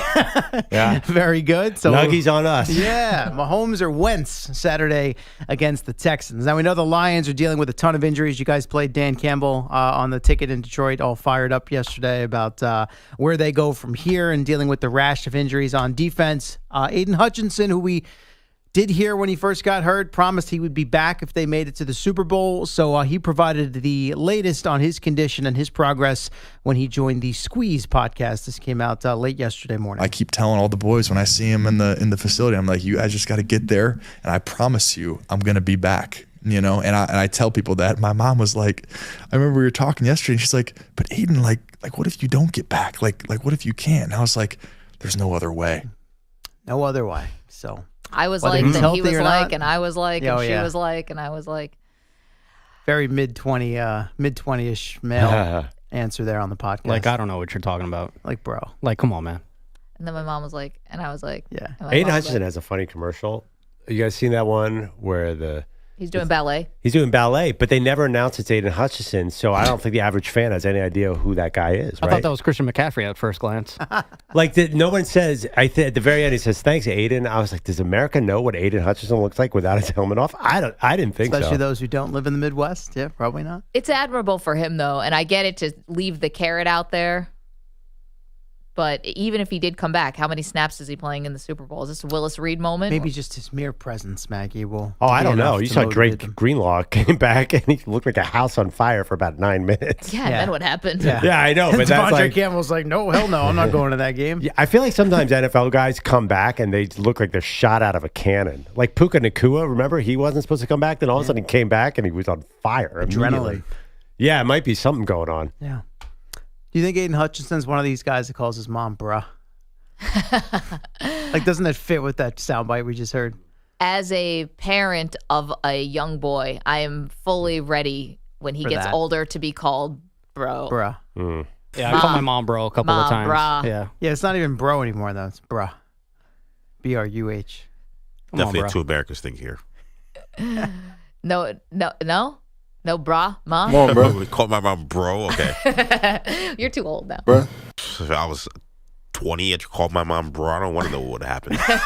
Kidding me? No, I'm with you, EJ. But it does seem to be something that is kind of slithered into the teenage boy culture now with their parents. I don't know. Did anyone call their parents by their first names? My fiance, she does it. Yeah. And Perloff said that they're psychopaths. I said that? Yes. I said that? Wait, what? They're a psychopath or she's a psychopath? Like, which one is crazy? Oh, the whole Lynch clan. Shout out to the Lynches. That's weird. Did I say that on air or off air? Oh, you said it on air. Okay. Someone might owe somebody an apology. Oh, my God. I don't apologize. I stand by that take. And here's Andrea. It's like an episode of Jerry Springer. No, I comment. mean, deep inside, she knows it's crazy. What are their names? Carolyn and Andre. It's always hard for me. So she yells, Carolyn, have you seen my socks? Yes. Not Mom? No, that sounds like something I heard last week when Carolyn was over. Yeah, Seriously. that That's is literally a little weird. those words could have been said in my apartment a couple days ago. Yeah, it's interesting. I know this exists, but I've never done it. I've done it in a joking way, or just to kind of get their attention if they're not listening or something. But to regularly do it, no. I don't think she's the first person I've met to that.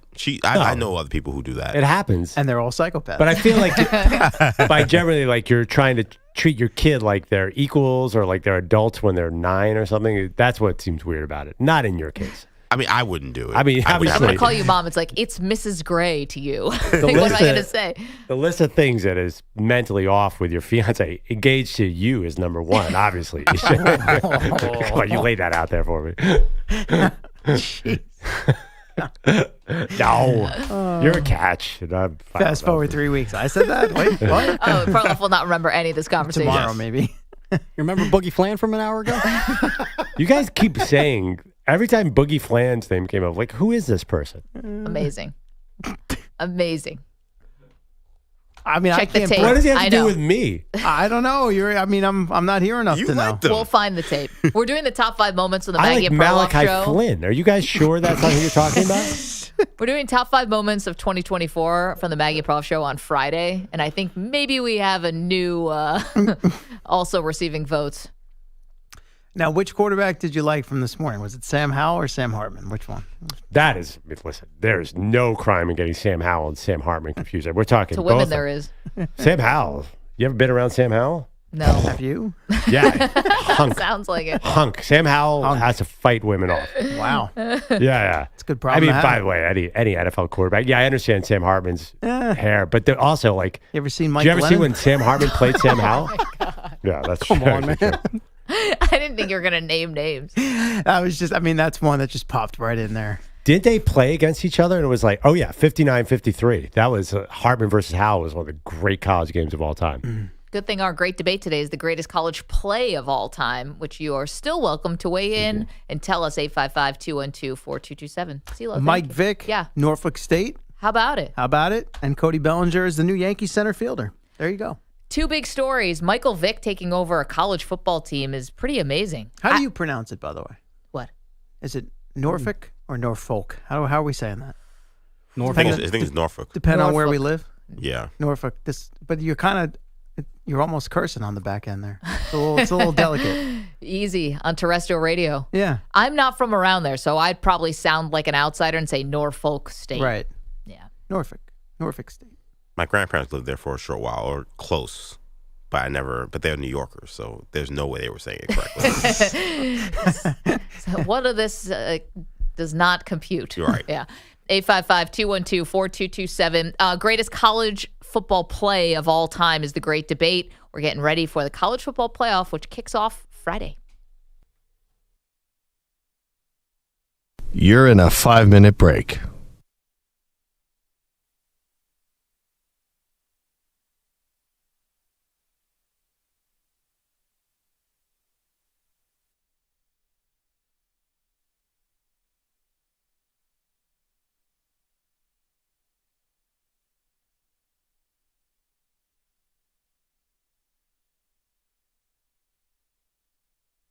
Four minutes, 30 seconds remaining.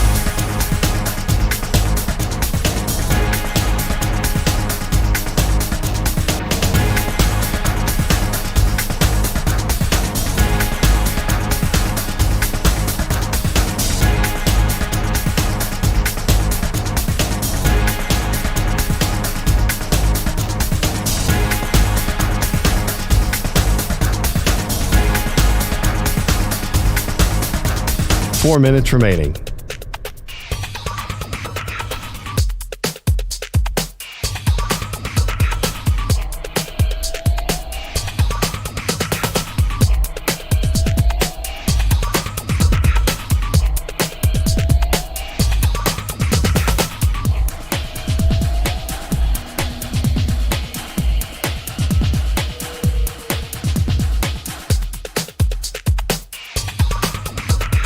3 minutes, 30 seconds remaining.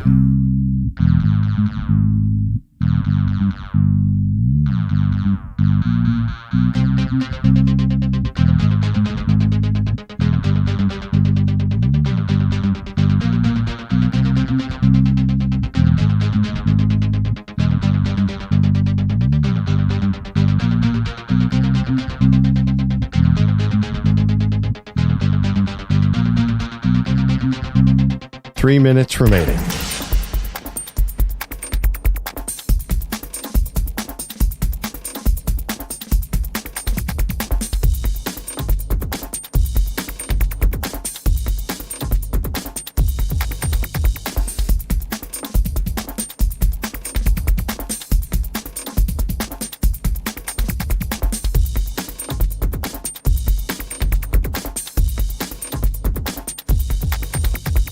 Two minutes, 30 seconds remaining.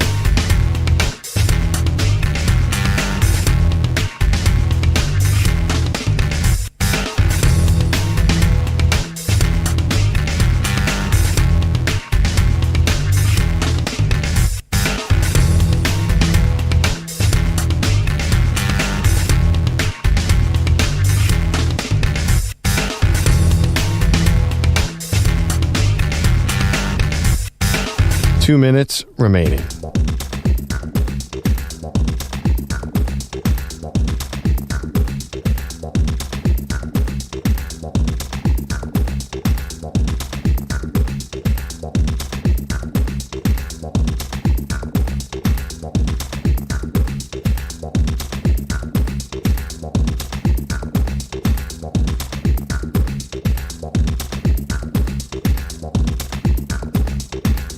One minute, 30 seconds remaining.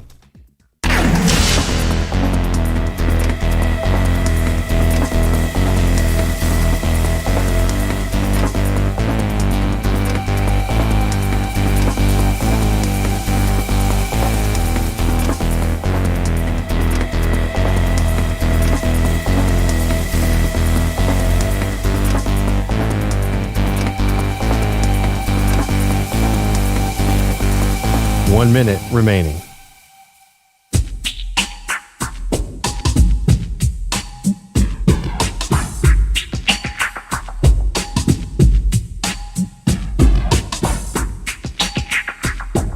$45 seconds remaining.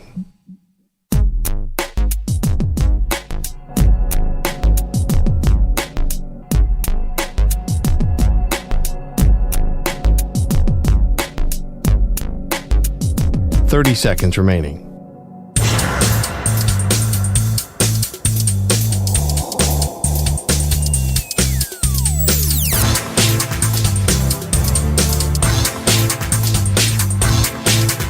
$15 seconds.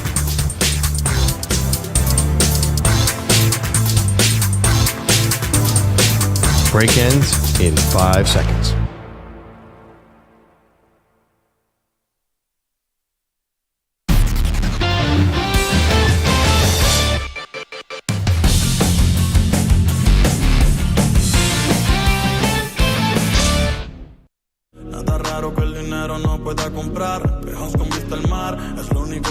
Welcome back.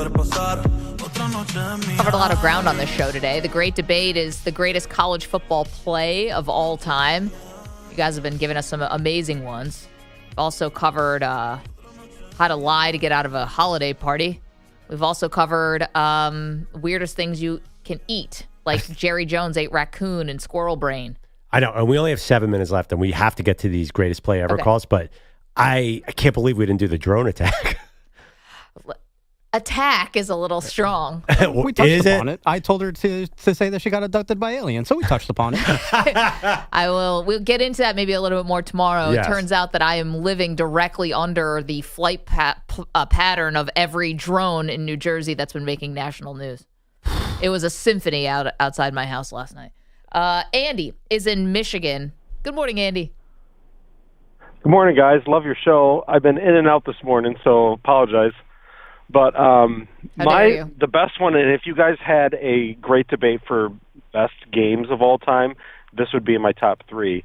Boise State in the 2007 Fiesta Bowl. Who doesn't love an underdog, right? The Statue of Liberty 2-point play for the win. Of course. Let's hear it.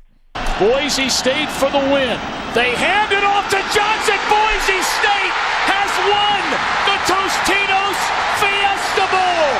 Can you believe it? Amazing. Massive upset over Oklahoma. Wild.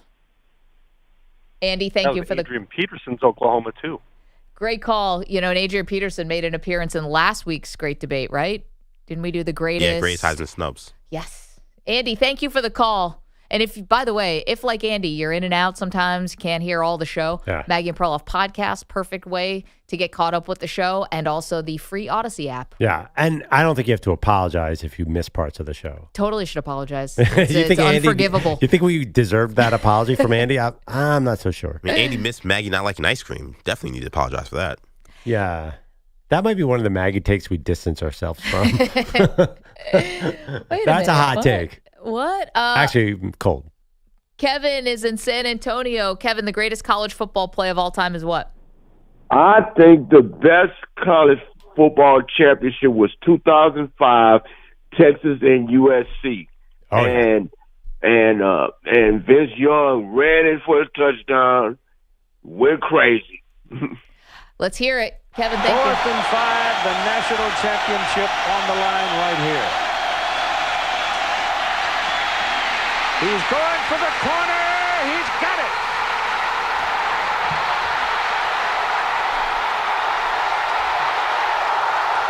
Vince Young scores.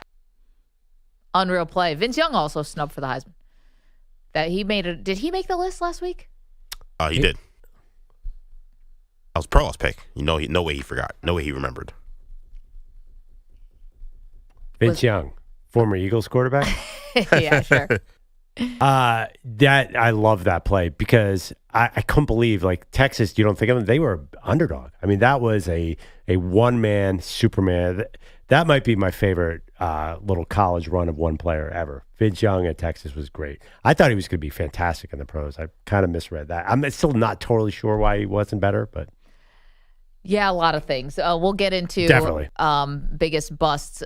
We'll do that another time. There'll be another great debate. For today, it's the greatest college football plays of all time. Dominic is in San Francisco. Hey, Dom. Hi. Thank you for taking my call. I doubt if you're going to have the clip for this. I'm still hazy on it.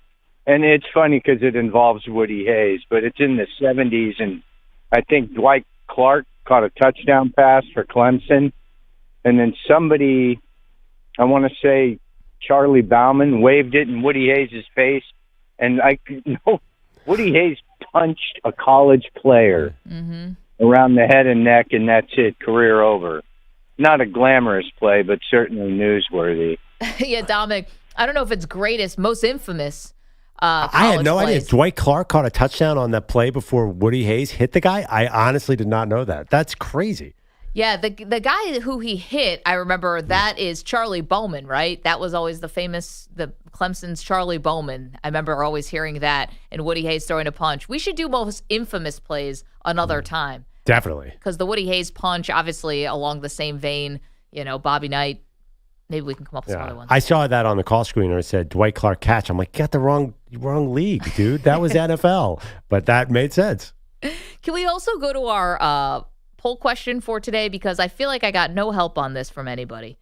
And, I love you guys, but I really needed you today. And I feel like everyone kind of let me down, which is I needed a good lie to get out of a holiday party that did not involve saying somebody I know is sick or myself, because I don't like that. It's bad karma. And instead, I got nothing from you guys. EJ said, say I'm run down. I mean, it's a little vague. I hated that one. It's a little vague. I have another But it's the leader in the clubhouse, because Manny said to say I got abducted by an alien. That's never going to hold water. And what did you say? I have a family commitment. I'm sorry, I can't make it. It's too vague. Is it? If you want a complicated one, there's the aliens right there, right on top of your house in Jersey, lady. I'm tired. I mean, come on, EJ. Right now, the poll question up, what's the most effective way to lie? Be vague or include more details. 70% of you say be vague. And one response says, obtain public office. What do you think? Okay, of the four of us here, EJ, Manny, you, and me, who's the best liar? See, we wouldn't know because they're lying. I know. You think I'm the worst liar. You think you always know when I'm lying. Only because you actually are a very honest person, so you're very forthcoming with me. So I do know when you're lying. I don't really have anything interesting enough to lie about, so I don't even know if I qualify. And EJ, you strike me as very honest too. Yeah, I have a terrible poker face, so I can't lie. That's my problem. Yeah. Manny just doesn't even feel like he cares enough to lie. I don't think Manny would ever feel the need to lie. Yeah. He's like, what? The truth. Here it is. Manny does spit a lot of truth out there. I also love lying. Do you? So you might be the guy. He's the dangerous one. And that's where we'll leave it today. Thank you to EJ Stewart. Thank you, Manny Rodriguez. To Chris Lopresti, to Andrew Kaplan, to Bud Elliott, who joined us. And, of course, the Weedos and the Coffee Drinkers. We're back with you tomorrow.